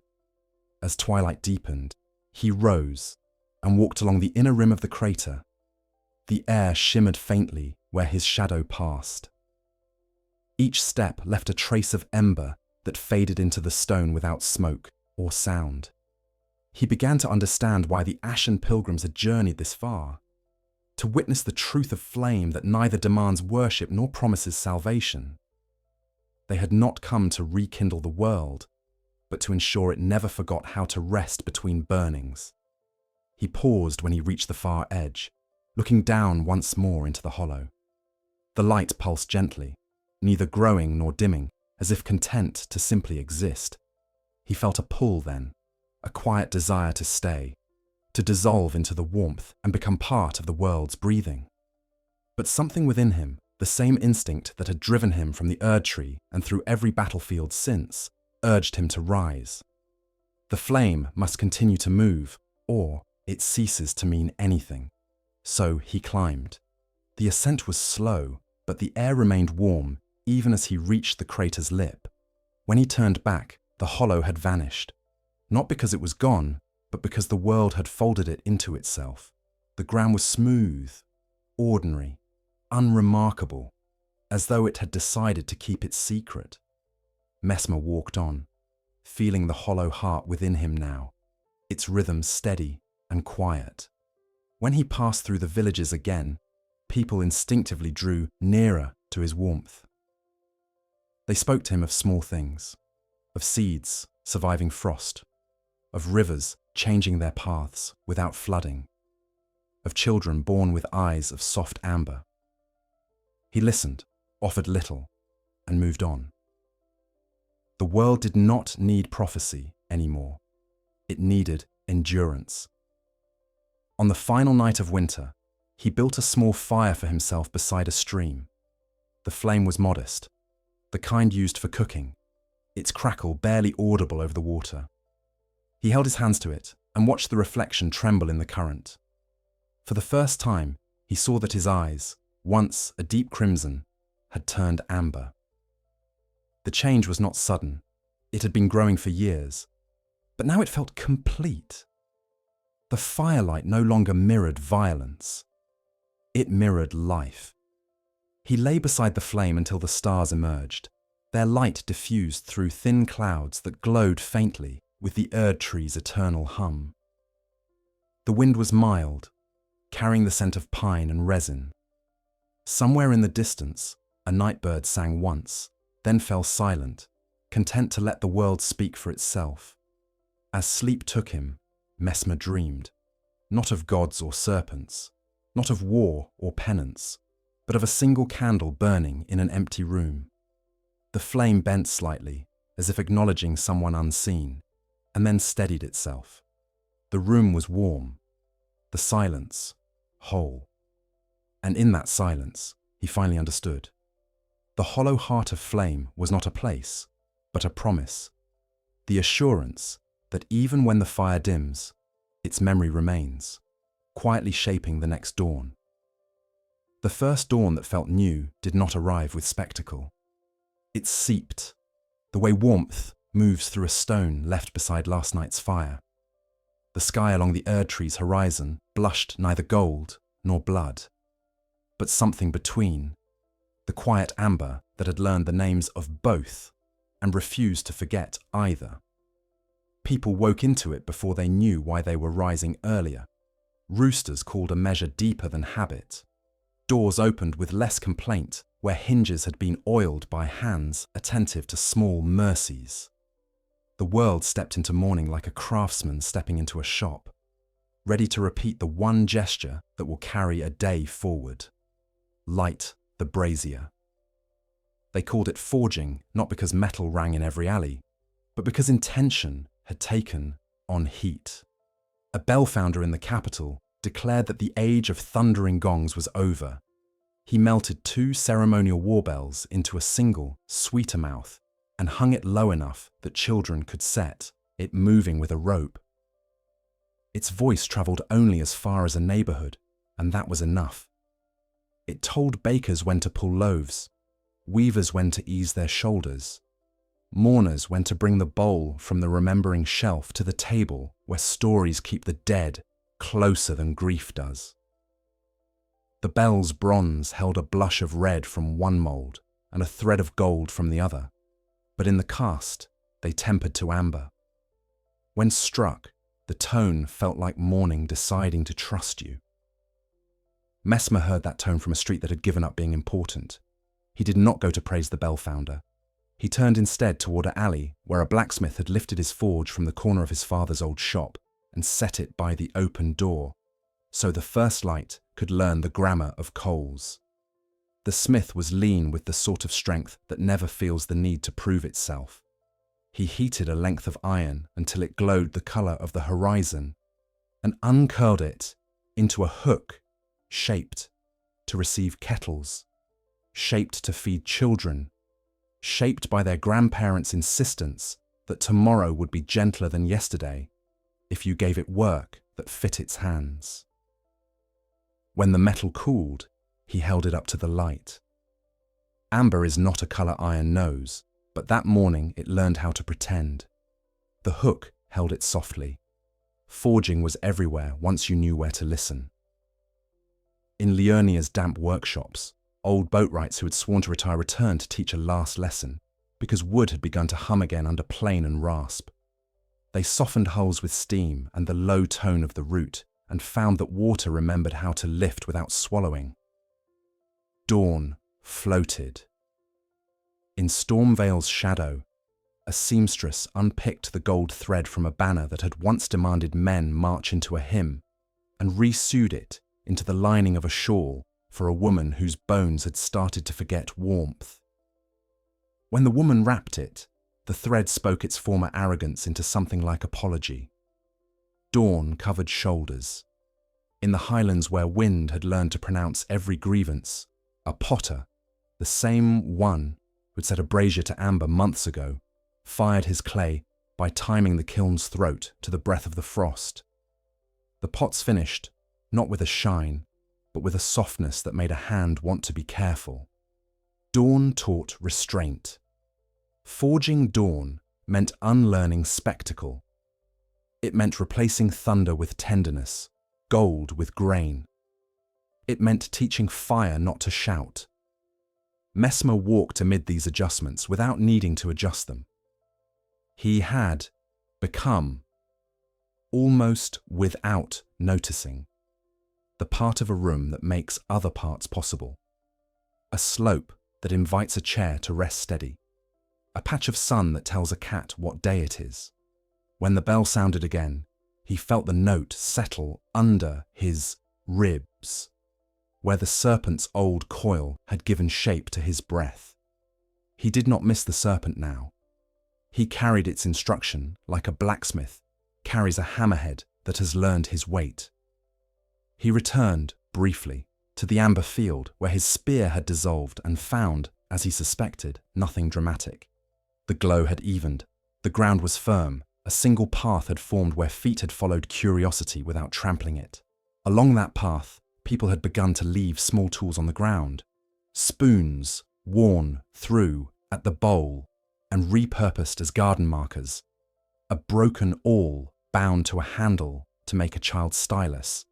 A nail hammered flat to serve as a hinge's tongue. These were not relics. They were instructions written in metal. Dawn had learned to teach with things you could hold. At the field's edge, he met a woman whose hands bore the red polish of berry skins. She held out a cup with a ribbon of steam, rising, and said, "You helped the world remember. Now, let the world help you forget." He drank. The tea had a faint resin to it, as if the Erdtree's tears had drifted into the kettle and learned to be useful there. The woman nodded at the glow. "We plant near there now," she said. "The roots talk to the seeds in the night. We harvest, remembering." He walked on.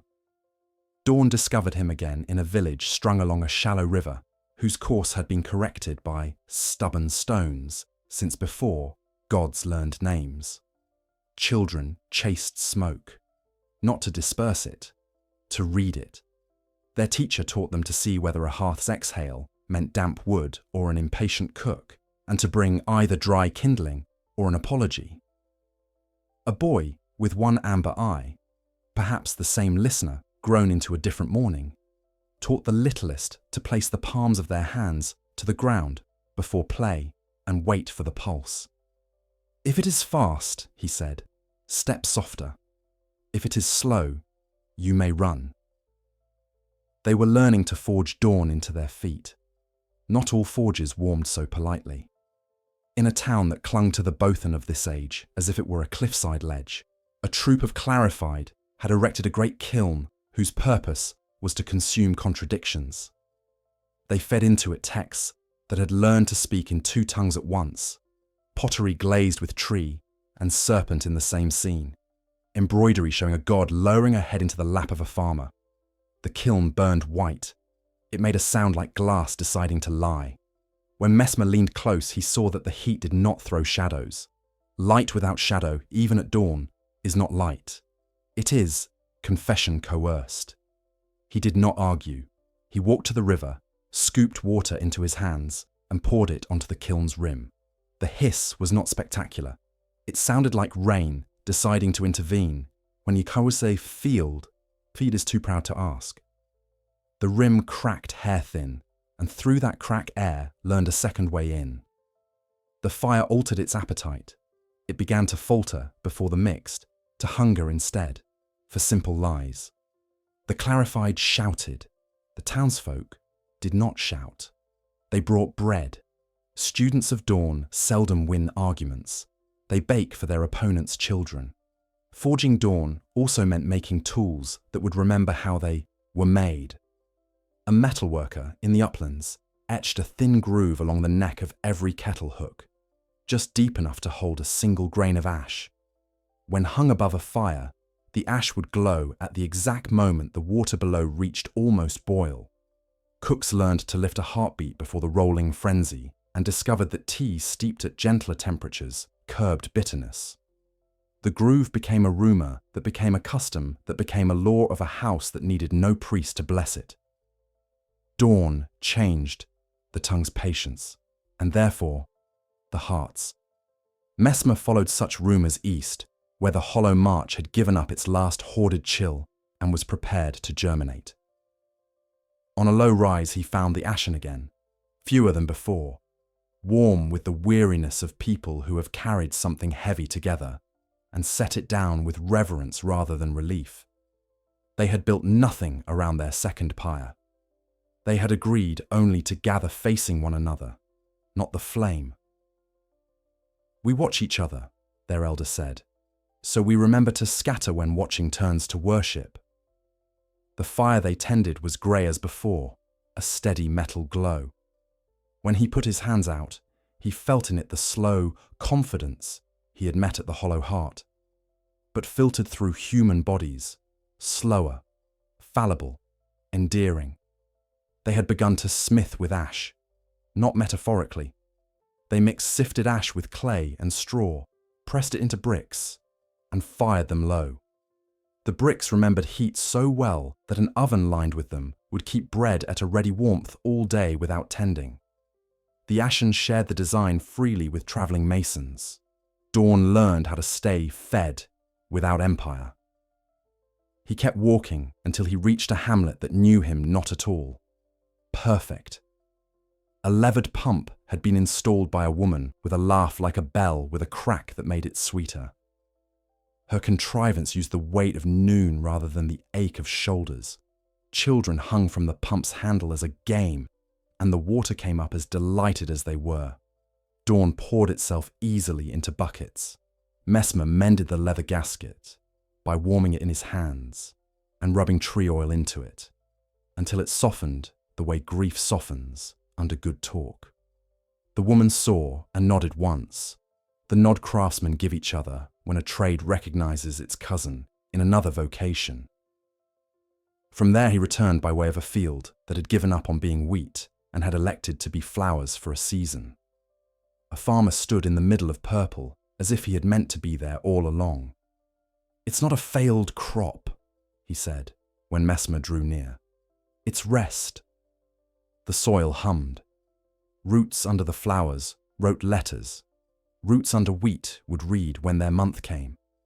The farmer lifted his hat to the morning as one does to a neighbour who has ceased to be a rumour.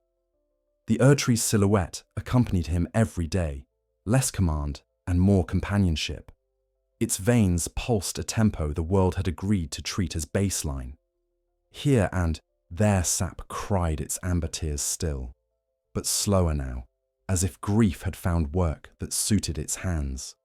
In the city, Marika walked without escort and accepted a slice of quince from a vendor who had learned to sweeten the fruit over coals that refused to overdo anything. In the highlands, a man who had once called down clean light knelt and asked a ruined shrine how to become useful.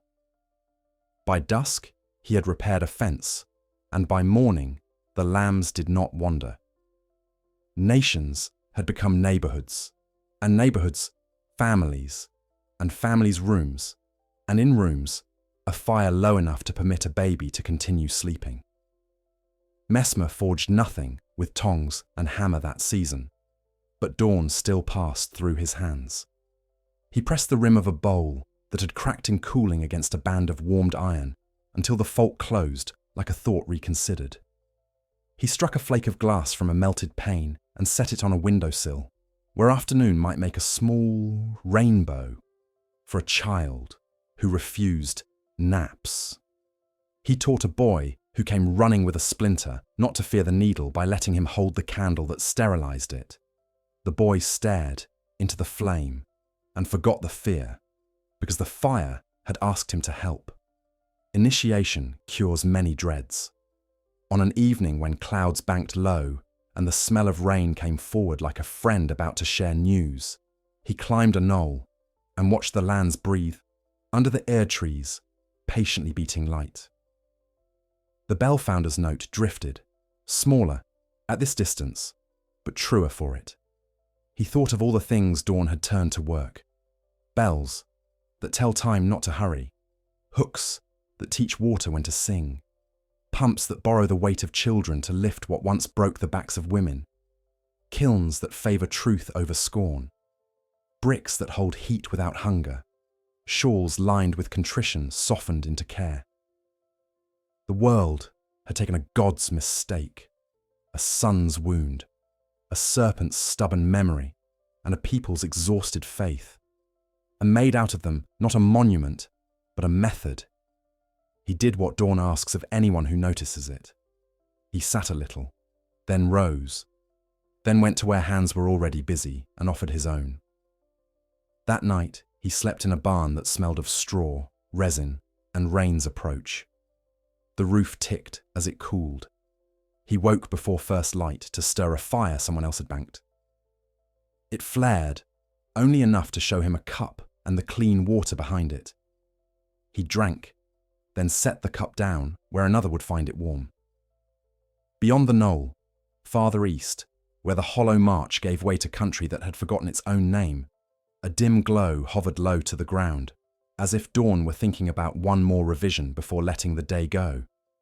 He felt its question arrive in the back of his throat, old as the first hearth, new as the rope on the bell a child would pull at sunup. What will you ask of fire now that it no longer must defend itself? He did not answer in words. He walked into the question with the ease of one who had learned that the only law a forge obeys is the steadiness of the hand that lifts the iron when it is ready. Somewhere ahead, someone would need him to hold a hook while they fastened it to a beam, or to stand in a doorway to taste the draught, so a flue could be cut a finger's breadth wider, or simply to sit beside a brazier until a fledgling poet found the last line that would allow the morning to begin. Dawn changed nothing and everything. It did not absolve a single wound. It taught each wound how to work. And in that instruction, the world felt itself forgiven in the only way forgiveness ever keeps, the way that makes more work possible and kinder. He slept at last with that truth in his palms, as if holding a small, ongoing heat. And as he sank into rest, the bells sounded again, not commandingly, not to summon, but to remind all who could hear that mornings are forged, not given, and that those who wake to them owe one debt only, to make of their hands a place where light can take shape. The world held its breath after dawn, not because it feared what would come next, but because it finally had the luxury of listening. The air itself seemed thinner, not with emptiness, but with calm. For the first time since the Erdtree's shadow had touched the soil, the lands between did not echo with battle hymns or sermons, or the restless clang of ambition. Even the birds sang differently, their calls slower, their pauses longer. The wind had learned patience from the fires that no longer needed to roar. And within that hush, a new question began to form. Not from gods, nor from heroes, but from the land itself. Messmer walked through that quiet, and it followed him like a tide. Each step on the road sounded clearer than it should have. Pebbles shifted with intention, and his cloak whispered against itself, as though even fabric had learned the etiquette of gentleness. He had grown leaner over the years, his face lined not with age, but with understanding. The light that followed him now was faint and warm, the residue of a fire that no longer demanded witnesses. He had not carried a weapon in a long time, though the memory of one lingered in the way his shoulders squared against the cold. The hollow heart within him beat slow, steady, matching the rhythm of the earth. He came upon the ruins of an amphitheatre, a half circle of stone long since swallowed by moss and silence. Once, this place had been loud. Kings and priests had stood here, shouting law into the air, their words echoing against marble until truth and pride became indistinguishable. Now the only sound was the low hum of wind passing through broken columns. Messmer descended the steps slowly, his hand tracing the grooves where countless palms had once rested. At the center of the arena, he stopped and listened. It was faint at first, but there it was, the echo of voices. Not ghosts, not memories exactly, but resonance. The sound of every word that had ever been spoken here still lingered, pressed into the stones like a scent into cloth. It rose as he breathed, phrases overlapping and fading, laughter and decree and fear and prayer all mingling into a single note. He knelt and touched the ground. The stone beneath his fingers was warm. "You remember too much," he said softly. The earth's reply was not in words, but in vibration, a gentle pulse that seemed to say, "So do you." He smiled. "Then we are the same." The amphitheater was not empty after all. It was full of memory, and memory had learned to whisper instead of scream. He closed his eyes and began to hum, not a song of worship or lament, but the tone he had learned from the roots, the one that asked nothing and forgave everything. The stone joined him, its vibrations deepening into harmony. The air around him thickened with warmth. When he opened his eyes again, the amphitheater looked different. The moss had taken on a faint glow, amber and green intertwined, and the cracks in the stone pulsed faintly, as if the ruin itself were breathing. The silence that followed his hum was total, not the emptiness of neglect, but the fullness of completion. It was as though the world had exhaled at last. He stayed there through the afternoon, letting the light move across the broken marble like water. When the sun began to set, he saw travelers approaching along the far ridge. They carried no banners, no emblems of devotion. Their clothes were patched and sun-faded, their faces open, unguarded. They looked tired in the way of those who have worked well and earned their weariness. When they saw him, they paused, uncertain whether to speak. He lifted a hand in greeting, and that was enough. One of them, a woman with hair the color of wheat before harvest, stepped forward. "We heard there was a man who listens to stones," she said. "We thought maybe he could teach us how." Messmer gestured to the amphitheater. "Then you've already begun. The stones are listening to you." They joined him in the circle, setting down their packs. The group numbered 7. Farmers, a scribe, a mason, and a boy of perhaps 10, who carried a flute carved from bone. They stood quietly for a time, letting the silence settle around them. Then the boy raised his flute and played a single note. It was small, pure, trembling like a thread of smoke. The sound rose into the open air and lingered. The others waited for it to fade before sitting down. Messmer smiled. "You understand the first rule of the world now. Never rush the echo." They stayed through the night. The amphitheater, once built to amplify the voices of kings, now held a smaller, truer kind of music. The boy played again, softer this time. The mason tapped rhythm against stone. The woman hummed a low tone that wove between them like light through branches. Messmer added his voice, deep and slow, until the sound filled the space without disturbing its stillness. When dawn came, the silence that followed was richer than any song could have been. The travelers left gifts before departing: a loaf of dark bread, a piece of amber glass, and the bone flute. Messmer placed the flute in the center of the circle. "Let it stay," he said. "The world should have its own voice now." When they were gone, he remained a while longer, sitting in the growing light. He thought of all the times the world had been loud, of armies chanting, of temples filled with doctrine, of people shouting their truths into the faces of others. The silence now was not the death of those sounds. It was their fulfillment. Each echo had found its resting place. Every word spoken in anger or love or confusion had been received, absorbed, transformed into the quiet breath of the land.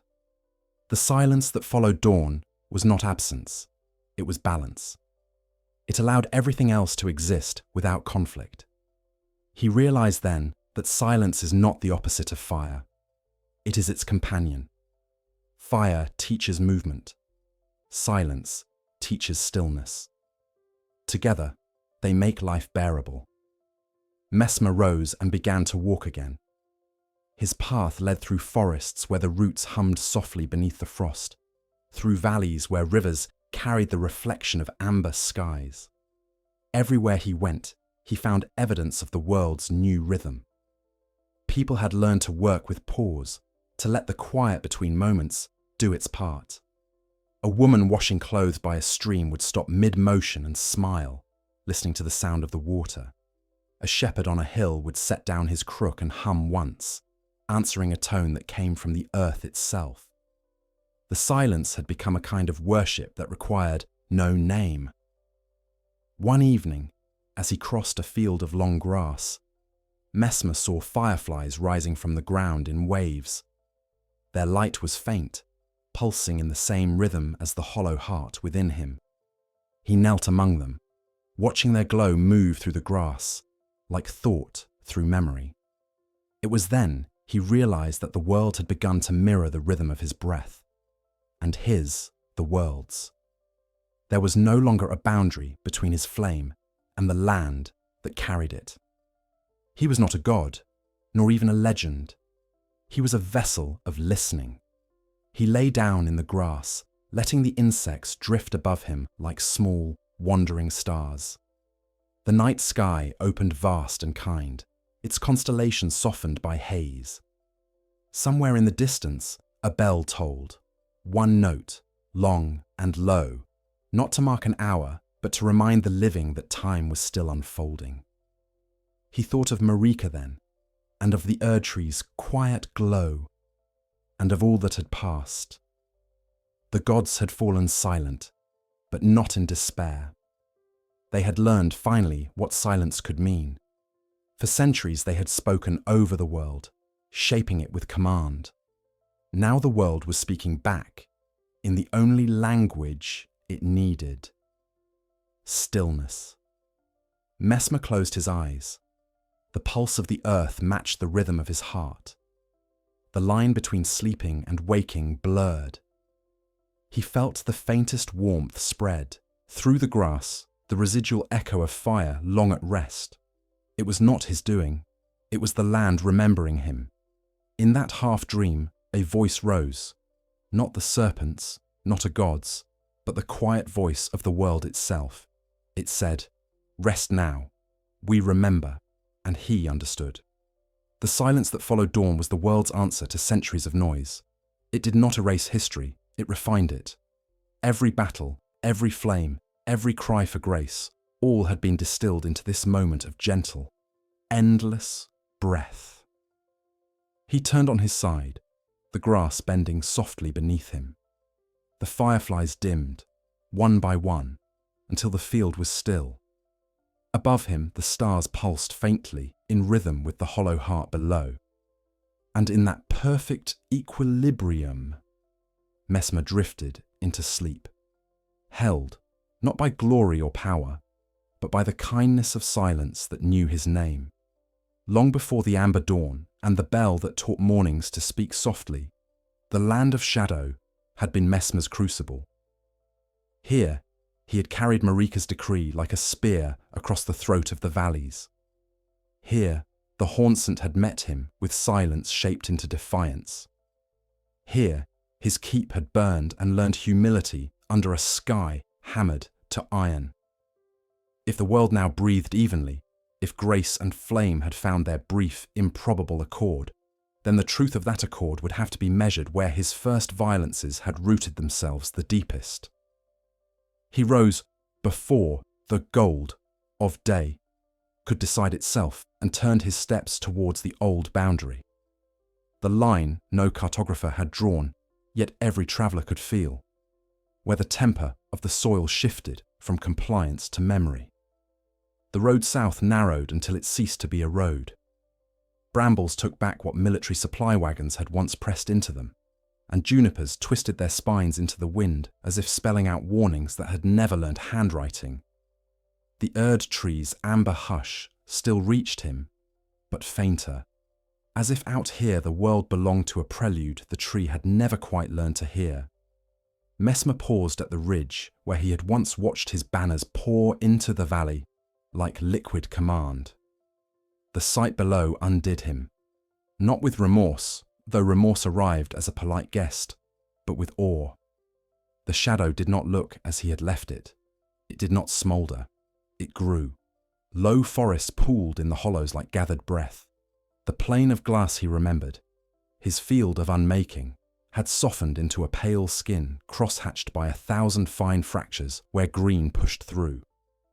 The ruins of blockhouses and burned palisades wore capes of creeping time.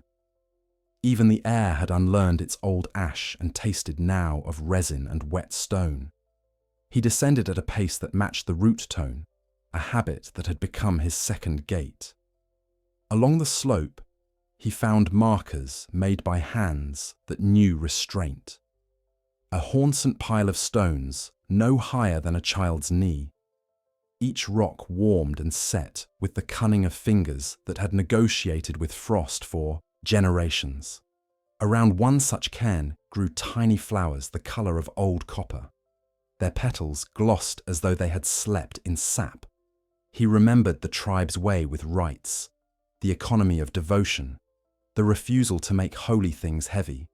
He touched his knuckles to the top stone and let the warmth answer him back. The first Hornsent he met did not rush him with spear or test him with chant. A woman of middle years stood knee-deep in a creek, sleeves rolled, forearms gleaming with water, washing a woven mat that had been dyed with red and amber in equal strands. She looked up without surprise, as if the road had written to her about his approach the week before. He felt the old urge to announce himself with a confession, to unload the ledger between them in a torrent that would exonerate no one. But the better lesson held his tongue. He greeted her as one greets a neighbour whose tools you have borrowed too often and returned more carefully each time. "You've come back as someone who can carry a bucket," she said, and handed him one before he could answer. The creek was cold enough to convince the hands to mean what they held. He dipped, lifted, poured in the rhythm she set. The sound of water seeking itself again through reeds made a quiet that refused to be interrupted by history. When at last she wrung the last mat and draped it over a willow limb, she studied him with an attention that recognized the shape of flame, even when it wore its humility with practice. "You burned the valley," she said. No accusation. A fact. "I did," he answered. Another fact. The space between them did not tighten. "My mother kept a shard," she said, nodding downstream. "We use it as a mirror for the dead, when we want to be sure the story we tell about them is not lying." He followed her to a low house that had made a pact with the earth, instead of a claim. In its cool interior, the shard leaned against a bowl of river stones. Time had fretted its surface to a softness, but when she set it upright and tilted the mat to catch a square of light, the shard remembered how to glow. He saw their faces there, hers steady, his worn to an honesty he had once fought to pretend. Between them hovered other faces, brief, ungraspable, as if the glass still kept the gestures of those who had looked into it before, allowing themselves to be carried to the soil. She traced a finger along the edge. "We learned to set our grief against it, until the heat leaves. Then we carry what stays." He bowed his head. Words would be smaller than this. When they returned, the shard to its keeping, she poured him a cup of bitter leaf steeped in water scented with ash bark. He drank, The taste taught his mouth to make room for difficulty without turning away. The Shadow Keep was a day's walk further on, perhaps less, but he lengthened the distance on purpose, stopping where the land asked him to, letting the old map redraw itself around him. Midway, he came upon a field where red flowers grew in a pattern that could only be called intention. It was the shape of a serpent ringed around a tree, but the serpent's mouth did not gape to devour. It sang. In the space of its open throat, the tree's roots braided with something darker that was not rot, but memory. Children played there, counting petals and swapping stones polished by river talk. One boy wore a mask carved in the Hornsent style, the simplest template, the kind that leaves room for the eyes to do most of the work. The mask had a notch at the lip where a tooth had tested the world. For a breath, he thought it was the very one he had once kept hidden in the keep.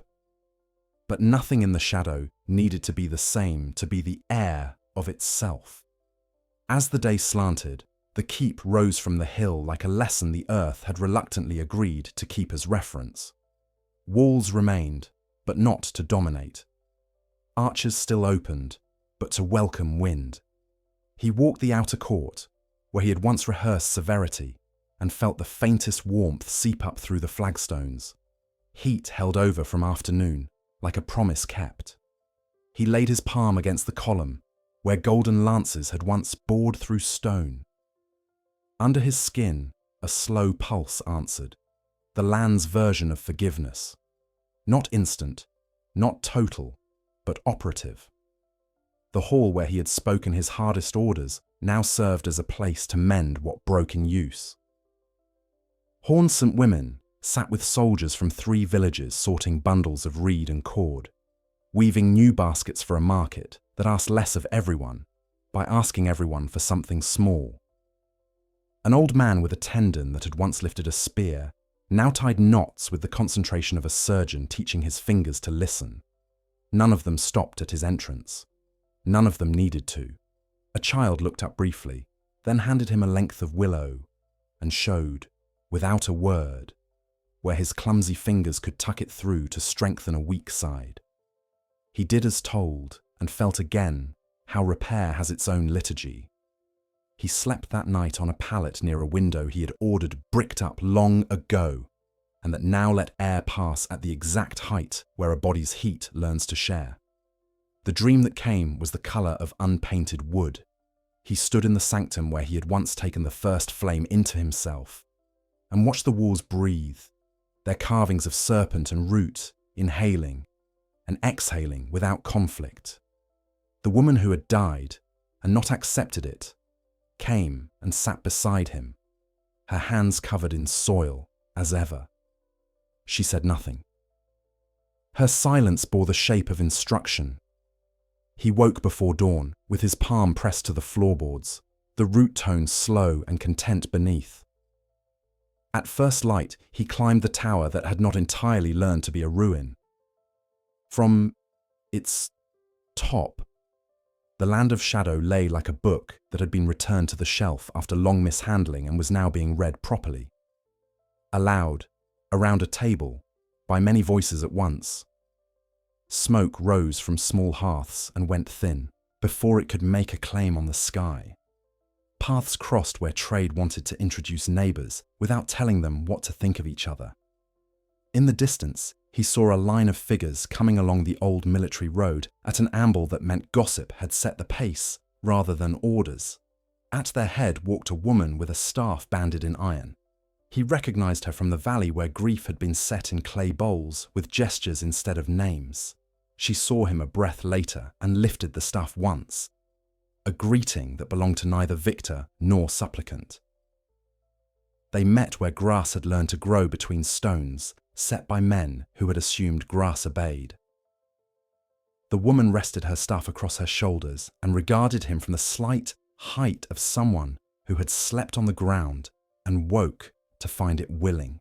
"We have begun to set burdens down here," she said, "not because we forget who brought them, but because carrying is only half of a life." He nodded. I came to ask the land the question I cannot answer anywhere else. And the question? How long does forgiveness take when it has to be true? She laughed once, graciously. As long as hands. She tipped her chin toward the hall where menders worked. As long as the time between replacing a broken spoke and hearing the wheel carry the weight that would have been a friend's back. The answer landed like a slow nail driven into honest wood. He breathed through the ache it opened and let it make room for something that did not present as relief, but as employment. They walked together through the keep's lower court where a shallow channel carried water along the wall. Someone had lined its bed with chips of the old glass plane. As the current moved, light trembled across them in a script that looked like language if seen peripherally and became only water again if stared into. We speak with the current, the woman said. We set our apologies there when words want to be too proud. They reached the sanctum's mouth near noon. The door, once sealed to keep his flame from contradicting his orders, stood propped open with a stone that had clearly made that its purpose for many years. Inside, the air held the remembered warmth of gatherings that had not asked questions about who could enter. The basin where the first fire had risen was gone. In its place lay a shallow depression paved with river pebbles. Between the stones, small lenses of amber sap had set, catching light and letting it go again. A boy and a girl knelt there placing pebbles in rings. The boy looked up with an expression that did not need to be older than his years to recognize the man before him. He held out a pebble with a line of iron through it. For you, he said. It looks like a vein. It is, Messmer answered. It is what brings warmth home. He set the stone where the ring would hold it and felt the room accept the placement, with the satisfaction of a body discovering a new habit that keeps pain from returning. He stayed 7 days and learned how remembering had decided to live here, with bowls left warming in the hall for those who arrived too late for the meal, but not too late for comfort, with a ladder ready at the wall for travellers who choose to climb rather than knock so that they may come to trust themselves, with a square of fused glass at the entrance where one places a hand as you would upon a friend's shoulder to remember that you choose to be welcomed and can choose to welcome back. He repaired a hinge that squealed, circulated coals from fire to fire without enlarging a flame, carried water until the creek taught his steps the generosity that keeps the slosh from reaching the rim. On the last morning, before the sun had earned the right to ask for shadows, he walked alone to the rise where the field serpent sang around the rooted tree. He set his palm to the ground and asked without words the question that had begun to shape itself as he slept, whether the shadow needed him at all now, whether his returning held any use except the vanity of wanting to be seen forgiving himself. The earth answered with a small heat, the kind a seat keeps for a friend who has only stepped away to fetch more bread. Stay some days, the heat suggested, but do not begin anything that requires your name. He laughed softly at the kindness of that rule. He would follow it. Yet, even as he breathed that assent, a draught pulled across the valley from the east, thin and insistent, not cold, but colder than the hour deserved. It carried the smell of wet limestone and an old metal left too long in the dark. A scent not of decay, but of rooms that had yet to be aired. The woman with the iron-banded staff lifted her head and frowned, nostrils opening the way inexperienced sailors do when a weather change pretends to be rumour. From the ridge, a young runner came down in the unhurried sprint of one trained never to frighten by speed. He stopped an arm's length away and bowed from the waist, as those taught by the Hornsent bow, when news will bruise, if dropped. Down the Black Gulch, he said, where the old tunnels breathe, the air grows wrong. Lights go out without smoke. The root's song stutters. He fixed his gaze on Messmer's right eye, which no longer burned, but kept a depth the boy had learned to trust. Some say the shadow beneath the amber moves. Messmer felt the hollow heart answer in him with a single careful thud. The woman with the staff looked from the runner to the sanctum, where the children's rings of stone held their shape, as if suddenly mindful. She nodded toward the east, where the gulch cut like a sentence that had refused to be finished. "We will go," she said. "But the shadow asks that you walk with us, not before us." "I have learned that order," he replied, and took up a lamp whose flame, when coaxed to life, did not flare, but settled to its work. He checked the wick not, out of fuss, but because the path ahead had the feel of places that test abundance for the sin of showing off. The party gathered what the land of shadow taught all parties to carry: water, cord, a shard of fused glass for difficult truths, and a wordless pact to speak only when silence can no longer carry a burden kindly. They started at once, specks of disciplined motion, moving toward an opening in the hills, where the valley's breath cooled, as though a question had put its finger to its lips. The keep shrank behind them. The singing serpent field turned to a reminder rather than a presence, and the root's tone thinned into a thread that would have been a warning if they had not already decided to listen. The path dipped, the light dimmed by degrees too gentle to notice, until you remembered the last place you had seen your shadow, and realized you could not find it here. The gulch waited, mouth half open, teeth of stone wet with condensation. Somewhere within, something of the world's old division had found a way to whisper when it should have been learning to hum.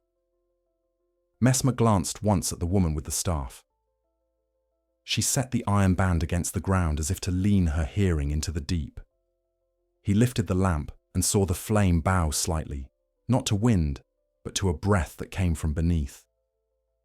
"Careful," he said, and let the word be only what it needed to be. The shadow had welcomed him back as a man who could carry a bucket. It would now ask him to carry a light small enough to teach the dark how to see itself without shame. He stepped into the gulch, where the air remembered the time before dawn and yet wanted something of the morning for itself. Behind him, the keep's low fires committed to staying lit until their walkers returned. Ahead, the first bend took the sky away and left the work to flame and patience. Somewhere, in the stone's long throat, a sound like the root tone failed and then tried again. The path narrowed. The walls drew nearer. The lamp answered with a steadiness borrowed from every hearth that had learned not to boast. The shadow had called. The world was listening. What moved beneath amber would make its case, and they would answer not with judgment, but with the one thing his flame had taken so long to learn: attention that warms without devouring. And in that careful light, whatever this new trouble was would learn its size. The air in the gulch thickened like breath against glass. Every step forward dulled the sound of the world above, until only the rhythm of boots and the measured flicker of flame remained. The amber glow from Messmer's lamp pressed outward, trembling faintly, as if uncertain whether it belonged here.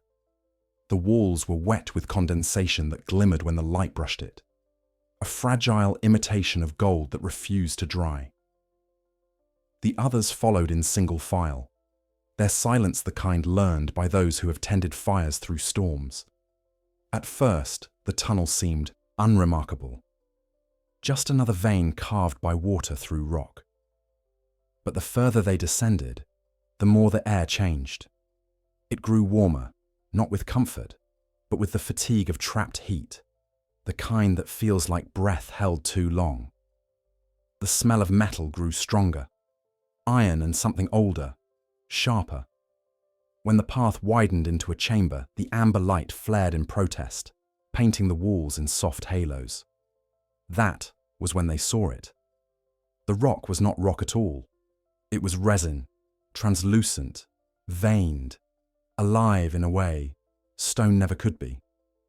The walls pulsed faintly, like muscle beneath skin, and inside the amber they could see shapes, not fully formed, not human, but echoes of motion, hands pressed against the inner surface, faces half remembered, eyes open but blind. The woman with the staff reached out and stopped just short of touching. Her voice came low. "This is not burial, it's waiting." Messmer held the lamp higher. The glow deepened, and the shadows within the resin stirred, as if the light had reminded them of their names. "Amber," he murmured, but wrong. Too deep, too alive. He stepped closer and laid his palm on the surface. It was warm, pliant, and beneath his hand, something shifted, slowly, deliberately. A pulse answered the one in his wrist. The hollow heart within him responded in kind. The woman withdrew her hand. "It feels the flame in you," she said, "but it doesn't seem afraid." He nodded, his voice low. "Nor should it. This is the amber's dream, the residue of what the Erdtree could not contain." They circled the chamber, their light trailing like the wick of an unseen candle. In every direction, the walls shimmered with trapped memory. Some of the figures within the amber looked peaceful, as if asleep. Others seemed to twist, caught mid-struggle. There were outlines of animals too. Birds, serpents, and creatures without clear shape, all suspended in the same golden half-life. The deeper they looked, the more it seemed that the amber itself was not holding them prisoner, but keeping them from dissolving entirely. The mason who had come with them, broad, quiet, his hands scarred by years of stone, spoke at last. "It's as if the tree bled here, the sap that ran too far, too deep." Messmer considered the thought. Or perhaps it's where the shadow tried to remember light. The woman's lamp trembled. "Listen," she whispered. At first, they heard nothing. Then, faintly, beneath the crackle of flame and the echo of dripping water, a hum. It was not the song of the roots. That tone carried harmony, unity. This was fractured, discordant, as if a melody had forgotten its beginning. It wavered through the chamber, sometimes rising to a near voice, sometimes sinking into silence. The amber pulsed with it, each beat slightly out of rhythm with the world above. Messmer closed his eyes and let the sound move through him. The hollow heart within his chest began to throb in counterpoint, not resisting the rhythm, but trying to guide it back toward coherence. Slowly, the discord softened, the hum steadied, and for a moment he felt the presence of something vast. Not a god, but memory given shape, like the echo of the Erdtree's own dreaming. When he opened his eyes again, the figures within the amber had changed. They were not clearer, but calmer. The faces once strained in anguish now seemed to rest. The light from the lamp steadied, no longer flickering in fear. The mason crossed his arms, his voice careful. "So the amber remembers peace, if reminded of it." Messmer nodded. All things do, even fire. But peace was fragile here. At the far end of the chamber, where the walls met in a deep fold, the light caught on something darker. A vein of resin so thick it seemed to bleed shadow instead of light. The amber's gold deepened into crimson, and within that depth, something moved. Not with the still patience of trapped memory, but with purpose. The woman raised her staff. That's what the runner meant. The shadow beneath the amber moves. They approached cautiously. The air grew heavier, pressing against their lungs like a storm about to speak. As they drew near, they saw that the vein was not uniform. It was shot through with black fissures that pulsed like veins carrying liquid flame. At its center, the amber opened into a hollow, and within that hollow something breathed. It was shaped almost like a man, but larger, its form suspended in the resin as if caught mid-emergence. Its skin was cracked, its veins luminous with fire that shifted between red and gold. Its eyes were closed, but even so, the light from within them leaked through the lids. The longer they stared, the more it seemed that the shape was not trapped, but gestating. Messmer felt his pulse quicken. He knew this pattern, the posture, the light, the tremor of restrained flame. He had seen it once in his own reflection before the serpent spoke its first word to him. The hollow heart within him answered in warning. "It's another flame bearer," he whispered. "Or what's left of one." The mason stepped forward, awe softening his voice. "Then this is where the fire goes when it dies." "No," Messmer said, almost gently. "This is where it waits to be remembered." The woman frowned. "Then what makes it stir now?"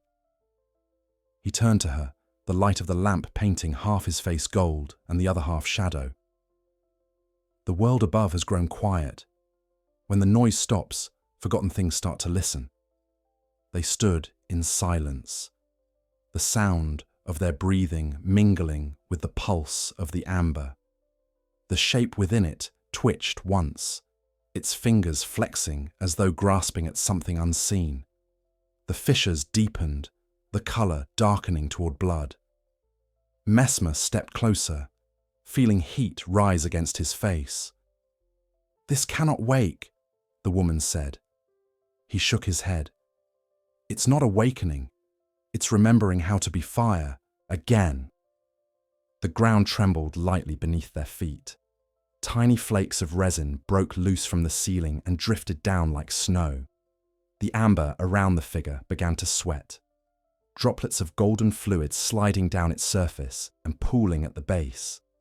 Where they touched stone, the floor hissed softly. Messmer lowered his lamp to the pool. The flame's reflection quivered. Within that reflection, for just an instant, he saw another version of himself. A man of red flame, eyes alight with wrath, spear raised toward the heavens.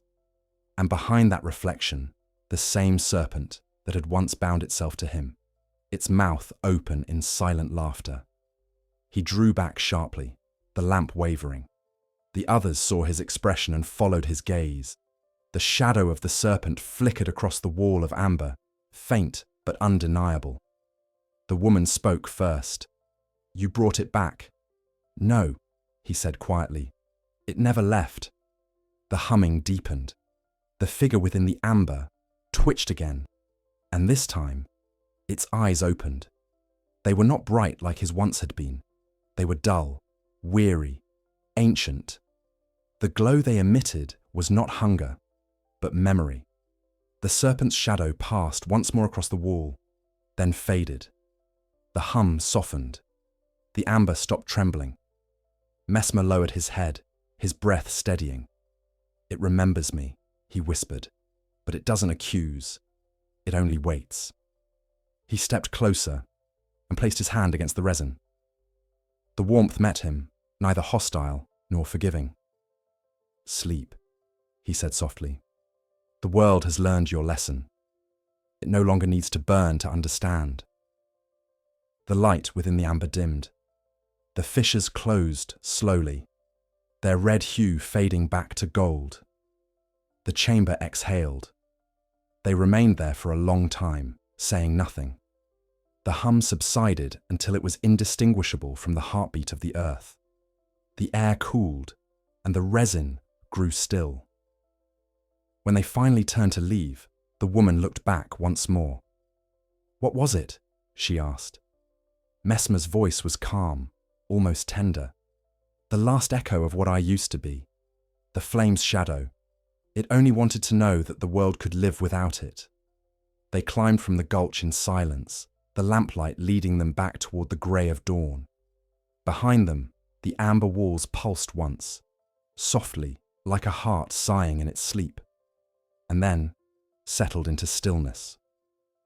When they emerged into the cold air, The valley was bathed in a soft, diffused glow. The Erdtree's light reached even here now, filtered through mist. The woman exhaled.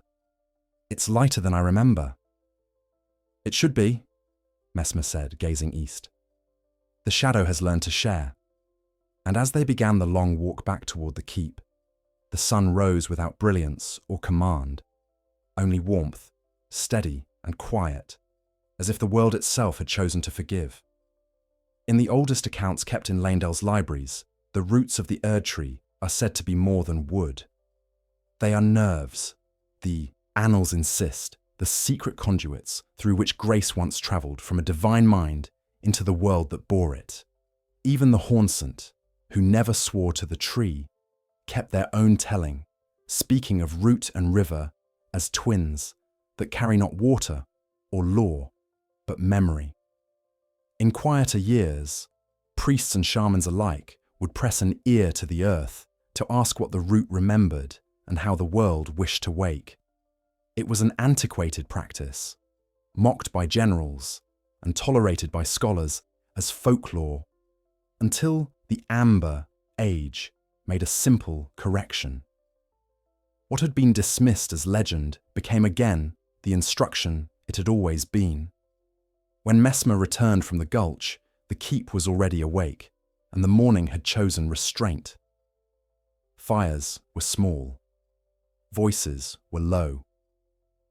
News of the Amber Vein would travel by evening, but the shadow had learned the grammar of sharing. The woman with the iron-banded staff set her pole by the door and went to rinse the road dust from her hands, and the runner who had brought them word accepted water before sleep and did not try to force his story into a shape that made him central. Messmer placed the lamp on a wide sill where the light could dim itself without ceremony and let the fatigue move through him like tide. He ate the bread set aside from dawn, dense, seeded, sober, and drank the weak tea that keeps thinking from carrying the body off too quickly. Only then did he go to the inner court, where the roots drew so near the surface that the floorboards could be mistaken for bark. The Haunsant had always treated this chamber as a hearth that belonged to no single family. Children practiced silence here without feeling punished. Travellers slept in corners without needing to declare a debt. Today, the room bore the hush that follows a word the world wants to remember. Messmer knelt and laid both palms flat to the floor, the way he had done in distant sanctums when the serpent first taught him to differentiate between command and attention.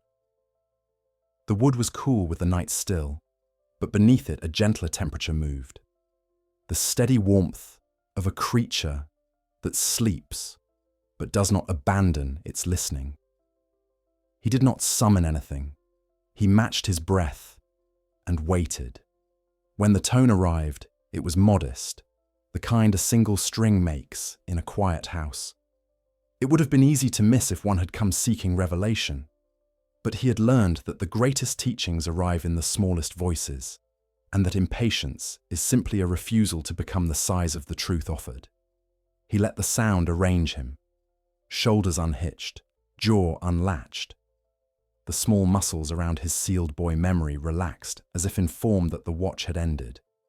The dreaming root, when it wakes, does not present visions like a spectacle. It shares what it is thinking the way a home shares its warmth.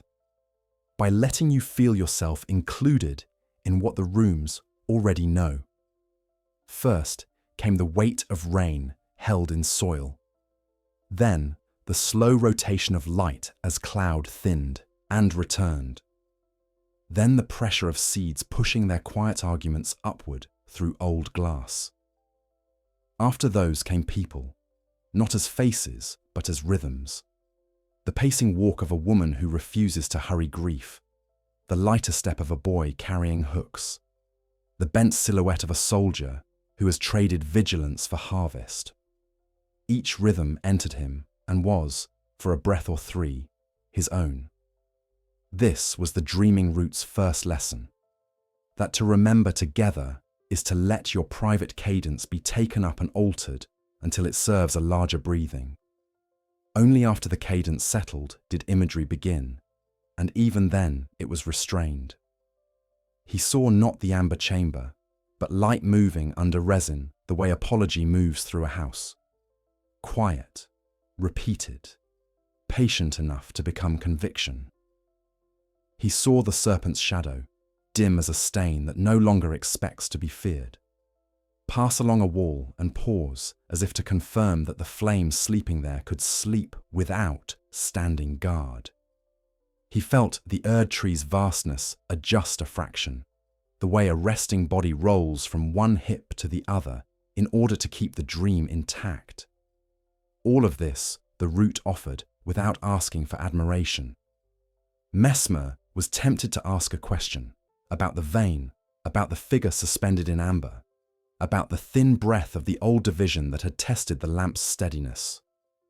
But questions of that kind are often doors the world is not ready to open in the hour when it is teaching you how to receive. He trusted the timing and remained where he was, a son who had learned to stop interrogating a mother whose answer is cashmere silence. And because he did, the root changed register. Beneath the pulse came a slow coil of colder music, like a river in winter moving under ice. The dreaming root was thinking of distances, not in miles, but in the length between fires, in the number of sleeps it takes to carry a small warmth from village to village without asking for thanks. In that measure, he saw other places, not with a traveller's detail, but with a listener's certainty. A low hall in Leonia, where a boatwright's granddaughter swept sawdust into patterns that matched the shape of wind across a lake. An alley in Lendell, where the bell-founder's soft rope had frayed and been mended by children who would not tell which of them had carried the needle. A pass in the highlands where the clarified's kiln now cooled, its appetite corrected to prefer simple lies, and the rumour of a shepherd's song kept it ashamed of excess. The root did not ask him to go to these places. It asked him to accept that they were already present inside the breathing he carried. Then the root turned inward, if a thing so wide can be said to have an inward. A sudden depth opened in the tone, a hollow not of absence but of preparation, like the space a potter leaves in the centre of clay, before the wheel is asked to risk speed. Out of that space came a question that did not need words. Whether he was willing to be used again, not as a spear, not as a banner, but as a wick. The word rose in him whole. A wick does not own the flame. It gives the fire a shape, a rate, a discipline about its hunger. The eras of grand burning were over.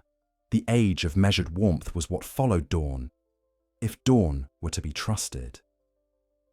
Was he prepared to become the slow-burning length the world could trim when necessary? Snuff without grievance and relight without pride? Yes, he said aloud, not to be dramatic, but because the body must sometimes hear the mouth agree to what the bones have already decided.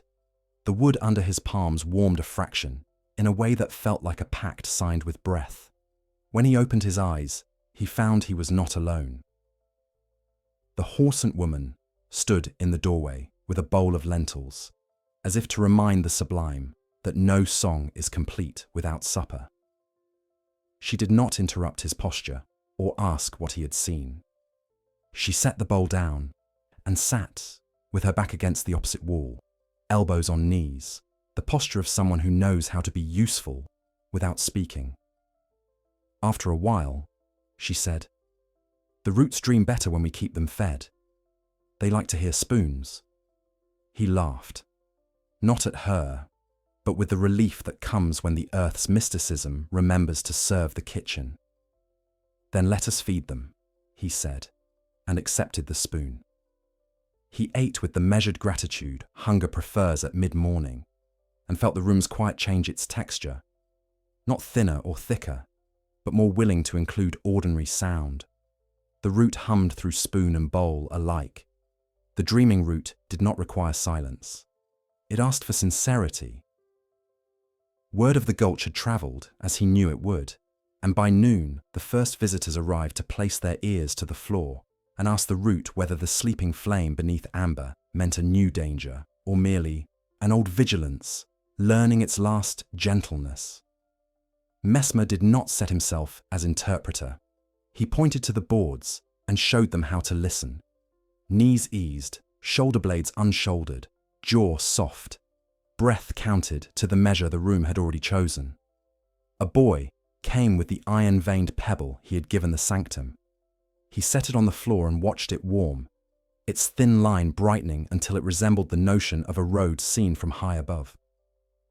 An elder touched the wood and shook once, like a dog shaking off water, then sighed as if a knot she'd worn for 30 winters had finally recognized the hand that could loosen it.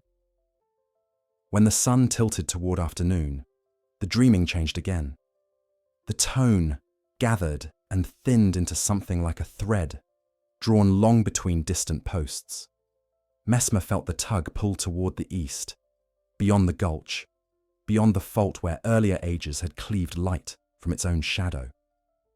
He did not see the place. The root seldom gives maps, but he felt the texture of it. Stone that had lost the habit of being touched. Air that tasted of old iron and unsaid vows. Darkness that was not, angry but embarrassed by how long it had hidden. The dreaming root wanted someone to go there, but not to conquer or to cleanse. It wanted someone to keep company until the room remembered what it had been built to hold. He looked to the woman with the staff and found her already watching him with an expression that mixed caution with inevitability. "The east again?" she asked. "The east," he said, "but not as a spear, as a wick." She nodded. "We will gather tools that presume usefulness, not heroism." By evening, a small party had formed, the sort the shadow respects. 2 basket weavers whose hands knew how to carry weight without bruising it. A mason with rope, chalk, and the humour of men who have learned to measure twice, because life rarely offers a second stone. A youth chosen not for speed, but for his listening, whose silence could carry a room for an hour without requesting acknowledgement. The runner from the morning asked to come and was told to sleep instead and keep the fire obedient. He accepted the correction as a trust, not a demotion. They left at moonrise, when the root's tone is easiest to take at walking pace. The night was mild, the kind of cool that keeps a lamp honest. The path skirted the singing serpent field, which slept with the open mouth of a song not yet finished, and cut along a slope where time released a faint sweetness underfoot. They spoke little, not out of dread, but so they could hear the ways the root adjusted its pitch when the ground took on a different grammar. Where the path narrowed to 1 boot's width, the youth hummed a line the root supplied, and the cliff agreed to be a wall rather than a rumour of falling. At a stream, the weavers crouched and shaped reed into a quick grate to set over an eddy. The grate took silt from the water and left it clearer without emptying it of its character. So, does a good listener change a conversation? Approaching the far eastern shelf, they found what the dreaming had prepared them to expect. A mouth where no door belonged. A slice in the earth where the world had once been pried apart by an argument too proud to accept a pause. Air moved from it with the same embarrassed honesty Messmer had felt in the root's suggestion. Cool, mineral, shy. They set down burdens without clatter. The mason chalked the rim, not to claim it, but to measure the place where the dark changed temperature. The weavers set their reed grate across a rivulet whose gossip would otherwise intrude. Messmer lit his lamp and trimmed the wick until the flame learned to sit instead of stand. Inside, the first chambers wore the same amber sheen as the gulch, but thinner, as if the sap here had tried to form and then lost courage. The youth placed his palm against the wall and smiled a little when it warmed. The root tone entered with them. It did not command. It kept time. When the passage narrowed, They crouched and passed breathing for a while to the bodies behind. When it widened, they stood to let airflow become a lesson again. They reached a room that was not a room so much as a held breath. In its center lay a hollow bowl of stone, dry as bone, polished by nothing but waiting. Around it, the walls bore relics of earlier faiths, scratchings of tree and coil, lines of rune too worn to scold, the faint impression of a crown pressed once and then withdrawn. Messmer set the lamp on the lip of the stone and saw how the flame performed its smallest possible courage. It lit only what honesty requires. "This is where the dream wanted us," the woman said. "Not to wake something," Messmer answered, "but to keep it company until waking decides to be gentle." They did what the shadow has taught all its caretakers to do in rooms like this. They took off their shoes. They arranged their bodies in the geometry of expectation without demand. The weavers unwound a length of cord and laid it along the floor in a spiral that left space at the center large enough for a child to sit. The mason found a stone that rocked and shaved it by slivers until it stayed still under the lamp. The youth hummed the line the root was humming, and when it wavered, he returned it to pitch by smiling instead of frowning, because smiles stabilize breath. The change, when it came, arrived like a second hand joining a first at the workbench. The bowl held warmth. A traveller would have called it a trick of the lamp. Anyone who had ever taught a small fire to accept a damp log without complaint would have known it for what it was: consent. The room agreed to be a room again. The walls, which had been undecided about whether they were holding or hiding, arranged themselves on the side of hospitality. The rune impressions did not brighten, but they let go of their last sharpened sorrow. In that agreement, the dreaming root spoke again, not with visions, not with language, but with assignment. It pressed into Messmer's bones a single practical request, that he return to the keep and teach those who would listen how to keep watch near amber without mistaking watchfulness for fear. That he instruct them in the wick's discipline, the careful trimming that lets flame remain flame without wasting itself on gesture. That he remind those who preferred law that discipline can be kindness when offered as craft rather than command. And to the woman with the staff, the rooting tone gave a different trust. To remain in the Easter season and steward the breath of places like this one until each space had practiced being room enough for its own memory. They accepted. Acceptance changed nothing in the room and changed everything in them. They sat a while longer, eating what they had brought, drinking what they had softened, letting the ease become habit rather than event. Then they rose, lifted their shoes, and backed away the distance of a listening before turning. The lamp went last. It did not sputter. It sighed. The dark did not rush back in. It arrived with new manners. On their return, the night had deepened to a colour that still had no name. The root's tone kept to their ankles like a dog that trusts its people. The youth fell once, and the weavers laughed him back to balance. Above them, the Erdtree's veins wrote slow patience across the underside of cloud, and far to the west a bell struck once, reminding no one of anything except that time continues to offer the chance to take its measure without breaking it. They reached the keep before dawn, and found the courtyard already awake. Coals in several braziers, not high, just ready. Messmer set the lamp among them and trimmed the wick, a gesture that made a circle of faces lean forward as if a lesson might spill. He did not speak at once. He set his palm to the board and let the dreaming root confirm that the East had decided to be a room again. Then he met their eyes one by one and said only what the root had asked him to say. "We will practice the wick," he said. "We will keep flame small and decisive. We will let amber sleep when it must and rouse when it asks. We will hold watch without becoming the fear we guard against. And when the root dreams, we will eat and let the spoons sing. They nodded. Some smiled. One child, too young to tie reed without help, old enough to understand the seriousness of breakfast, struck the rim of a bowl with a wooden ladle. The note rang true against the boards. It sounded like the beginning of a day that understood finally how to be ordinary without forgetting why it mattered. Outside, the light gathered itself along the ridges. In the east, the canyon they had left behind exhaled, testing its new manners upon the morning. In the west, the Erdtree stood, not as verdict, but as witness. Between them, where root met road and road met hand, the world prepared for work.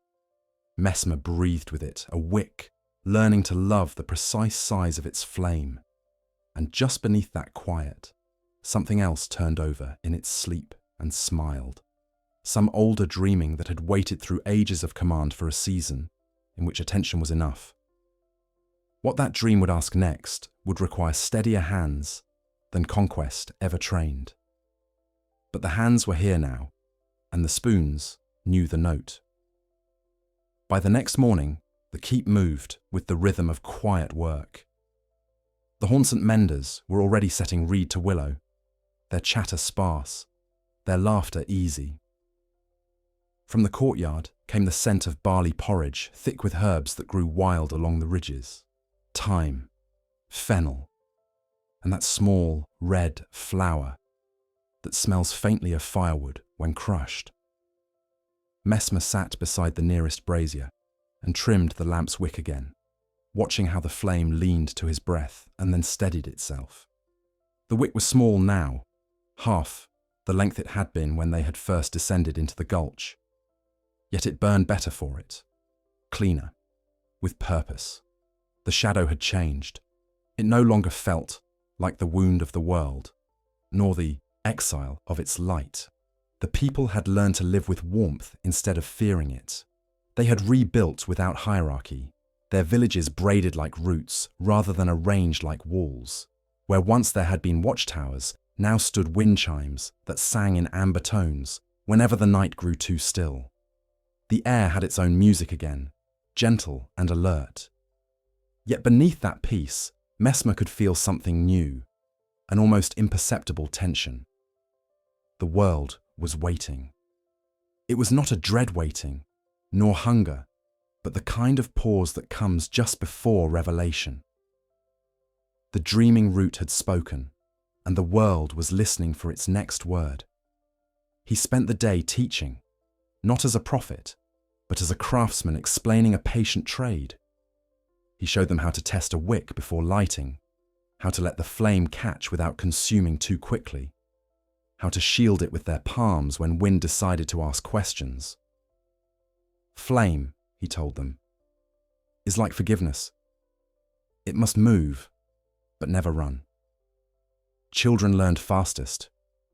They already knew that light is a kind of play. They blew across embers and watched them bloom, giggling when the coals answered with small blossoms of orange.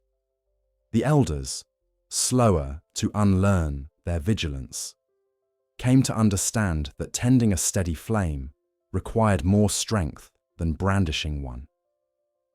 When evening came, he walked beyond the walls to where the first roots of the Erdtree threaded through the valley. They had grown thicker over the seasons, their bark glistening with resin that caught the fading sun. He laid a hand upon one and felt its pulse, not divine anymore, but deeply human. The rhythm was slower than his own, but not by much. It was as if the tree had adjusted itself to meet the breathing of those who lived beneath it. The Hornsent woman joined him there, her staff now etched with the marks of every place they had walked together. She set it down in the earth beside the root. "It hums again," she said. "It dreams," he corrected softly. "The world is learning to remember itself without panic." She smiled, tracing her fingers along the curve of bark. "You've given it that patience." He shook his head. I've only reminded it that patience was always there. We only forgot how to trust it.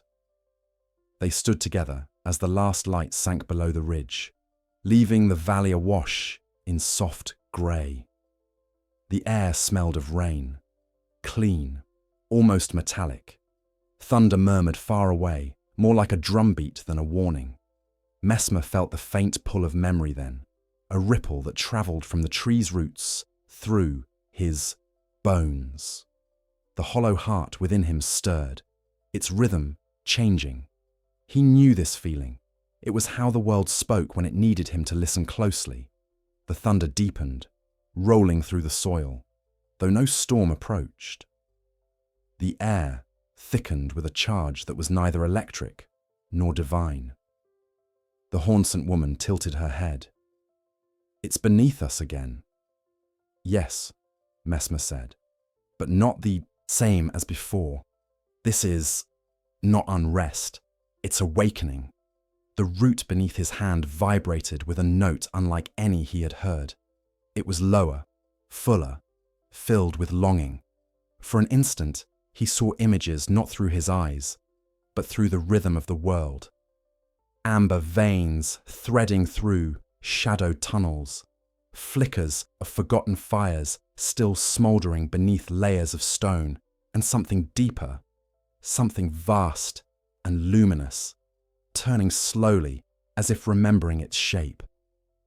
The dreaming root was dreaming of itself. Messmer dropped to one knee, pressing his palm to the earth. "It's reaching through every place it once touched," he murmured. "Every root, every vein of amber, every ember that ever cooled. It's gathering." "For what?" the woman asked. He didn't answer immediately.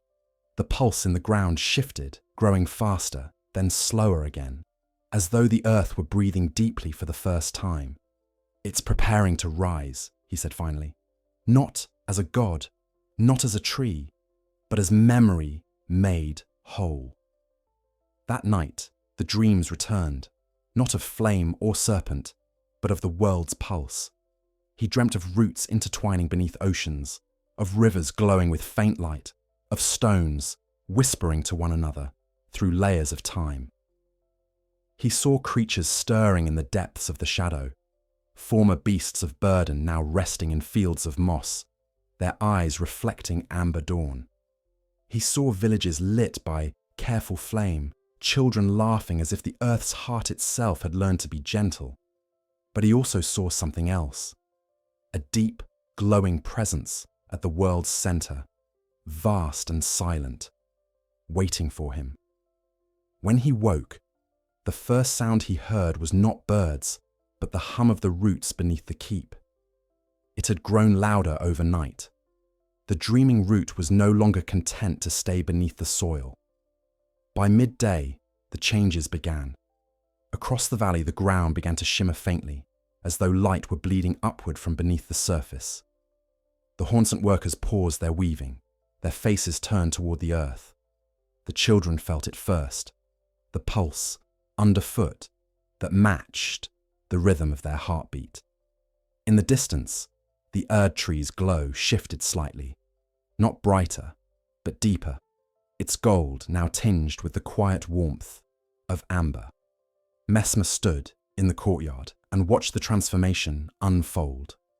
The air vibrated softly, not with heat, but with resonance. He knew then what the dreaming root intended. The world had been asleep for too long, divided between light and shadow, between grace and flame. Now it sought to remember itself as one body again. The Hauncent woman approached, her staff humming faintly in her grasp. "The people are afraid," she said. "They think the tree is waking to judge them." "Then we must remind them," Messmer said, "that waking is not punishment, it's continuation." Together they gathered the people in the courtyard. Messmer spoke not from authority, but from the calm center the root had given him. "The earth is remembering. It is not wrath that moves beneath us. It is gratitude. It rises to see what we have made of its silence." His words soothed, But the trembling continued. The ground pulsed once, twice, and then stilled. When it settled, every brazier and every small flame across the keep flickered in unison. A single breath seemed to pass through them all. Then, for a brief moment, every flame turned amber. Not gold, not red, but the living hue of resin caught between past and future. Gasps rose from the crowd, but Messmer lifted his hand, asking for quiet. "It remembers us," he said softly, "and it forgives." Afterward, the people dispersed, quieter than before, but unafraid. The Haunted woman remained beside him, her eyes reflecting the fading glow. "So this is what you meant by patience," she said. He nodded. "Still flame has its weight. It warms the world not by burning, but by enduring." That night, he did not sleep. He sat beside the brazier, watching the small flame hold its shape against the dark. The dreaming root hummed beneath the floorboards, steady and calm, like the breathing of an ancient animal content at last. For the first time in years, Messmer felt no need to move, no urge to teach or to seek. The world was thinking, and he was part of its thought. Toward dawn, he looked to the east, where faint light touched the ridges. The air was still, the earth untroubled. The hollow heart within him beat slow, each rhythm echoing through the quiet. The serpent's voice, if it still lived anywhere, had become indistinguishable from the hum of roots. Messmer smiled faintly. "This is how the world heals," he murmured, "not through fire nor grace, but through stillness that remembers flame." And as the first light broke over the horizon, the valley glowed, not with divinity, but with endurance. Every leaf, every stone, every soul carried the warmth of a flame that no longer needed to prove itself. The dreaming root had awoken, not to rule, but to remember. And through that memory, the world began to dream forward. Dawn rose with the color of tempered metal, soft silver over the folds of the valley, each blade of grass holding a bead of dew that caught light like a quiet confession. The people stirred slowly, unsure whether the trembling of the night had truly ended or simply paused to let their hearts catch up. Messmer stood on the parapet, the chill of the morning moving through his robe like an honest reminder of body. Below, smoke rose in even ribbons from hearths newly kindled.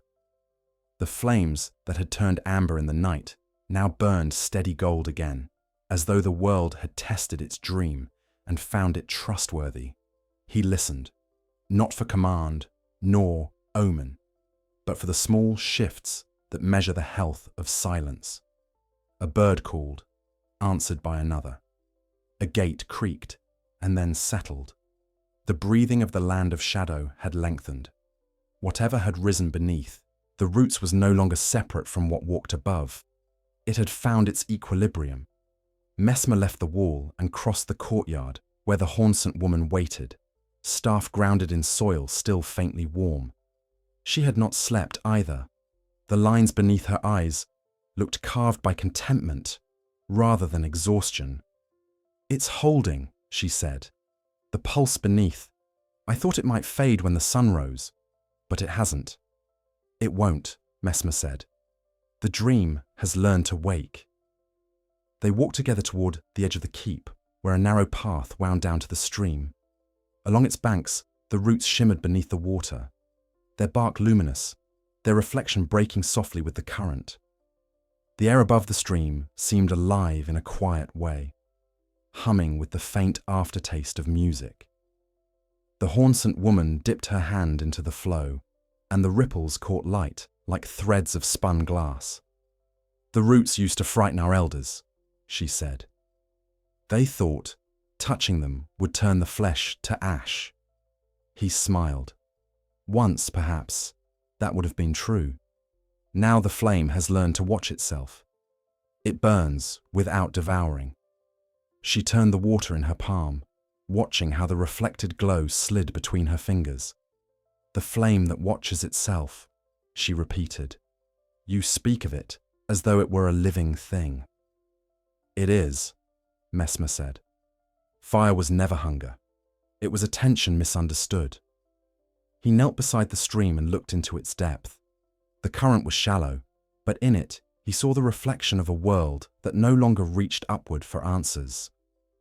The Erdtree's light, once so domineering, now softened as it met the air. Even the serpent's shadow, that ancient echo of rebellion, had changed its shape. It no longer sought to coil or strike. It drifted lazily across the water like memory without grievance. "The serpent," he said quietly, "was the first flame that forgot to watch itself.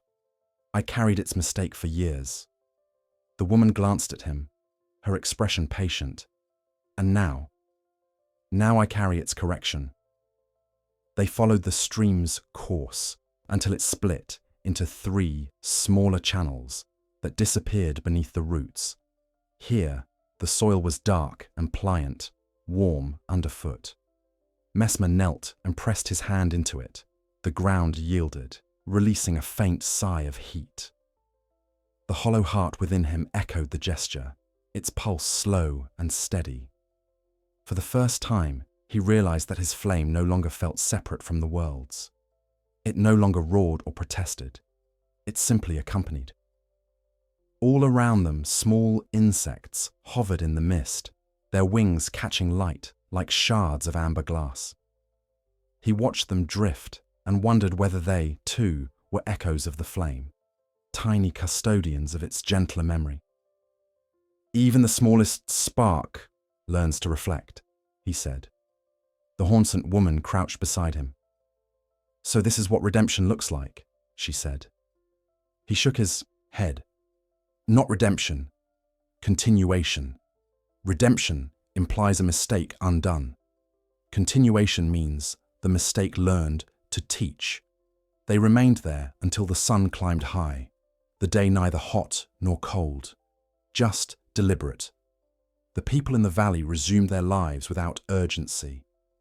Children played among the roots, tracing their fingers along grooves that pulsed faintly with warmth. The elders gathered near the keep's wall, mending tools and trading stories of how the world once frightened them into prayer. Now, they prayed less and listened more. It was not devotion that filled their eyes, but understanding. Messmer walked among them, not as a lord or prophet, but as one flame among many. He showed them how to read the root's tone, how to tell when the hum beneath the soil grew restless or calm. He taught them the gesture of the wick, the slow trimming of excess to keep the fire clean. "When you tend the flame," he told them, "you are teaching the world how to breathe." One evening, a child brought him a small shard of amber, perfectly clear except for a single thread of red that ran through its center. "It hums," she said, holding it out. He took it carefully. The shard was warm to the touch, and indeed, a faint vibration thrummed within it. He lifted it to his ear. The hum was low, patient, the same note as the dreaming root, but softer, more personal. He smiled. "This is the sound of attention," he said. "What do I do with it?" the girl asked. "Keep it near your heart," he said. "It will remind you to listen before you speak." She nodded solemnly, clutching the shard to her chest. He watched her run off toward the courtyard, her laughter carrying through the evening air. Later, as the sun set and the valley filled with amber light, Messmer sat beside the brazier where his lamp rested. The flame had grown small again, just a glimmer above the wick, but it was enough to cast light over the stones. He thought of the wars that had once defined his life, the screams, the ash, the endless pursuit of a fire that proved power instead of presence. He thought of his mother, Marika, whose face had been both crown and wound, and how her silence had once felt like condemnation. Now he saw it differently.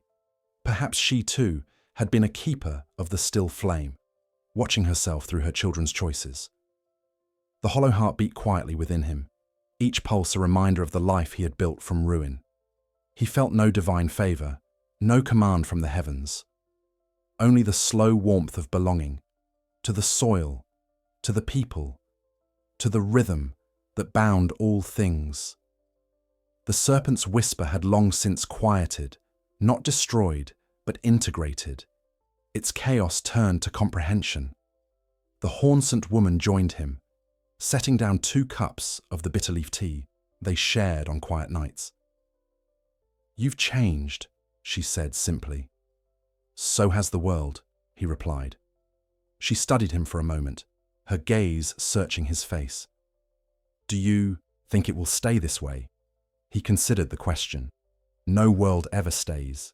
It breathes, it contracts and expands, but now it knows how to watch itself. That's enough. The evening deepened, the air filled with the scent of resin and smoke. Fireflies drifted between the roots, their light pulsing, in time with the hum beneath the ground. The 2 of them sat without speaking, the silence between them not heavy, but inhabited. Above, the stars began to appear, faint and deliberate, each one a slow-burning echo of the first flame. As night fully descended, Messmer felt something stir inside him, not restlessness, but completion. The hollow heart's rhythm aligned perfectly with the hum of the roots, until there was no distinction between his body and the earth's dreaming.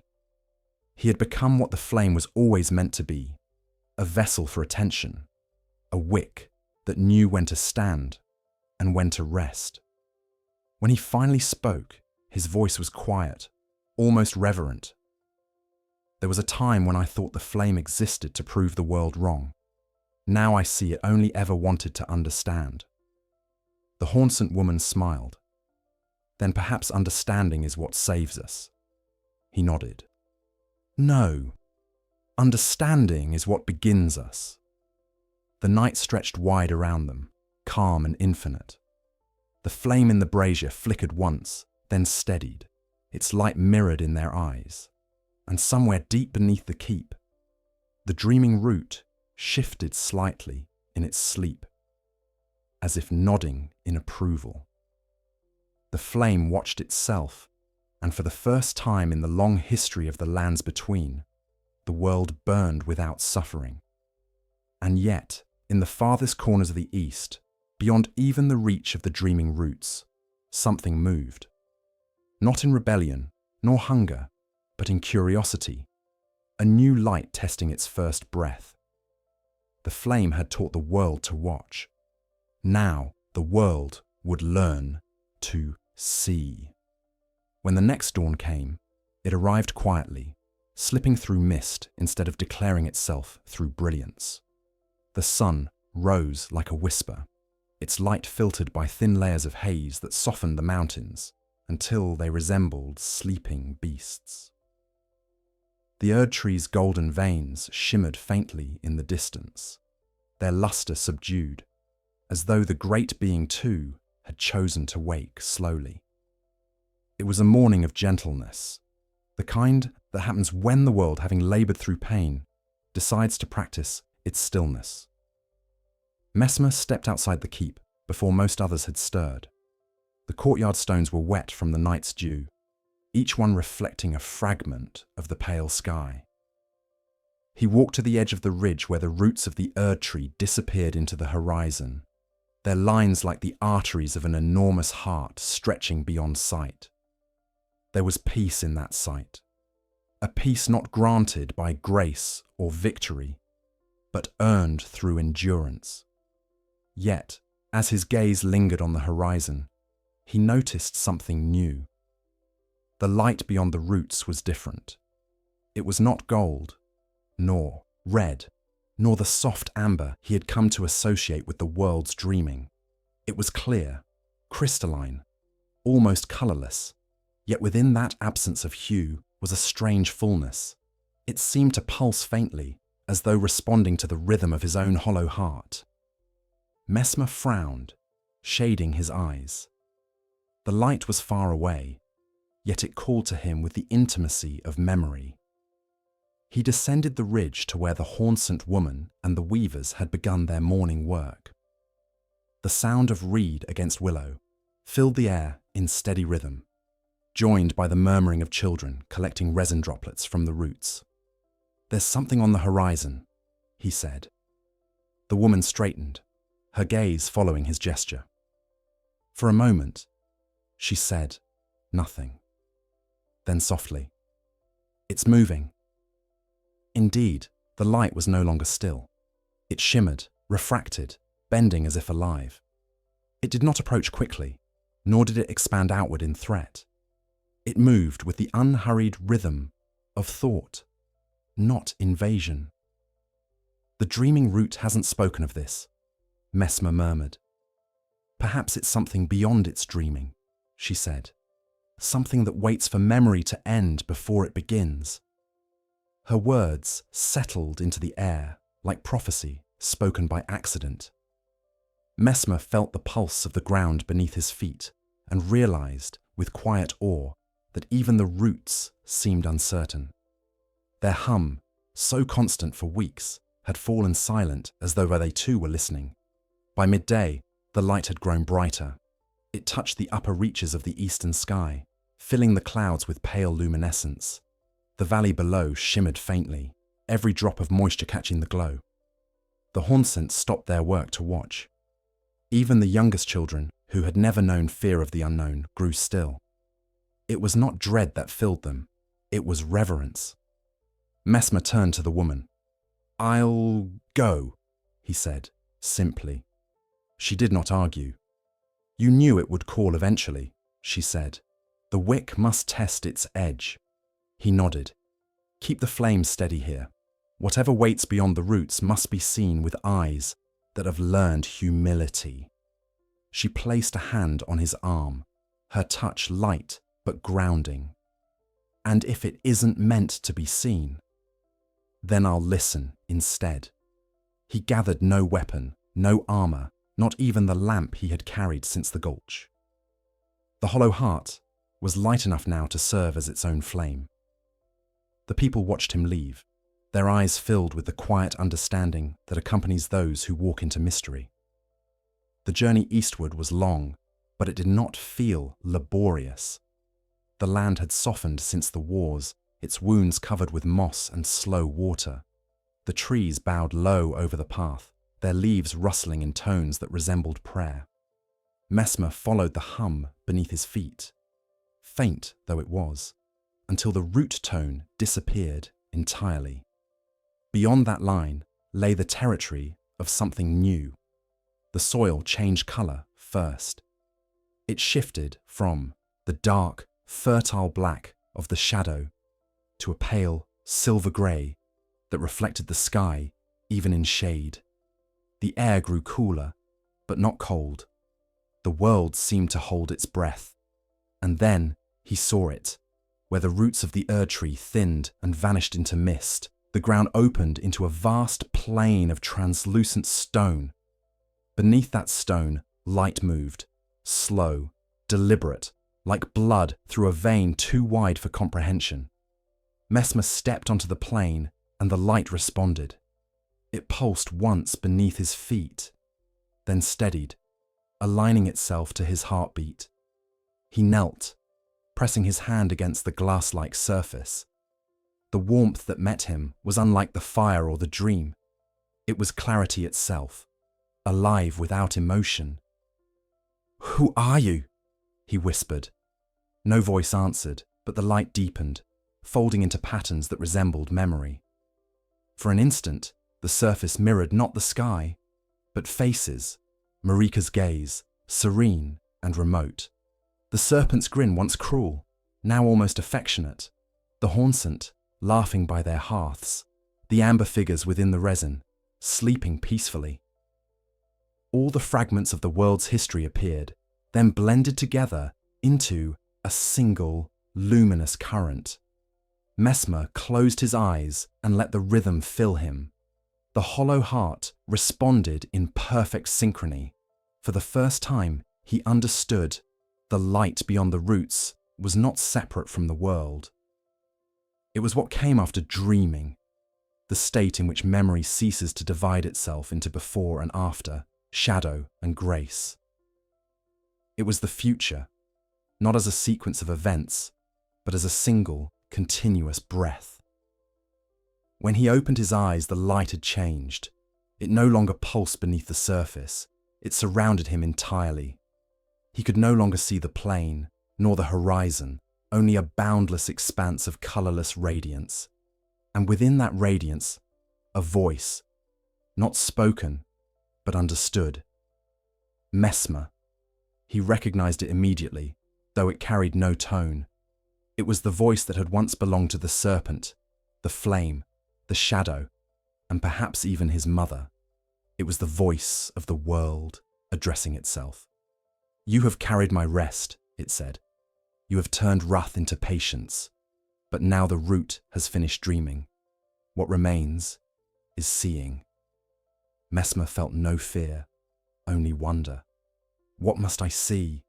The light rippled, forming shapes that defied permanence.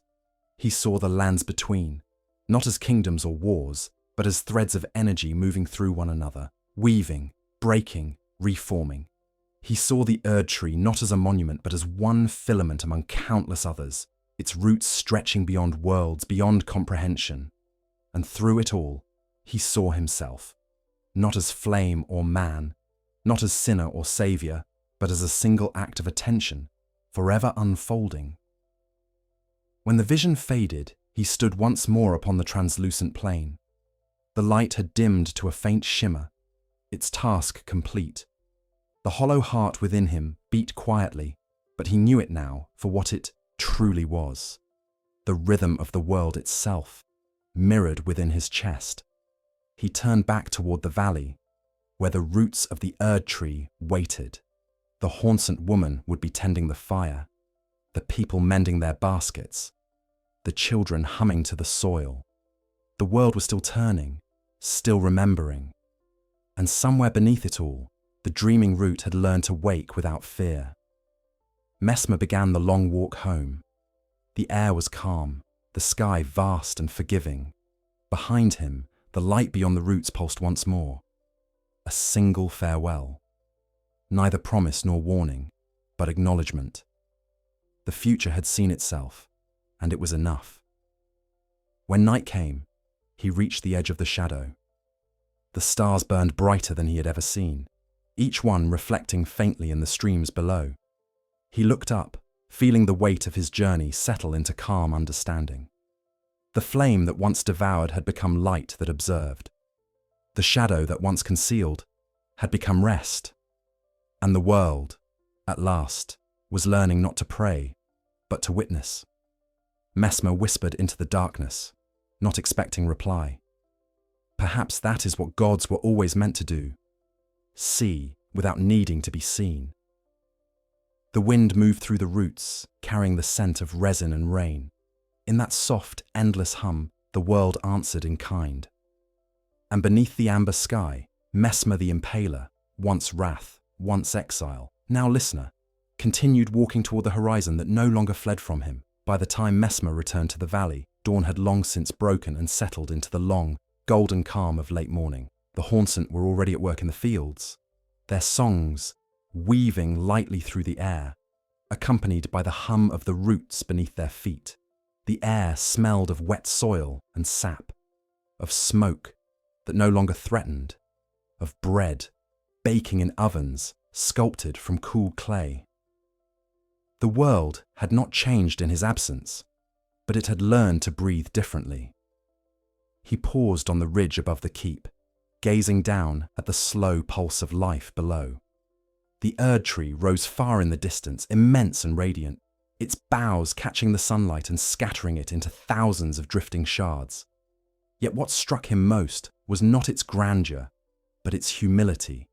For the first time in memory, the tree's light no longer dominated the sky. It breathed instead, slow and even, its glow expanding and contracting like lungs exhaling warmth into the world. The breath of the Erdtree was no longer divine decree. It was rhythm. Messmer descended the slope, the ground soft beneath his boots. Each step brought a new sound, the rustle of grass, the chirp of unseen insects, the distant chatter of children playing among roots. When he reached the base of the hill, the Haunted woman met him, staff in hand, her face open with quiet relief. "You've seen it," she said. "I have," he answered. "It was not what I expected." "And what was it?" He searched for the right words, but found none that could carry what he had witnessed. It was the world seeing itself. The light beyond the roots isn't another power. It's understanding, clarity so complete it has no color left to wear. She studied him for a moment, then nodded slowly. Then perhaps the Erdtree is learning to breathe that same clarity.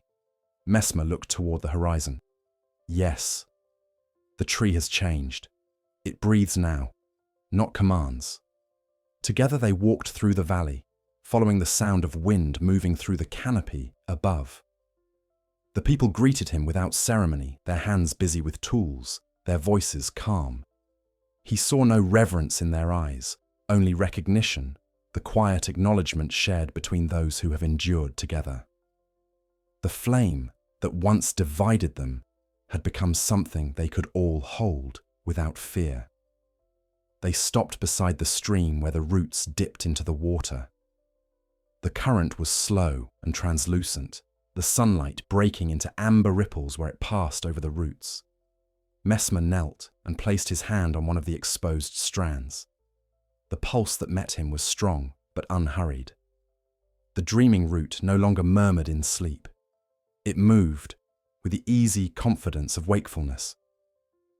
"It's awake," he said softly. "Completely." The Haunted woman crouched beside him, dipping her fingers into the water. "Then this is what dawn truly is. Not an ending, a continuation that knows it has changed." He smiled faintly. "You've learned to speak like the roots." They were patient teachers. They sat in silence for a while, listening to the soft sounds of the valley, the crackle of fire from the forges, the latter parted of children, the distant hum that rose from the soil like a song without language. For the first time since his exile, Messmer felt peace not as a reprieve, but as a state of work completed. Every flame, every wound, every grief had found its rhythm. But even in that stillness, he could feel something stirring, not beneath the earth this time, nor in the sky, but within the air itself. A vibration so fine it almost escaped notice, like the faint resonance that follows the tolling of a bell. It passed through him gently, through the woman beside him, through the roots and the stream. The trees shivered, their leaves whispering in tones that bordered on the words. She glanced up. "Do you hear that?" "I do," he said. "The Erdtree is breathing."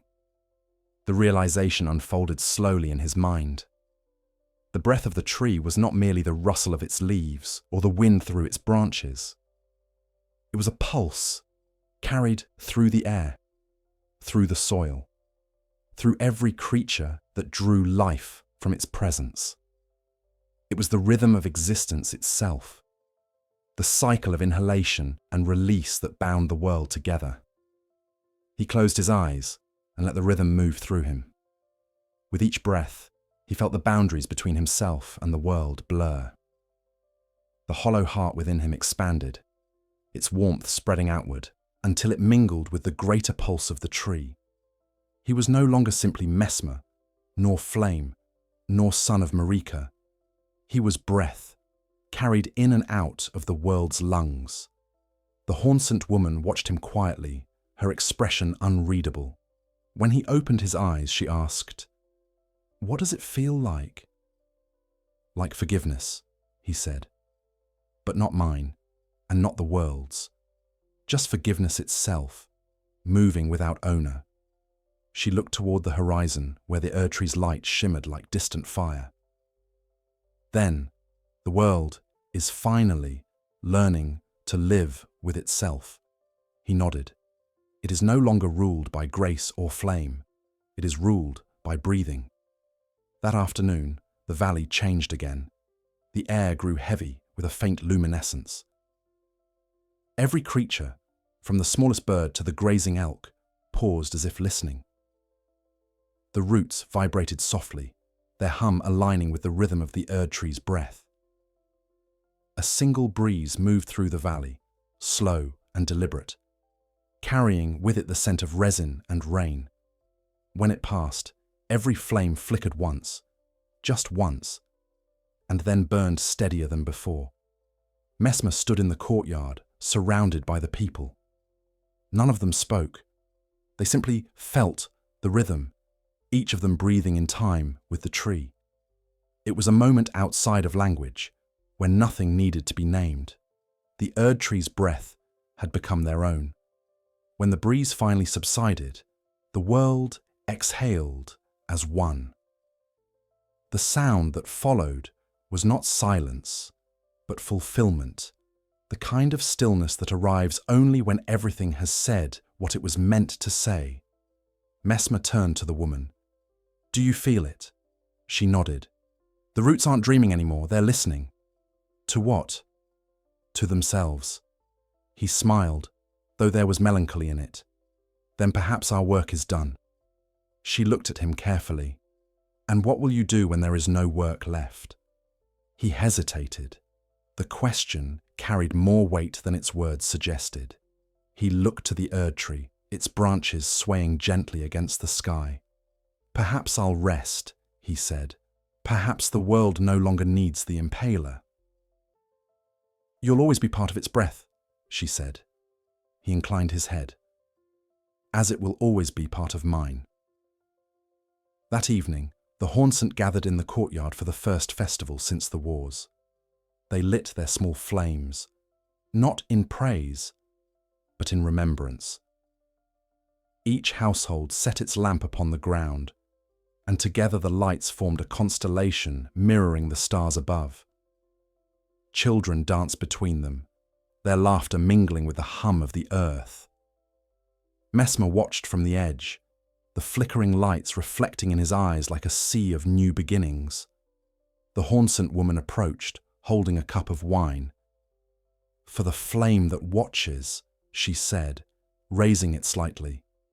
Messmer accepted it, his voice quiet. "And for the roots that remember."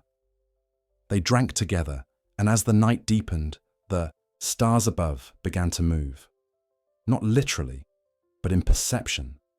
They pulsed in rhythm with the fires below, and for one perfect moment, the world aligned with itself.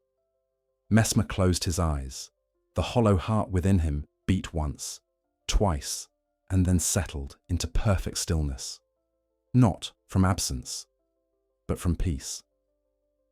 Far above, the Erdtree exhaled again, its golden leaves trembling as the wind carried their light across the valley.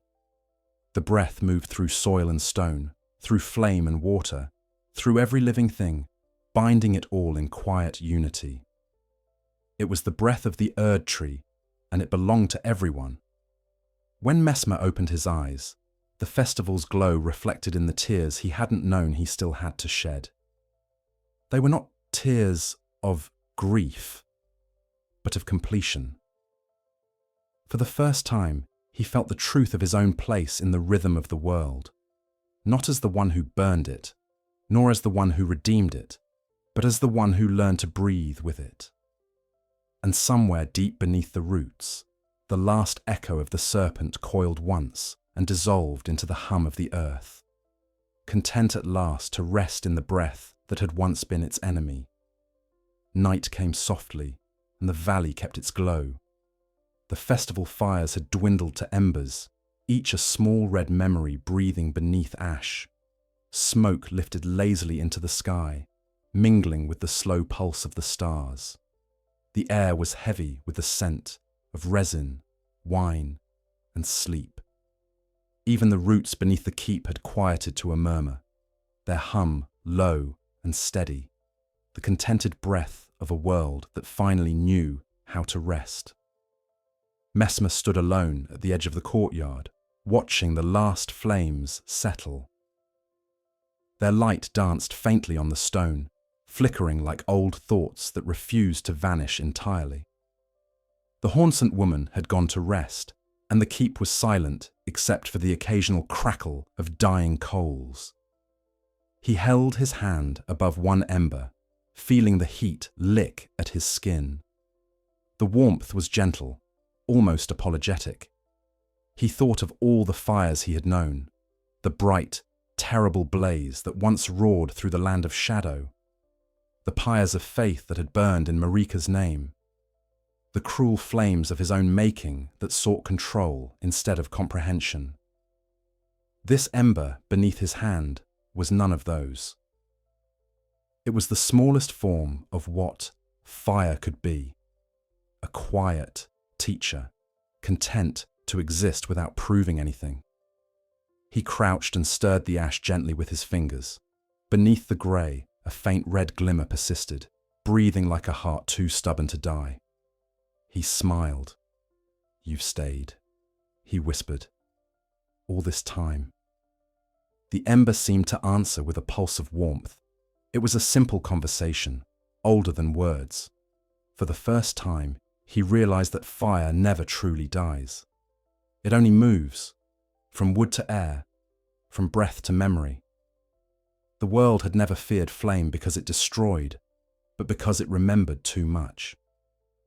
Every burning carried the memory of light's first promise, and every extinction was only a pause. He fed the ember a handful of dried grass. It flared briefly, then settled again. "You've learned restraint," he said softly. "So have I." The stars above shifted, their light silver against the dark. One fell across the horizon, a streak so faint it seemed more like a sigh than a command. He followed its descent until it disappeared beyond the ridge, where the roots of the Erdtree vanished into the distance. For reasons he could not name, he felt compelled to follow. He walked in silence, the night air cool on his face. The valley was sleeping, its fires dimmed to quiet amber points. As he descended toward the stream, the hum of the roots deepened, changing in tone. It no longer sounded like a song or a pulse. It sounded like thought, the deep, slow reasoning of a mind older than divinity.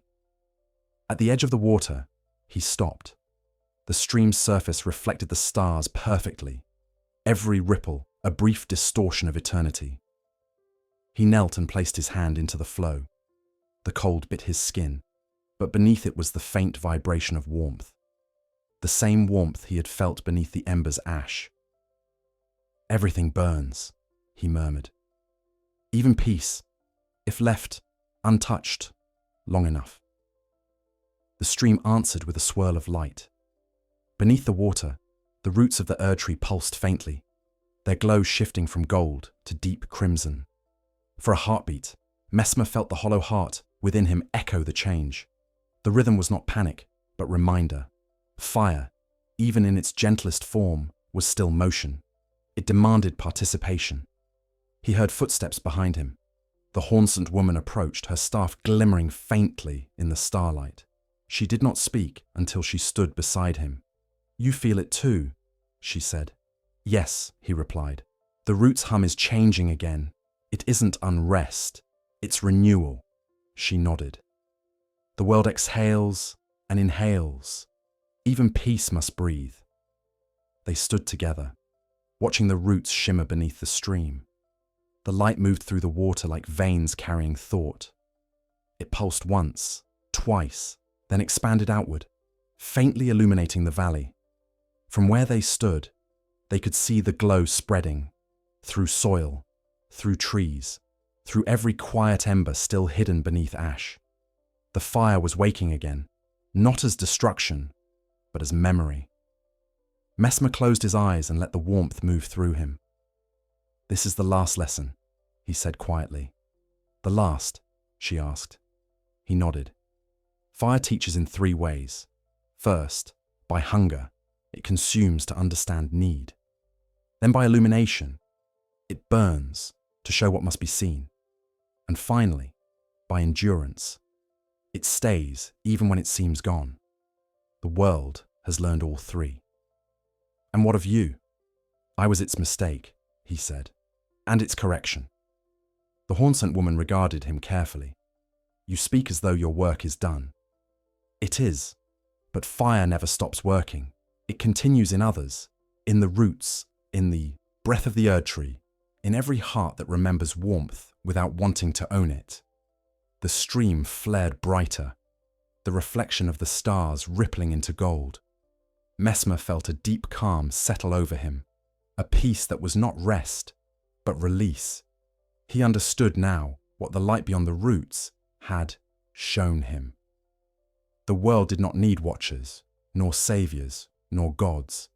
It only needed those who remembered to keep its rhythm intact. He looked toward the Erdtree. Its glow was softer now, the breath of its light expanding and contracting like a heartbeat shared across miles. It lives because it learned to breathe, he said, and to breathe is to burn gently.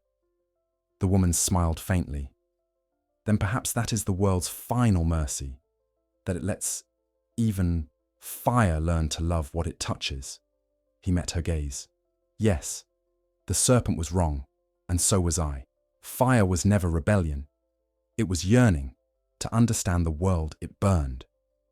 They stood there until the first light of dawn crept across the valley. The stars dimmed, the stream returned to silver, and the roots beneath the surface glowed with the faintest trace of amber.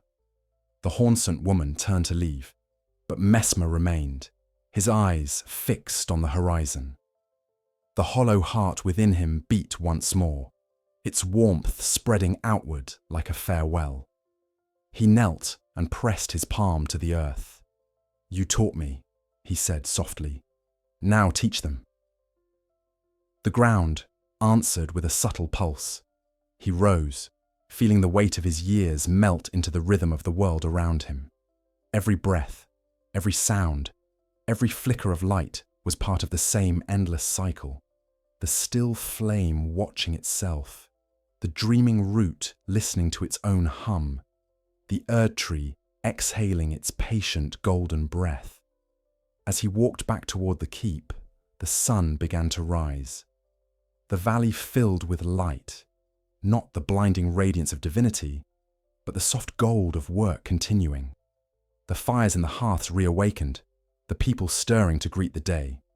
Messmer watched them from afar, their silhouettes framed by the glow of the world's new rhythm. He smiled, though the expression carried both joy and sorrow. The lesson was learned. Fire, after all, was not meant to rule. It was meant to remind. He turned once more toward the Erdtree, the great trunk glowing faintly in the morning haze. Breathe, he whispered, and remember me only as warmth. The wind carried his words across the valley, through the roots, into the soil. The hum deepened in response, a low, eternal sound that felt like gratitude. And when the last ember in the courtyard finally dimmed, it did not die. It joined the breath of the Erdtree, vanishing into the rhythm that would carry it forever. The world exhaled, and the lesson of fire was complete. The morning after the flame's final lesson arrived, not as a triumph, nor as an ending, but as a continuation so gentle it almost refused to announce itself. The air was pale with mist, the kind that softens distance until everything seems folded within a single breath. The valley's rhythm had become steady, almost imperceptible, like the heartbeat of a sleeping giant. Smoke from the Hornsent hearths climbed lazily, blending into the low clouds. The Erdtree loomed faint in the horizon, neither god nor monument now, merely a tree that breathed in time with the world it once ruled. Messmer woke before the others, though sleep had hardly held him. Rest had become unnecessary in the way that stillness becomes enough. He rose from his bed, feeling neither weight nor weakness, as if the body had chosen to remember function without demanding effort. The hollow heart within his chest beat slower than usual, but with a resonance that filled the room like a low, kind tone. He understood, with the quiet certainty that comes from experience, that he had begun the process of dissolving, not in body, but in boundary. He stepped outside. The courtyard stones were cool beneath his bare feet. Dew beaded along the edges of the woven mats hung to dry, each droplet catching a faint amber hue. The air hummed faintly with the voices of roots beneath, a sound so constant now it was no longer noticed. He walked to the nearest brazier, where a small flame still lived, steady and unhurried. He knelt beside it, studying how it moved, how it accepted wind without fear, how it consumed without greed. "You've learned well," he whispered to it. "You don't even need me to tend you anymore." The flame flickered once, as though in agreement. He smiled, realizing that the world had already surpassed him. The Haunsant no longer needed guidance to keep their peace. The Erdtree no longer demanded worship to sustain its breath. Even the serpent's whisper, once his haunting companion, had quieted so completely that its memory now felt like gratitude rather than burden. The horned Saint woman found him there, her steps soft on the damp stones. "You've been up all night," she said gently. "I wasn't sleeping," he replied. "I was listening." "To what?" He looked toward the distant tree. "To the sound of the world learning to live without us." She followed his gaze, her expression unreadable. "You speak as though you're leaving." He did not deny it. Everything that breathes must one day exhale. My breath has carried long enough. She crouched beside him, her staff leaning against her shoulder. "Where will you go?" He touched his chest lightly. "Where all warmth returns, to what keeps it alive." For a time, neither spoke. They sat beside the brazier, watching the small flame reflect in each other's eyes. The hum of the roots rose slightly, as though aware of their conversation. The woman broke the silence first. "When the Haunsant tell your story, what should they say?" "Tell them I was a man who learned how not to fight the fire within him," he said, "and that the world forgave me when I finally forgave it." She nodded, her eyes glistening. "That's a good story. It's the only one that ever needed telling." The sun rose higher, dissolving the mist into threads of light. The valley glowed, not with gold or red, but with the quiet color of continuity. The fields shimmered as dew turned to vapor, lifting like soft smoke toward the canopy. The roots hummed louder now, but the tone was serene, an endless chord that stretched through the soil and into the air. It was the same tone he had heard when he first pressed his ear to the earth as a child, a sound he had mistaken for silence. He walked beyond the keep one last time, following the stream that led to the place where the roots met the water. The Haunsant woman followed, though she kept her distance, understanding that some farewells cannot be witnessed too closely. He knelt at the edge of the water, dipping his hand into the flow. The chill was sharper now, as though the stream carried something freshly awakened. Beneath its surface, the roots pulsed softly, their glow turning from amber to white. He looked at his reflection. For the first time, he did not see the red flame in his eyes. They had become colorless, like the light beyond the roots, clear, open, and unburdened. The face staring back at him was calm, almost ageless. There was no trace of wrath or sorrow, no mark of divine punishment or inheritance, just stillness. "I understand now," he murmured in Purim. Immortality was never about lasting. It was about learning to stop needing to. The wind shifted, carrying with it the faint scent of resin and rain. The Erdtree exhaled again, and its breath moved through the valley like a long, low sigh. The water beneath his hand warmed slightly, the pulse of the roots synchronizing with the beat of his hollow heart. Each breath he took grew lighter, less separate. The boundaries that had defined him, body, flame, history, began to dissolve like smoke into wind.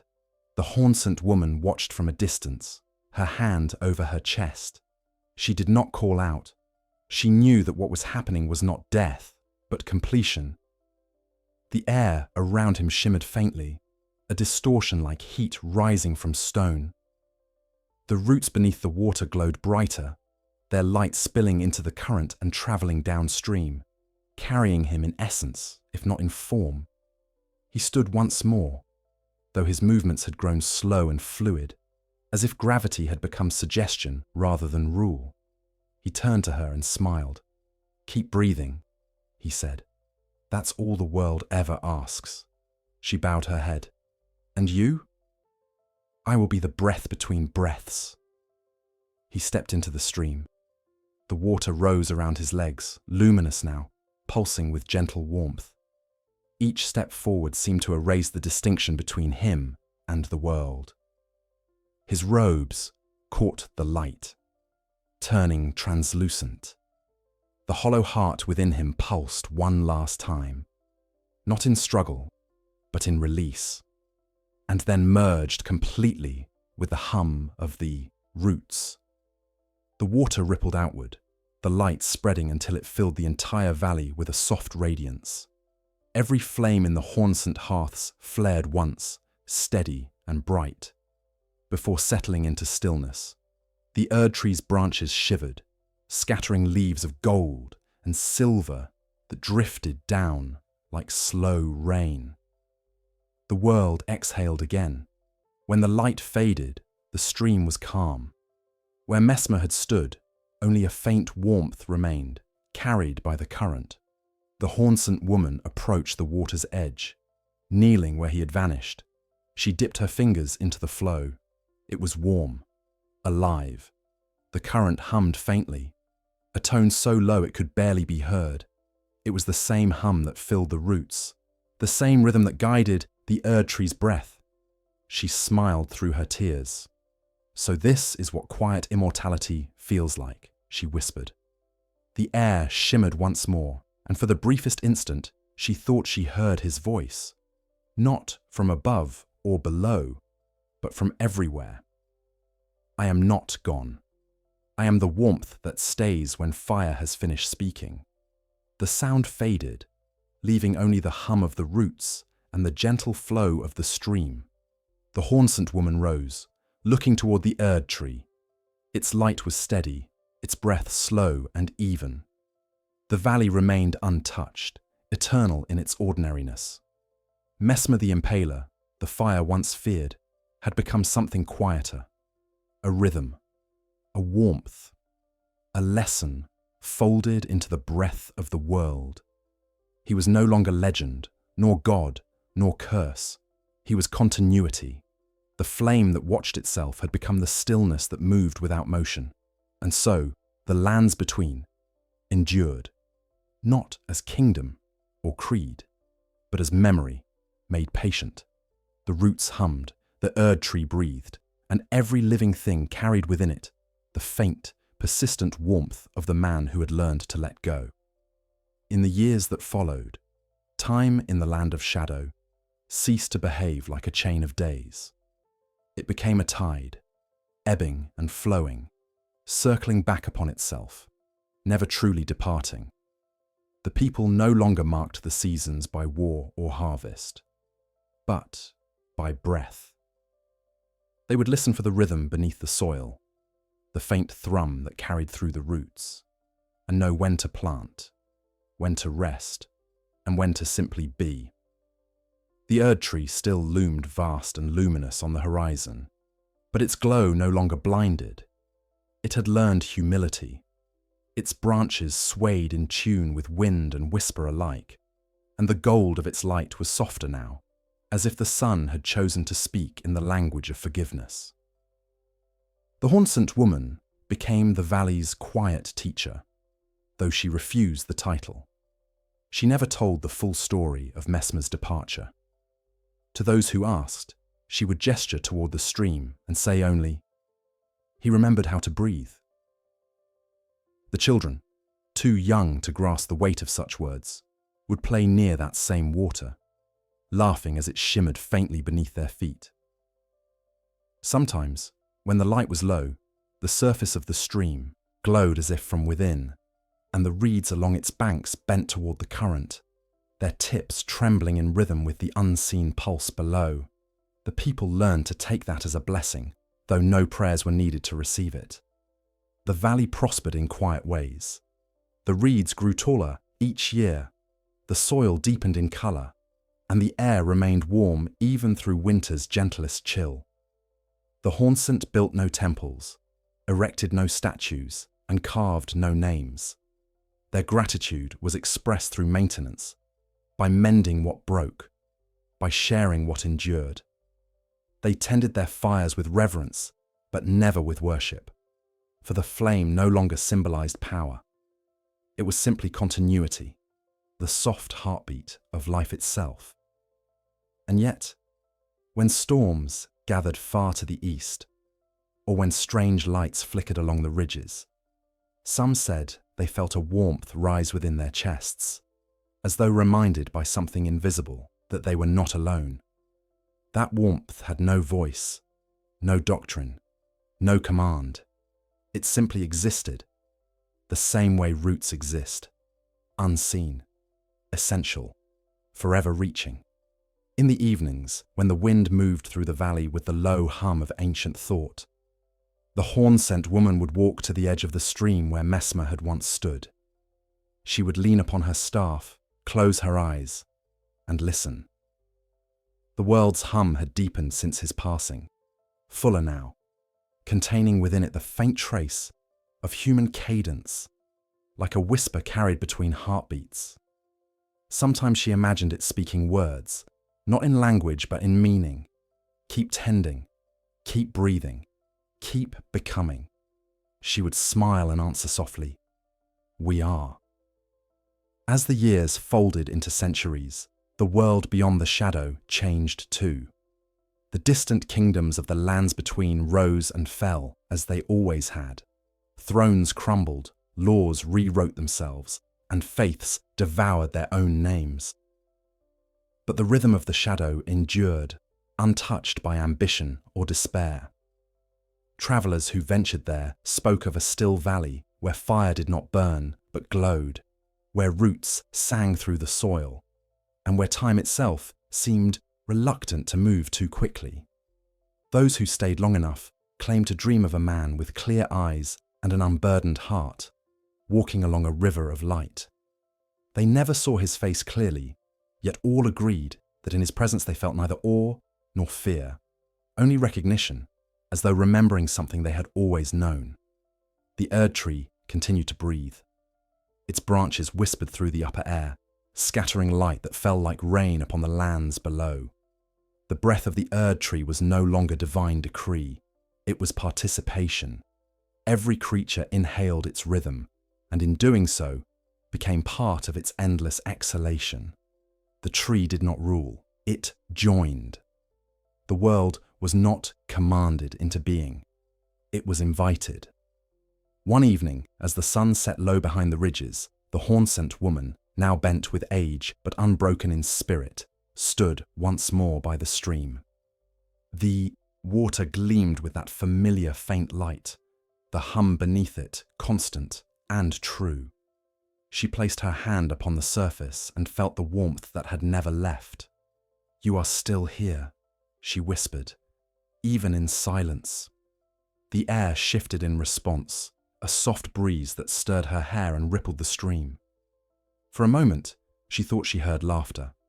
Faint, unhurried, the sound of someone who has forgotten the weight of sorrow. It came from nowhere and everywhere at once, and then faded into the hum of the roots. She smiled. "Rest well, flame," she said. "You've learned what it means to stay." Night settled slowly. The stars emerged, bright and numerous, their reflections scattered across the surface of the water. Each star pulsed faintly, mirroring the rhythm that lived within the earth. The Hauncent woman closed her eyes and breathed in time with them.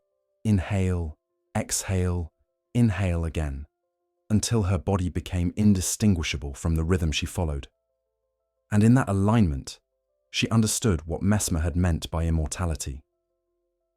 It was not the endless continuation of the self, nor the preservation of form or name. It was participation in the continuity of all things, the quiet endurance of warmth that passes from one vessel to another, never claiming ownership, never seeking reward. Immortality was not being remembered. It was remembering together. The valley exhaled, the roots hummed. The Erdtree glowed softly in the distance. Somewhere beneath it all, the last ember of Messmer's flame pulsed once more, not in defiance, not in warning, but in affirmation. It had become the world's pulse, the measure by which everything else kept its time.